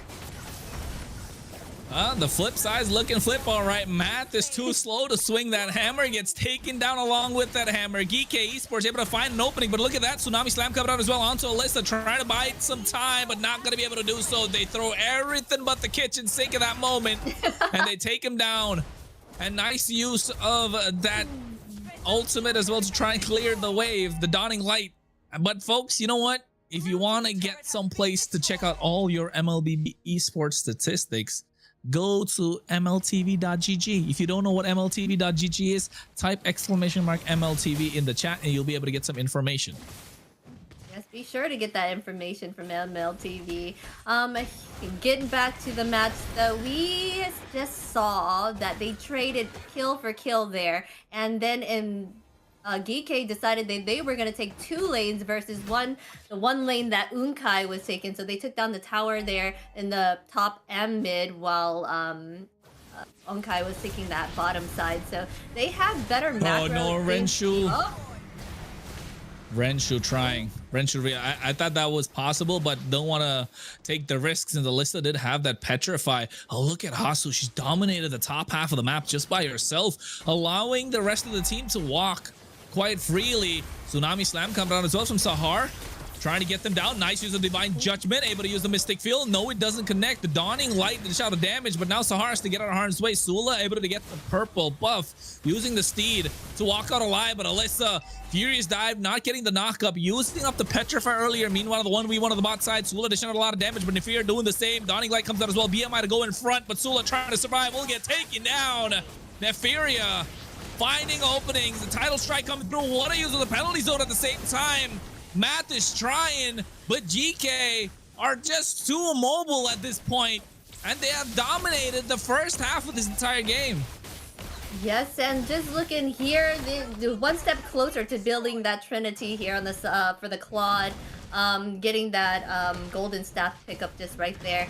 Igike has taken full control of the map at this point, just adding that pressure, and Onkai are on the defense, and they're trying their hardest to try to keep them at bay, but it's looking like right. Oh, here we go. Oh, penalty zone on the back line. Megumi taking a lot of damage. Renshu flickering forward, but look at Alyssa comes in with the Black Dragon, looking to go with the Furious Dive. Renshu taking a lot of damage after the flicker being used up. Asu assisted with the kills, and actually, did she even get that one, or was that just in the hands of Alyssa? I did not even see who took that kill right now. They just traded blow for sure. Sahar had to run back, almost nearly dying from that burn that she had on her. They're gonna go ahead and try to fend it off, push off those minions to save their inhibs here. And it's looking like Gike is gonna back off, but take that purple buff as they make their way around. They're keeping that map pressure for sure on to the side of Onkai. Oh, they're going in for a battle here. Oh, nice Divine Judgment again. What the Dawning Light. They're really taking it to Unkai. A complete reverse in what happened to game number 1. Unkai don't really have a bad draft in this game either. They do have the early advantage with the help of Kangchana as well through the diversions. The only thing I would say is Math is a little slow to get into these fights, but they do have the mobility with the rest of them. It's a slow-paced game, but look at the lead. 8,000 on the side of GK Esports. Nice Tsunami Slam to put Alyssa back, but she's still able to make it out alive. And Nefiria completes the Trinity. Alyssa gets the Queen's Wings, and now all of a sudden, Unkai, it's looking like it's gonna be a little difficult now. Yes, it is. Unkai on the back foot here. That gold lead is massive for the side of Geekgay. They are going ahead and setting up with what looks like a free Lord, as Unkai has to kind of answer through these like minion wave pushes here. But they seem like they're gonna go ahead and try to get some map back here, pushing that bot side. to save themselves and give themselves that breathing room. Well, they're not going to fully push it out here. They just want to make sure that they go back and be present for any team fight that may come their way. Yeah, I think in terms of what the team fights look like, Unkai needs to go in an extended team fight. The longer team fight goes, I think they definitely have the advantage, but they don't have the itemization at this point, right? Look at the gold. King Chana, I wish he had a little bit more damage, especially some penetration, maybe a divine glaive at the moment, genius wand, but only the glowing wand is not gonna help out because the magic defense had already started to rack up. And Geek Esports, they've got a pretty back line. You know, they definitely have really good high ground with the help of this Xavier.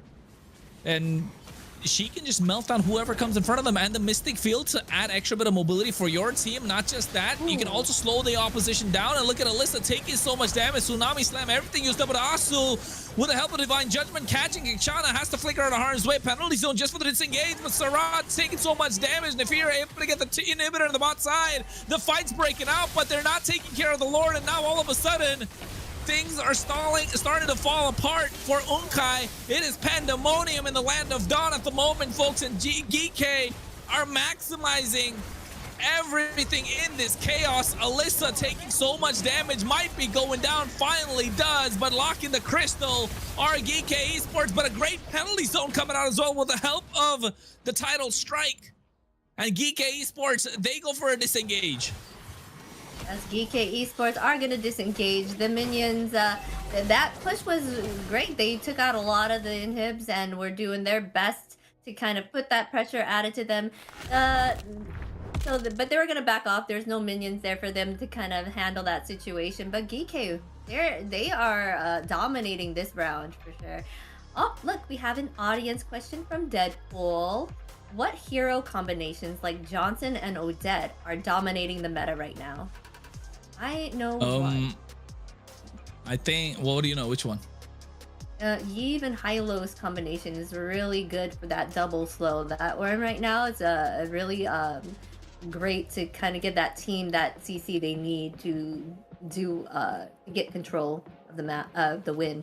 So I agree. There's also the twin engine horsepower. Leo more than Hylos. Don't forget that combo.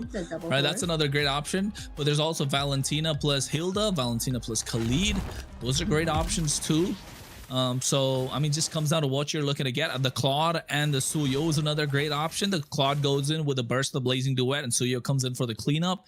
There's also the Carry plus the Kaja. Those are great options too. So yeah, there's so many combos out there. Plenty of combos to choose from. All you got to do is pick your poison.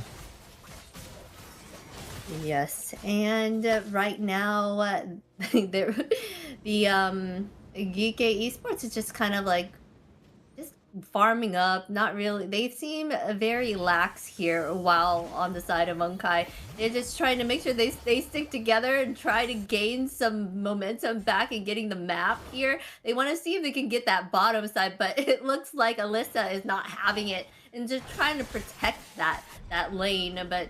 They made the smart move of going back because those minions were pushing in from the top and mid side here. They're going to go ahead and set up for this next Lord and not going to be contested as well. I feel that Unkai should try to attempt to kind of get some type of Lord to give them the upper hand, because if this keeps going on, it was going to look like GK can keep adding that pressure and keep gaining that lead against them. Yeah, I think it would have been better if they used the diversion trying to get to the Lord, right? But just not opting go for that, letting it go quite easily and trying to push on the bot side when you know for a fact it's not going to lead to anything because the Lord has already come down the mid lane. No inhibitors left whatsoever. Electa making sure she double checks these bushes. And now all of a sudden, GK Esports are slowly holding the shotgun and Unkai looking down the barrel. Yes, right here they're trying to sync up the waves. We have Flicker Divine Judgment at the right time as well. Blazing the web coming out of the back line from Nefir, able to catch Kinshana and finds a double, looking for the third, but all of a sudden things fall apart in pandemonium as Nefiria finds a maniac in that one fight. Team White, Geek ended that with a bang. They fully dominated that round, and just did amazingly there. Like they did little mess ups. They knew what they needed to do to get things done and fully took over there. Yeah, and they just needed a moment, just a single moment for the trigger to be pulled. Holding the shotgun. Asu said go, got the flicker divine judgment on the Kanchana. That's it. Black Dragon, BMI, Blazing Duet, and then over. GG, well played. It's 2-0. Question. Do you think that roster switch up for Geeke made a difference here for them? It's starting to feel like it, right? Starting to look like it a little bit. Maybe we need to take a look at one more game to see if that was definitely the one that made the change, because Yennefer did play a fantastic game, but not just that. I think two different play styles, if you ask me. Yennefer likes to play these aggressive early roamers. It likes to get the control in the early game, but if not able to get the control in the early game, it starts to slip a little bit, and in the mid game loses her head trying to find the position, trying to get the advantage. But looking at what Asu did, not able to get the early game under control just because of the fact that the opposition had that Lu Yi taking a lot of bursts but still able to survive. But I think in terms of shot calling for the team, with Asu being present, I think in this game there was lesser hesitation compared to the previous one, right? Just out of what we've seen so far in this game. So I would say maybe give it another go and take a look and see if the team started to gel well together. Maybe if they are, I think the answer might be clearer than clearer for someone rather not. So it's not a decision that I can make. It's not a decision that we can make. It's not a decision that the fans or the chat can make. But I think there will be signs showing after a couple of games to see who's definitely fitting the team a little bit more.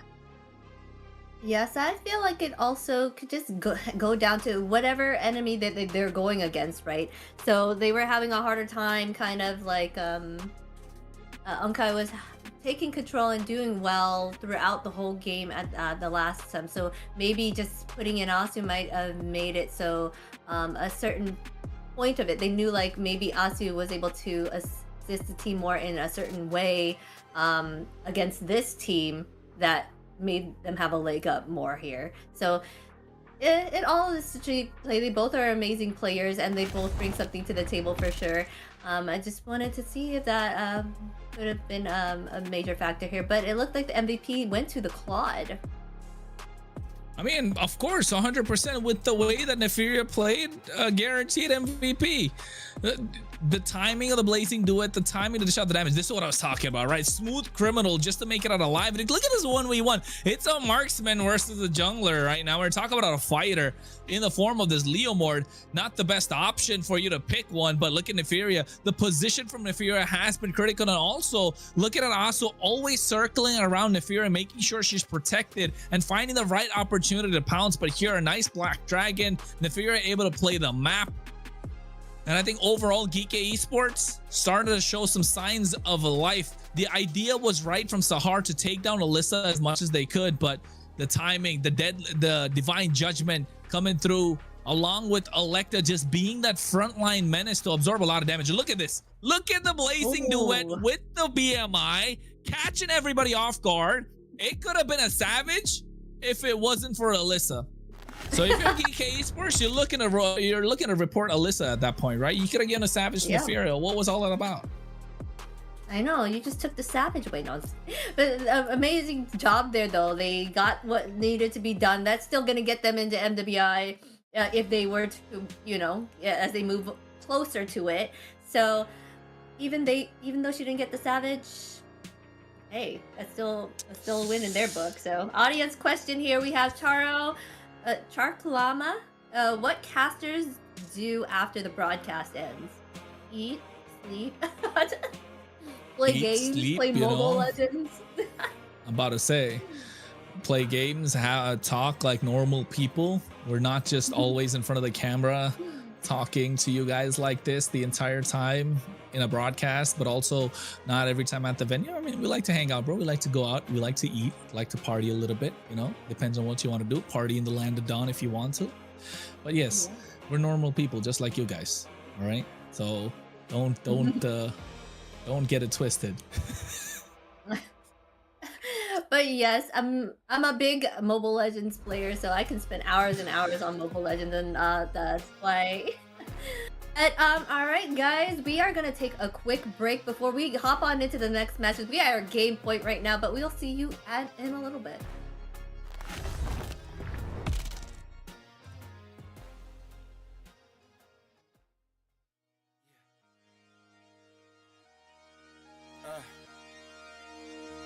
Yeah, hey, giving it all, hey, yeah. I'm giving it all I could give, run up and taking my pick, then bringing it back to the crib, yeah, you know how I go, we finding the gold, the deeper we dig, so we just keep digging till we finally get it, like, get out, sleep when I'm dead, I gave you my word, don't break it for no one, you know I'ma keep what I said, ready for war, I've been deep in the trance, been jumping since I had them squeaks in the bed, ice in my body, I'm cold under pressure, recovered like I had no heat in the vents, shooting I don't have a conscience, too much to accomplish, you know I can't leave it to chance, yeah, throw it in the bag, throw some dots, I'm Jackson Dart, I'm out of pocket playing tag, catch me if you can, empty out the mag, took the lead, I run the track, and I'm never looking back, for the moment, always rolling with the punches, find a way to see, through the ceiling, put above us, smoke is in the air, keep it heavy and abundance, when the dust settles, let's see who remains, show up for the moment, always rolling with the punches, find a way to see, through the ceiling, put above us, smoke is in the air, keep it heavy and abundance, when the dust settles, will you be the same, will you be the same, will you be the same, will you be the same, will you be the same, when the dust settles, let's see who remains, I'm giving it all I could give, run up and taking my pick, then bringing it back to the crib, yeah, you know how I go, we finding the gold, the deeper we dig, so we just keep digging till we finally get it, like, get out, sleep when I'm dead, I keep those around me I trust, only the family, not much to discuss, ashes to ashes, we brush off the dust, when they say get the f*** on my nuts, pay me the villain, get I'm the villain, I'm waiting at dusk, a bag in the trunk, cover my face like I'm hush, you know they not with us. And we are back, guys. But anyways, we are back here with Geeky Esports against Onkai right here. Right now we're at game point for Geeky Esports. They did wonders on that last match, and they reigned supreme during that one. But let's see if Onkai can come back from this little tidbit that just happened. So yeah, I think we got to see if Unkai can make it back. Indeed, they're down by 2, but GK Esports making another change to their roster. Yet again, I was right. They want to go all the way to see what the best possible solution is. This time, they're rocking Yui and Yennefer in together. That combo, let's see what works, because Neferia, Alexa, Yui, Yennefer, and Alyssa making sure everybody gets some game time, but also trying to find the best possible fit for their lineup. yes, they're giving everyone time to shine, and I like that about Geeky. Yeah, they keep switching it up, but they know that they have that breathing room because they are at game point, right? They don't have much to worry about, so they can test out their players here to see which works best together right now.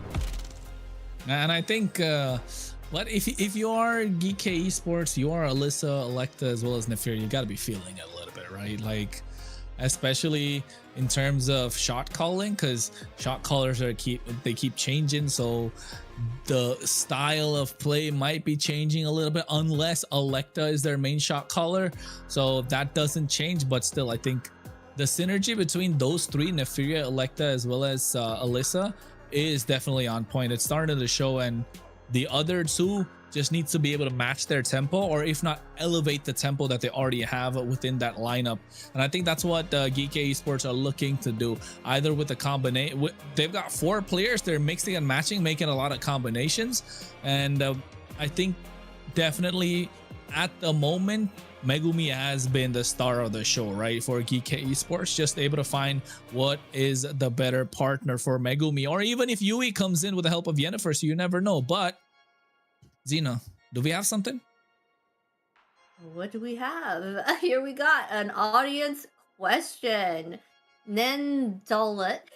Sorry if I said your name wrong, you know. I'm just not really great with names. But Nendolet, if Nana had a YouTube channel, what content would she post?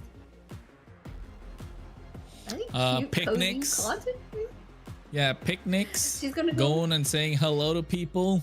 You know, Joy, Harith, collab. they're gonna go on. Yeah, about to say collabs with Harith, and like just showing how she can make a sandwich, or probably just go and enjoy good time. You know, playing with her toys. And if you're, and then she probably make a raid short saying she's the one. This person is being mean to me, guys. You know, you never know.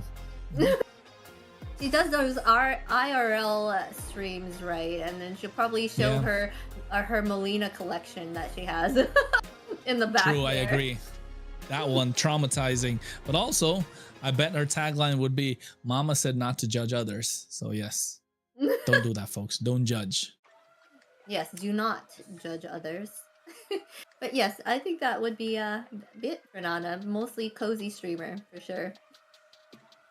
100%. And I think, speaking of cozy, Geeky sitting a little comfy, cozy, 2-0 right now in this best of 5. Unkai still having a little bit of difficulty, looking to see how they can make this comeback possible.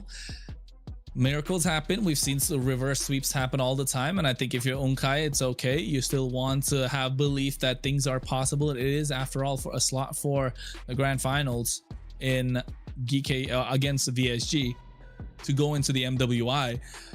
So, but these changes that keep happening, I hope it doesn't affect the mentality of the other players, right? Alyssa, Neferia, as well as Electa. But if you're Unkai, I think you gotta maximize this change in tempo, the change in pace that these teams are bringing through at the moment. So find a way to find that chink in that armor and just hack away. Yes, here we have Unkai getting ready for this last battle here. They look very serious. I kind of wish we can hear what is said on the comms, you know, between these ladies. I'm sure it's very interesting. I wonder if it's just how the fellas do, you know? Do they get very into it just like they do? Yeah, I mean, 100%. I think in terms of communication, they're definitely looking to see what, you know, they're probably yelling, they're probably not. It depends on the shot call that they have, of course, amongst the one another. But Geeky Esports, that lineup change back and forth, we could see they still look relaxed. Electa, Megumi, and Neferia haven't changed their positions the entire time. Electa's really cozied up in her chair, you know, feet up at the same time. Do you play in that kind of a position, Xena, or do you just sit like how you are right now while playing? Oh no, I don't sit straight up. On stream, I sit straight up, but most of the time I like to like lay back. Lay down and play. Yeah, it's more. I agree. Like you need that comfort, right? You need comfort, right? And I think that's definitely important when you're playing. You want to get in a comfortable position. You want to lock in when it comes to these games. So I think if you're not in a comfortable position, it definitely becomes difficult for you to start getting these games in your favor. But I think Geeky Esports, they're pretty locked in. Unkai just needs to find answers and find a way to take this game, take at least a game out of Geeky Esports. That's what Warren is hoping for with his predictions. Yes, we're hoping that Unkai does do something here and able to get at least one game off of Geeky. You know, we'd like to see a fight, a battle, right, out of this best of 5, and they have been doing wonders here, moving up on the charts here. But this one, maybe they can even take it. Who knows? They can reverse sweep it and take the win. You know, so don't count them out just yet. They might find that right ingredient to handle what Geeky has to push out. Yeah, I agree. I think it definitely comes down to how Unkai responds to what Geeky has to put down, right? If not, I mean, we like seeing sweeps, but at the same time, we want to see 5 games. We want to see good, tough competition. Because in the first series, if VSG take 3-1 and if Geeky move on 3-0, then automatically, all of a sudden, Geeky Esports look a little like the favorite. But if Geeky Esports also come out with a 3-1 or Unkai make it with a 3-2, I don't know. The scales are shifting. It's not looking so balanced anymore. 6-7. Well, I do this. Oh gosh, of course you would. Of course you would. He just got you guys in the chat there. But yes, I'm sure the audience is going ahead and putting in their votes who they think would win. Majority it was wow, actually it's right now is looking pretty even from what I'm seeing, but it's still going on. Who really knows about that? But I do want to make another call out here. We do have Surge Fit going on. We want you guys to stay fit as well as be a gamer. You know, I know we sit around a lot and play a lot of games, but they're giving away things for you. You get like 5,000. If you burn 5,000 calories, you get a chance at winning 1,500 diamonds. So I agree. Get that 1,500 diamonds in your pocket. And not just that, folks, make sure you join the Discord as well, as we've got loads of giveaways that's going on. And speaking of giveaways, there are some going on in the chat, so make sure you're keeping your eyes peeled, because the moderators definitely put up the rules on how they'll be able to get these giveaways going. You just got to make sure you fit the criteria with whatever they're saying. Sometimes it's numbers, sometimes it's words, sometimes it's at random, so make sure you're active. You know, why do you want to lose out the opportunity of winning free diamonds? Sometimes you get 500, sometimes you get 1,000. Sometimes I've seen people get 5,000 diamonds, and I think I want to be the one who gets 5,000 diamonds. Yeah. Don't you? Of course, you can get more skins, you could get more emotes, and there's so many things that you can get, right? So just make sure you participate and even ask us questions, because you've seen here the audience questions pop up on the screen here, and we can answer it for you.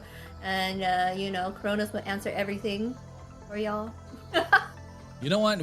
I know for a fact there are a couple of watch parties going on there, right? For this stream at the moment, everyone's trying to support their players. I know for a fact the VSG players were putting up their own stream, their watch parties. There's also you know, other European streamers. I think Dazai is doing a watch party. I know Zerel's doing a watch party. Guys, you got to put your questions in the chat, right? You got to put your questions so that we can answer these questions. And especially if you got something particular that, you know, that could liven up the stream a little bit more, although it is quite lively at the moment. So all these watch party folks, make sure you join. Even if you're watching the watch party, come to the mainstream, drop a question. It's okay, you can hop back still. You know, make sure you're getting full entertainment, full value out of the entertainment that we're bringing in at Surge Europe, of course. And not just that, don't forget, it is powered by Runestone. Yes, we are powered by Runestone. That is a great place for you to get your data and analytics, to be just on tip-top shape. If you ever want to join any tournaments, you have a chance at getting up on the scale like that. So go learn some things too about that. But here we are, we're going into this, and we are getting flying clouds for our map pickup for this moment. Flying. Look, that's Nana over there. There's Tigreal. Who's the one next to Nana? Looks like Nathan a little bit. Looks a little bit like Nathan. Yes, Flying Clouds is one of my favorite maps out there. I like the fact that you can get to your lane quickly once after you die, so it gives you a chance to kind of come back, and harder chance for the team to keep that momentum of pushing it on you. But we're gonna go ahead and go into the draft, guys. We're gonna ban out Valentina up first, and the Kaja, and a Phobius as well. I wouldn't be surprised if the Lucian would be banned here, Freya as well. Valentina, Kaja, for Jushin, Phobius, Freya's gotta go. The Harley's still another choice that's there. But look at how the draft kind of shifted, right? As soon as Yui came in, the Valentina's gone all of a sudden. Like, the Valentina's gone. They don't want to give it away whatsoever. The Eve was always the one that they prioritized to take out, and the Eve is still left open. So I don't know, are they hard reading into the fact that Yui can't really play that much of a Eve and she's just the Valentina one trick? That could be the case here. They probably did their homework on the side of Onkai did on Gike to see what they played best here. They want to take out the Harith because they know that Neferia can do real well on this Harith as well. It can be a terror for them to deal with again here. So, and taking out the carry, really two hard hitters right now for the marksman lane. There are a bunch of options still out there. And let's see what will be their first pickup here on the side of Onkai. I think the first pickup, if you are Onkai, the Freya's open. The Kaja, no, they don't really need the Marcel, right? Marcel's left open. There you go. Yep, there you go. They're gonna pick up that Marcel. Boxia is still open, so they're gonna go ahead and pick up Sora, Alice as well, giving them that tanky front and mobility for Alice as well. So giving that control to the team starting out here. So they know they take out the carry. The carry can't dish out that massive damage to them at the end here. So what else can come out of this to kind of help counteract that? Oh, no, that was smart play though. If you think about it, Onkai banned out Valentina. Valentina would have been good against that Sora, so they went ahead and that kind of like opened that up for them to pick up the Sora. So interesting.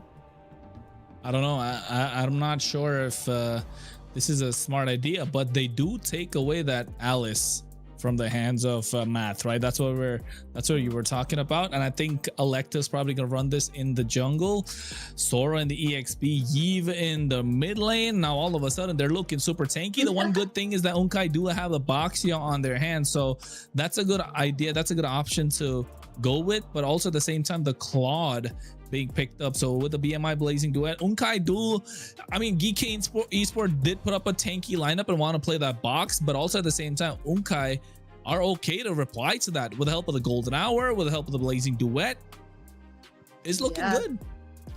Yeah, it's looking good on their side. They're drafting correctly against them with that Golden Hour and the Blazing Duet duo to kind of help get to the Yve here. So maybe that's a possible reason why they didn't ban out the Yve starting out, because they had the answer to deal with that. So now they're going to go ahead and see what Geeke still needs to pick up their gold laner here and their roamer if they're playing Sora here on the EXP. And then they still need the mid laner and EXP on the side of Onkai. Let's see what they end up picking up. Oh, they go ahead and ban out the Hilda. They do not want to deal with the Lunix here on the side of Geeke. What else would they be banning? What else could they be banning, to be honest, at this moment? If you are GK Esports, take out another mid lane option. The Fury of the Phoenix with the help of Zetian could just be taken off the table. You don't want to have any troubles. The Gourd. Oh, yeah. How could we forget the Gourd? Yeah, that's true, because Gourd paired well with the Sahara's Golden Hour whenever she put that out there. So taking that out of the mix will leave Kanchanga now to choose something else, something different for this mid lane. Zetian, she is great at helping with that control, but she's not like a major damage factor if they're relying on Kanchanga and Rensu to do the damage here. So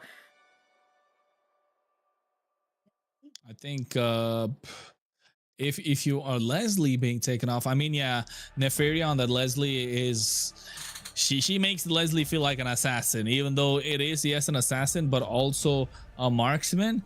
Nefarion makes that Leslie feel like an assassin, I can tell you that. So respecting that, that's making sure you take that off the table. But if you are GK Esports, do you lock your marksman here and leave your roam till the end? No, they don't. They get themselves the Hylos again in the roam position. So look at that. It's so tanky, man. That Hylos Yve combo that you like to talk about, Xena. There you have it. They have it right there. They have so much control here on the side of Geeke, right? And just at that, they can keep Onkai stuck and at bay for sure. Now we're just gonna see more. They need more damage here for the side of Geeke. So what will they be picking up for their marksman here? There's still Granger open. You usually talk about a Moskov pick as well, or the impossible Bruno pickup. There's still options for them to pick here, even though 2 options of the gold lane has been taken out. Oh, Belric. Lillian, Belric. Okay. Yeah. Okay, I like the Lilia. The Lilia is a great option just because you're able to dish out a lot of damage to the front line of Geeke Esports. But the Belric, I don't know. I think it's just to prevent whatever marksman is coming on the side of Geeke Esports to be able to absorb all this physical damage that could be put out by them. So I think here, if you're Geeke Esports, no Claude, no Carry, no Leslie, no Harriet, you're looking down what, an Obsidian or a Granger at this point. I think you're fine You probably don't want to pick up the Obsidian. You might want the Granger, but it's not enough burst to melt them down. A Beatrix could be a great option if she wants to go for it. I'm not sure if she wants to go for the Clint. I'm not really a big fan of the Clint right now, just because of they have the Claude on the other side. So I think Beatrix. Never mind, Melissa it is. Okay. Right, fun choice there. Melissa does do well at doing quick damage and getting a lot of that damage and control out there to slow as well. There's so much slow here on the side of Geeke. It's gonna be hard for Honkai to kind of get out of anything at this point with what they can put down, you know, on the side of Geeke here. So this, in my opinion, the draft is on Geeke's side. It feels like Matrix on the side of Geek Esports, not gonna lie. It's Matrix and Unkai. I like Unkai's draft. I think if Kengchana pops off, it's gonna be an easier time for Unkai to make things happen. But yeah, I do understand why you're saying Geek Esports, because just they look super tanky and they definitely can't take control of the game, because they've already taken control of 2 games in this entire BO5. And if they get another one, they'll be moving on to the grand finals, ladies and gentlemen. We're talking about this Surge Valkyrie clash. It is match point for Geek Esports, while Unkai looking to make a comeback possible. Look at that, walk straight into Yennefer at the moment, but at the same time, Sarah just playing as aggressive as possible. Yes, there's already so much aggression here in the mid here. Yennefer is just putting her body out on the line to kind of block and kind of take the hits here to see if they can like push out these minions, but they're doing a great job here, Sahara and Kanchanga, to kind of like dish out those damage. Here we go, we're going to talent predictions again, guys. The only person different in these ratings is Warren, but right now it's looking pretty rough for Honkai. Oh! Getting on top of them. Look at the gank coming through as well. Yennefer's going to be first blood in the hands of Sula, and this is what they want to do. Unkai piling the pressure, caught off guard in a bad position, Yennefer, and pays the price.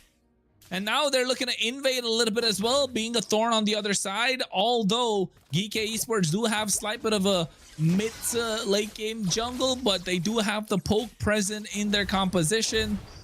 So, I mean, no excuses. That was slight bit off position, don't you think so? Yeah, they were trying hard here at the bottom to kind of see if they can take out Netheria, but I think they're gonna back up here as Sahara's gonna go back and heal up while they were trying to put some pressure there at the top side. I saw Belric trying to cut lane, but Alice was doing the same thing. So they may go ahead and set up for this Lord here. There's gonna be a Lord fight here. Like, Sula taking a lot of damage. Look at the damage coming out from Alyssa as well, trying to go for Heaven's Wrath.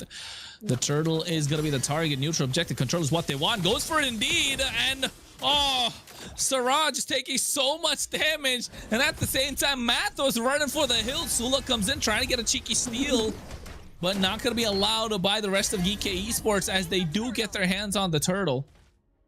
Yes, Geek Esports was able to zone out Sula. Sula was not able to kind of get in there to try to take that turtle away, so they're gonna back off and try to regain that farm that they need right now. They are still up ahead by like just a slight lead, like very little, possibly from that one kill that they got in. But oh gosh, the Sora is putting there we go. That's what we're talking about. The damage coming through as well through Heaven's Wrath. And if you're able to get out our harms, we had the right time. Didn't even have to use the Flicker. Wrench already expended the Blazing Duet. Tortoise's Poisson's coming out as well. Alyssa just piling the pressure on the top side, making sure Math has to eat a lot of damage. But Unkai want to be in these extended team fights, and you can tell with the composition that they have. They do want to be. That's why they have such a tanky front right Geek here. Electa just picked up her boots. Now she's gonna be able to move around, get into her farm much more quickly here. They're setting up for something here. They're just making sure to cast them up. Golden Hour, two members catching up as well. Renshu getting the Art of 3 read down. We're looking at each other a lot of damage. Sahar taking on super low. Yennefer gets caught in the Wrath of the Dryads. Kengchana able to get that kill. Electa trying to kite out her harm's way. Able to make it out alive with the help of the Flowing Blood. Yes, and that is what a pickup with the Alice is. They're able to get out of harm's way. She was in the midst of them, right? There was like 4 of them on her, but she was able to get out quickly with her teleport. So that is the pro of having an Alice on your team. So they have the next Lord coming up here. So there's audience predictions is on the board here as well. Most people are voting for Geeke to come the victors. This is powered by Runestone, guys. Runestone's doing amazing work out here and powering a lot of this for us. So, Sula here, and they're going in for a battle. Oh no. Ooh. King Chana a little too deep, not in the right position. Renshu trying to get the blazing do it as well. Electa able to get that turtle. Oh, they were waiting. They were waiting for Renshu to get back. And Renshu wanted to go back as well. Not the right time, not the right place. They even give up on the orange buff for the moment. The rotations are starting to show for Geeke Esports. And Alyssa leading the charge for most of their fights with the help of the Sora at the moment. Unkai pushed back a little bit. This is what I'm talking about. All that control that they have on the side of Geeke is very hard to contest, right?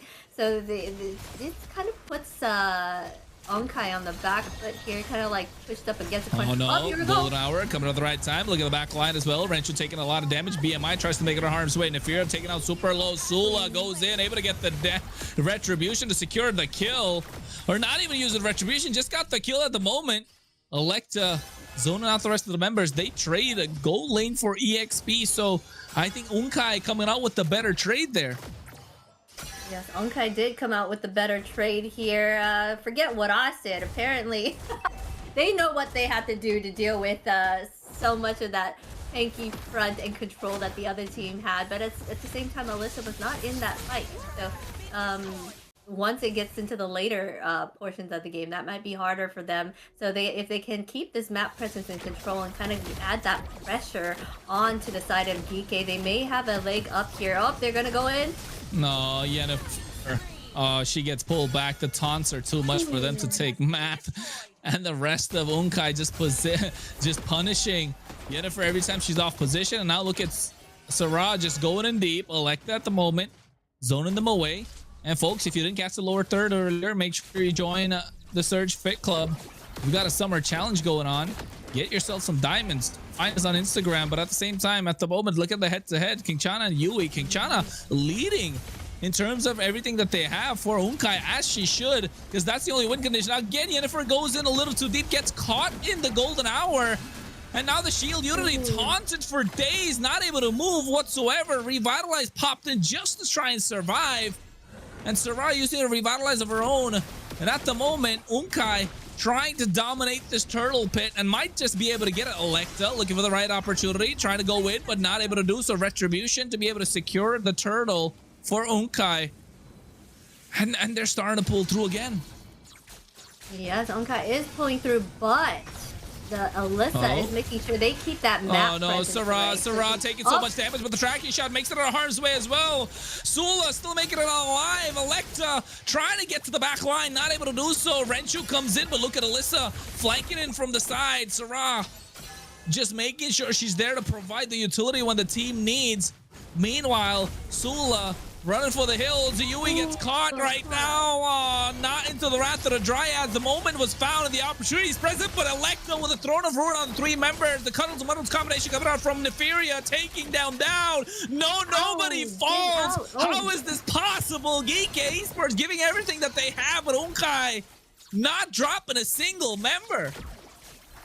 Wow, they did not. Belric almost got taken out, but was able to get out with his tankiness there. A wonderful play there by both teams. They are keeping things pretty even this match. It's not looking like a repeat of that previous match that they just had here. They are making sure that they keep in full members. Oh, they're going to try to stop Alyssa from...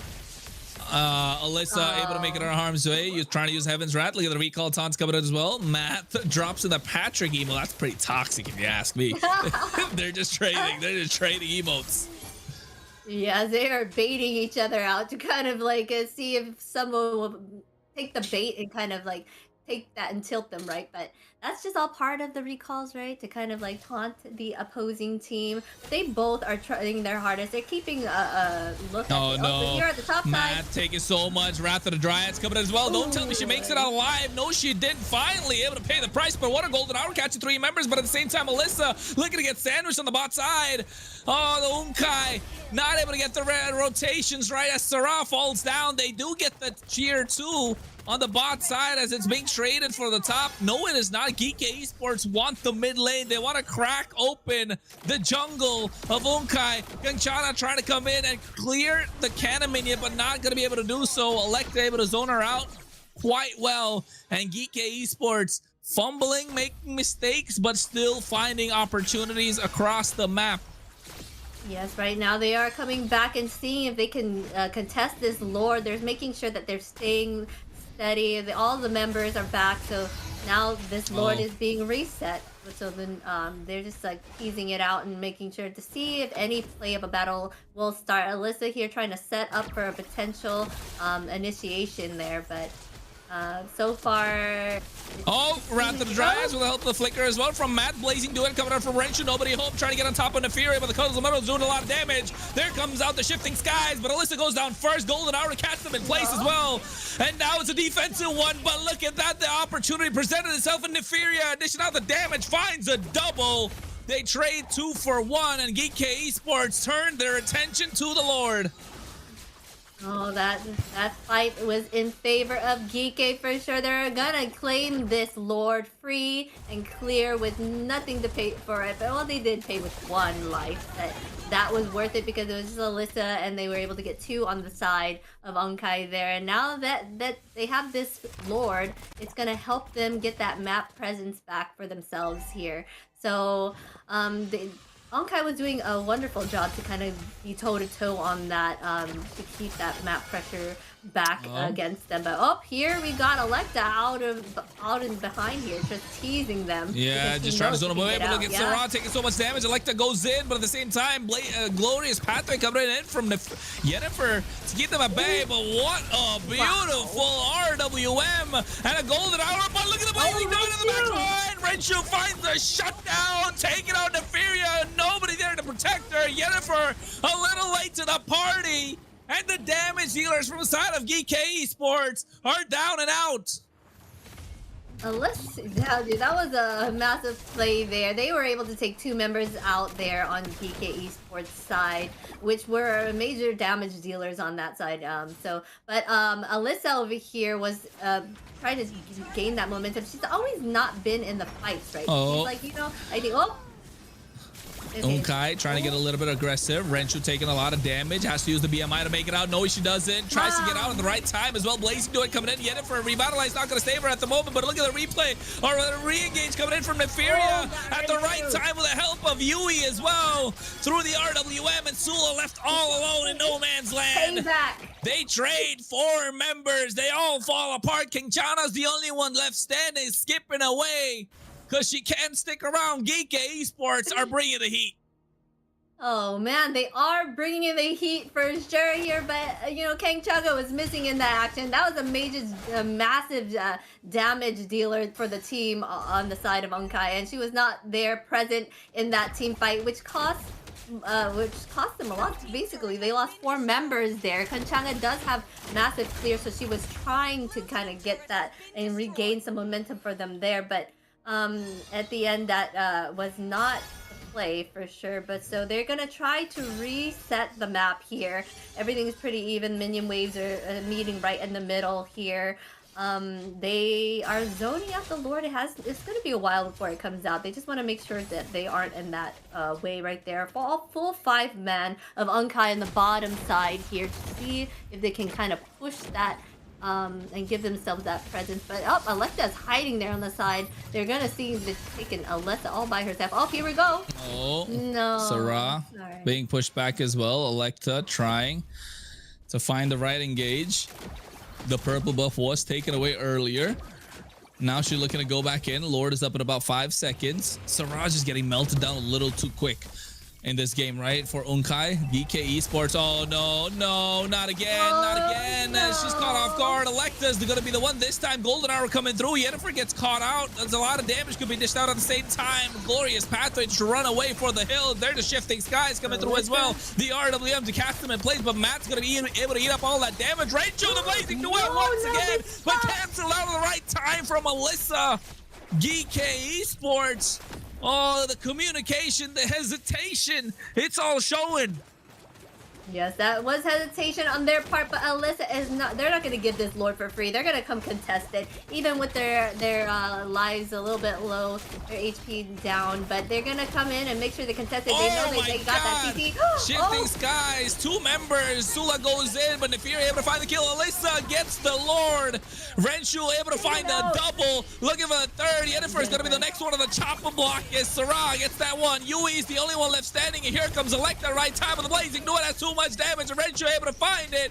He's taking out super low, but take a look at the Golden Hour at the right moment. And Kinchana should be able to get this kill quite easily as Sarah taking a lot of damage, and finally Kai finds a 5-man wipe against GK Esports. What a game that was. What a wipeout. That was a wasted Lord here. Let's see if they have to go back and kind of answer to it here. But Renshu is just pushing down that mid. May be able to kind of like take that in him. Alyssa is back though to kind of stop him. So he's going to back up.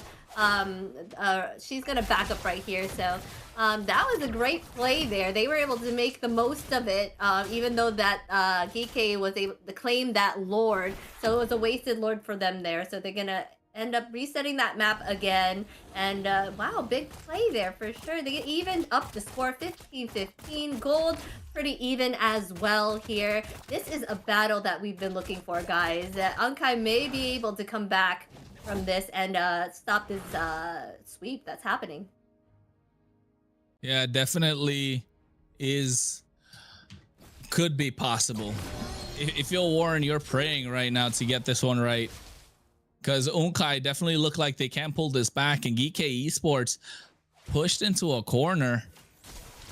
It's starting to slip from their hands. Nice Shifting Skies, but Matt's the only one to get it caught. There's the Wrath of the Dryads. Golden Hour come through as well, but a lot of damage. RWM dropped down, but look at the back line to try to go in. The Blazing Duet comes through as well with the help of the Winter Crown, taking a lot of damage. Renshu getting out of harm's way, but Electa makes it to the fight. Alyssa finds Renshu, and this could be the start of a slow end of Unkai as GK Esports have found their number and now looking now to march the mid lane.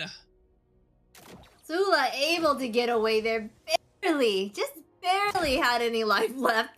But now they're gonna look to see if they can defend this. Oh my god, what a flicker play from Alyssa. She finds the Shifting Skies, and now all of a sudden the hopes and dreams of Unkai are starting to fall apart. They do get the clear, but geez Louise, did you see that play? Can we get a replay?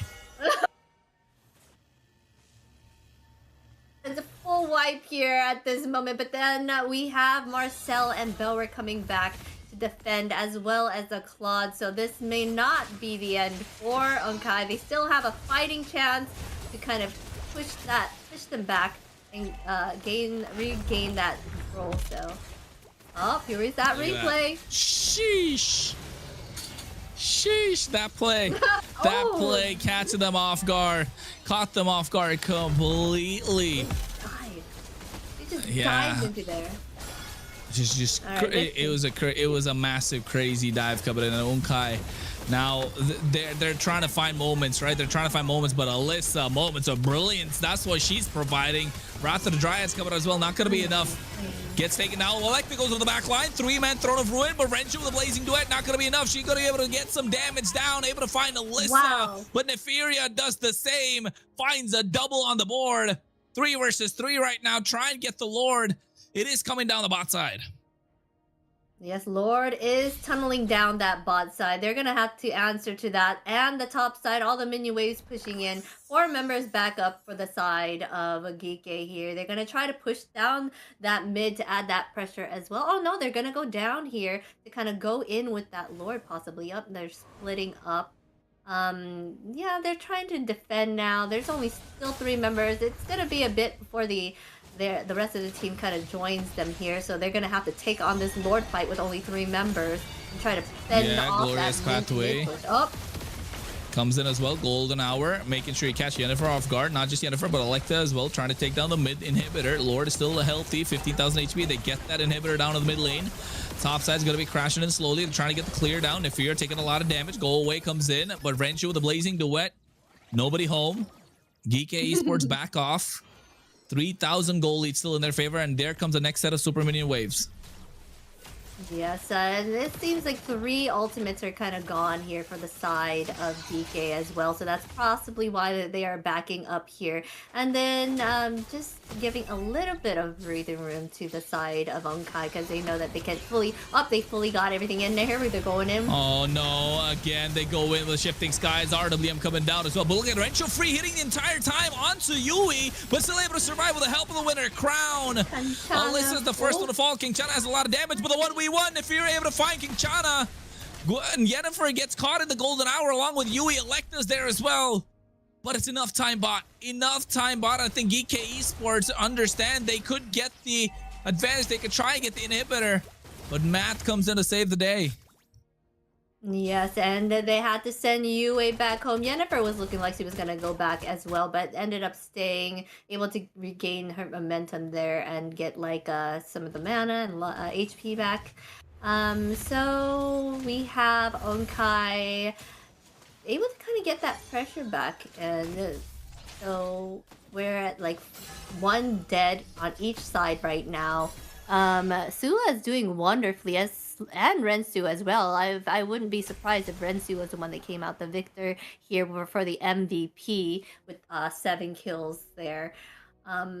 Pretty even still. They're keeping the gap pretty close. They're setting up for this next Lord here. Rensu's making sure that they at least have a push at that bottom before they go and try. Oh, they might just fully push that whole bottom if They could. Yeah. I think they could. I think that's what they're trying to do. Oh, GK that's what they're doing. They're going for that back door. They're going I think they're trying to. The minions not coming yet. Now they're trying to blitz it as much as possible. There's Glorious Pathway coming in. I think they fumbled that one a little bit too much. They got a little too aggressive off position. Immortality gets popped as well. BMI trying to make it up, but the blazing duet not going to be enough. Alyssa comes in at the right time. Matt falls down. Unkai had the right idea, but fumbled the bag. GK Esports. Oh, that was a big whiff from Unkai. They folded under no pressure. They folded. Oh, they did. Now this looks like a free Lord for Geeke. They did try. They tried to be strategic about it and push that whole bottom lane, but was caught and saw Geeke was able to catch them just in time to stop them from getting even that inhib. Right, so they're gonna get this free Lord, pick it up, but and now Unkai will be on the defense here. Oh, they need to mount up a great defense if they got to get this one in the bag, because Geek Esports, another 20+ minute game. Something that could have been a little quicker for them. They did have the slight bit of advantage, but not able to dominate or control the river. But now when it comes to this late game scenario, it's starting to show their positions are coming to life. And now it's a Evolve Lord marching down the mid lane that could end the hopes and dreams of Unkai moving forward in the SVC. Yes, it could. Now they're on the defense and they gotta be back at the home here. We got Alyssa making sure that Rensu is not able to keep pushing that bot lane. They want that pressure onto them, so they're trying to kind of even up the minion waves here so they can get that added pressure to them to see. Now we have Unkai trying to defend against all 3 lanes pushing in. Yeah, the Lord is already here at the base.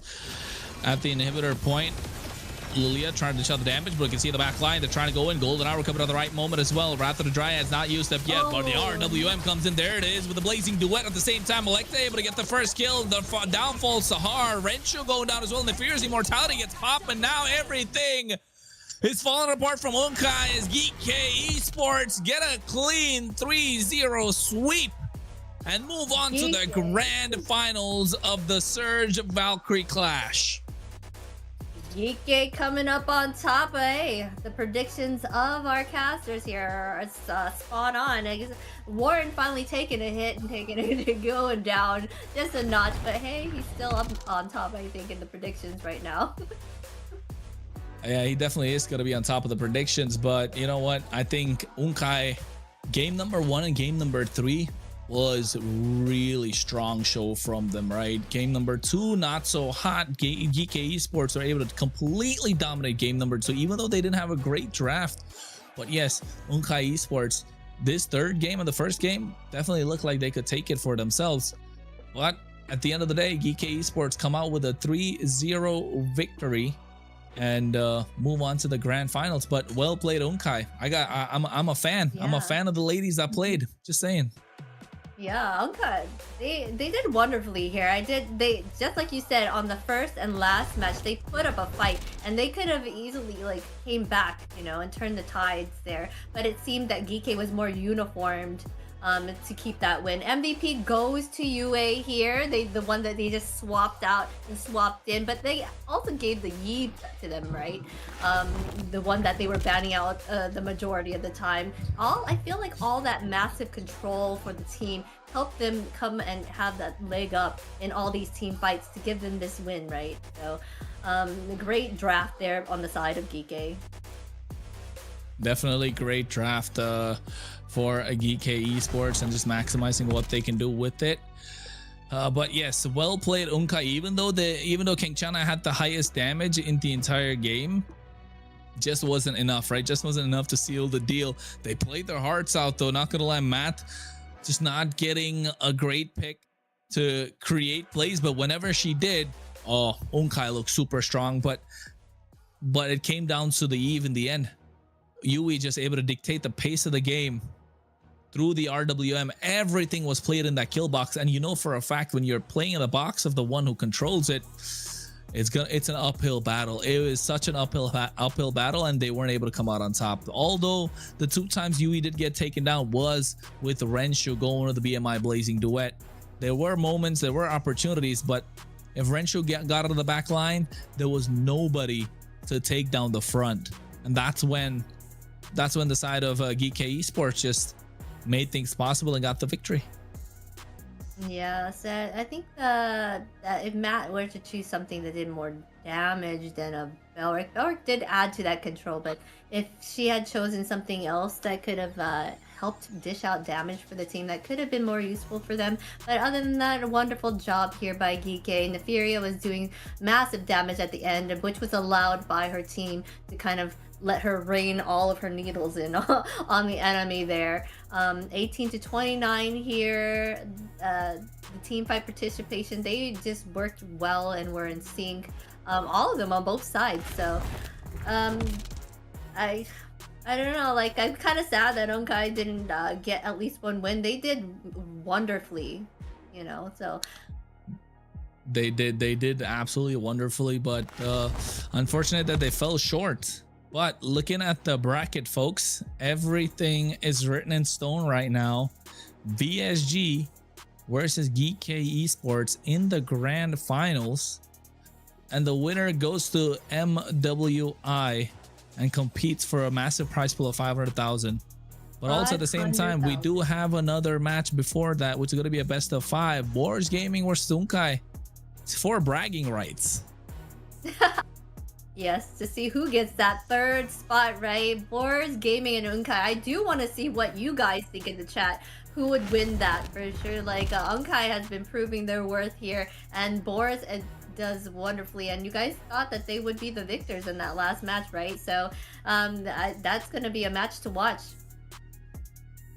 Yeah, definitely. I think a match to look out for. So I'm super excited about that. And I think that's best of 5 and then the best of 7. So it's going to be a long night just like tonight. But folks, just to see how far the casters have come with their predictions, let's take a look a little bit and see if it has come to. I don't think it's going to change a lot. It's just Warren dropping 1, right? There you go.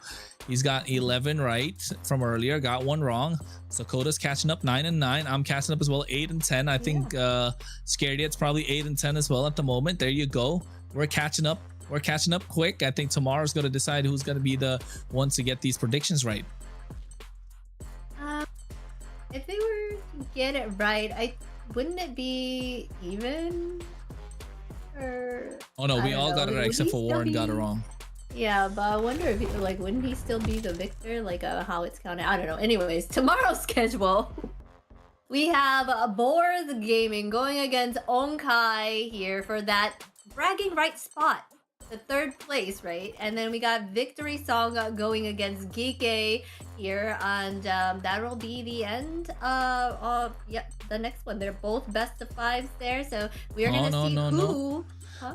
Oh. That's an error. I think the semifinals the Boars Gamers Unkai is a best of 5, and VSG versus Geek Esports a best of 7. It is the grand finals after all, folks. So excuse that one. It's all right, everybody. You know, it's been a long day. But yes, that is a grand finals, a best of a 7 that's going to decide who's going to go to the MLBB Women's Invitational. I know, that's exciting news for these players for sure. To get in on MWI, that prize pool is massive, $500,000. Sign me up for the next MWI. I'm just kidding. How to say, you should join. What are you doing here? Cassie, I like talking with y'all, you know, so. I agree. I'll take that. But it has been a long day. It has been a fruitful day for 2 of these teams. Unfortunate for the other 2, but they will still have a chance to fight for bragging rights, as we've said, tomorrow. And the grand final stage is set indeed, ladies and gentlemen. VSG versus Geek Esports. Make sure your fans come in, flooding in to support your team when the grand finals is on. Because for tonight, that will be all from me, Kronos, and Xena. Xena, you got any final words? No, I'm just saying that wraps it up. I'm excited for tomorrow, and I can't wait to see you guys there. All right, see you tomorrow, folks. Don't forget to like, subscribe, and follow us. We're out of here. Good night.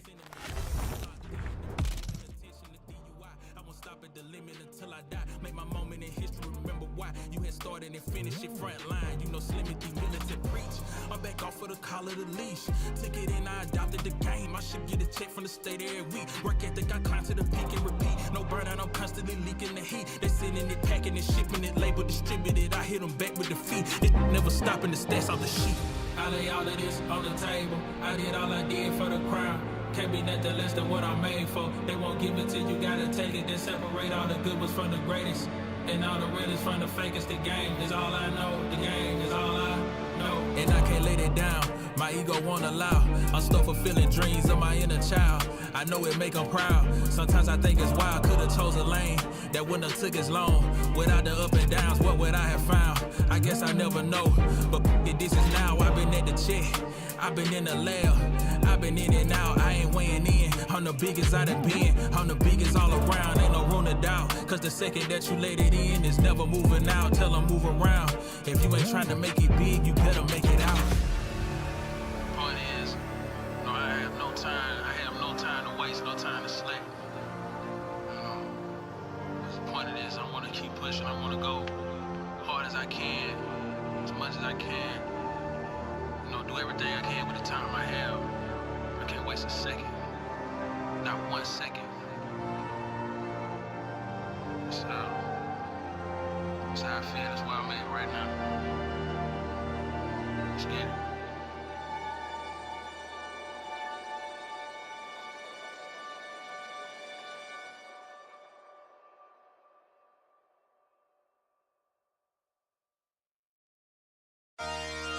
Hey.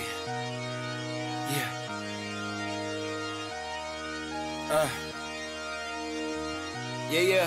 Hey. Giving it all. Hey. Yeah. I'm giving it all I could give. Run up and taking my pick. Then bringing it back to the crib. Yeah. You know how it go.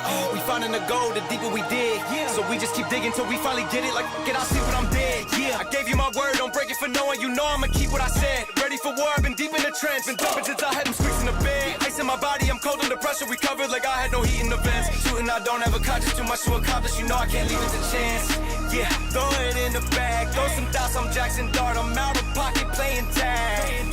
Catch Diss me if you can, empty out the mag. Took the lead, I run the track, and I'm never looking back. For the moment, always rolling with the punches. Find a way to see through the ceiling, put above us. Smoke is in the air, keep it heavy and abundance. When the dust settles, let's see who remains. Show up for the moment, always rolling with the punches. Find a way to see through the ceiling, put above us. Smoke is in the air, keep it heavy and abundance. When the dust settles, will you be the same? Be the same. Will you be the same? Will you be the same? Will you be the same? Will you be the same? When the dust settles, let's see who remains.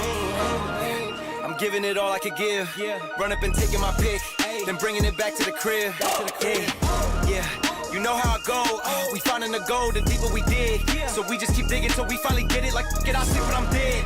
I keep those around me I trust. Only the family, not much to discuss. Ashes to ashes, we brush off the dust. When they say get the f on my nuts, pay me the villain, get I'm the villain. I'm waiting at dusk, a bag in the trunk, cover my face like I'm hush. You know they not with us. Show up for the moment, always rolling with the punches. Find a way to see through the ceiling, put a covers. Smoke is in the air, keep it heavy and abundance. When the dust settles, let's see who remains. Show up for the moment, always rolling with the punches. Find a way to see through the ceiling, put a covers. Smoke is in the air, keep it heavy and abundance. When the dust settles, will you be the same? Will you be the same? Will you be the same? Will you be the same? Will you be the same? When the dust settles, let's see who remains.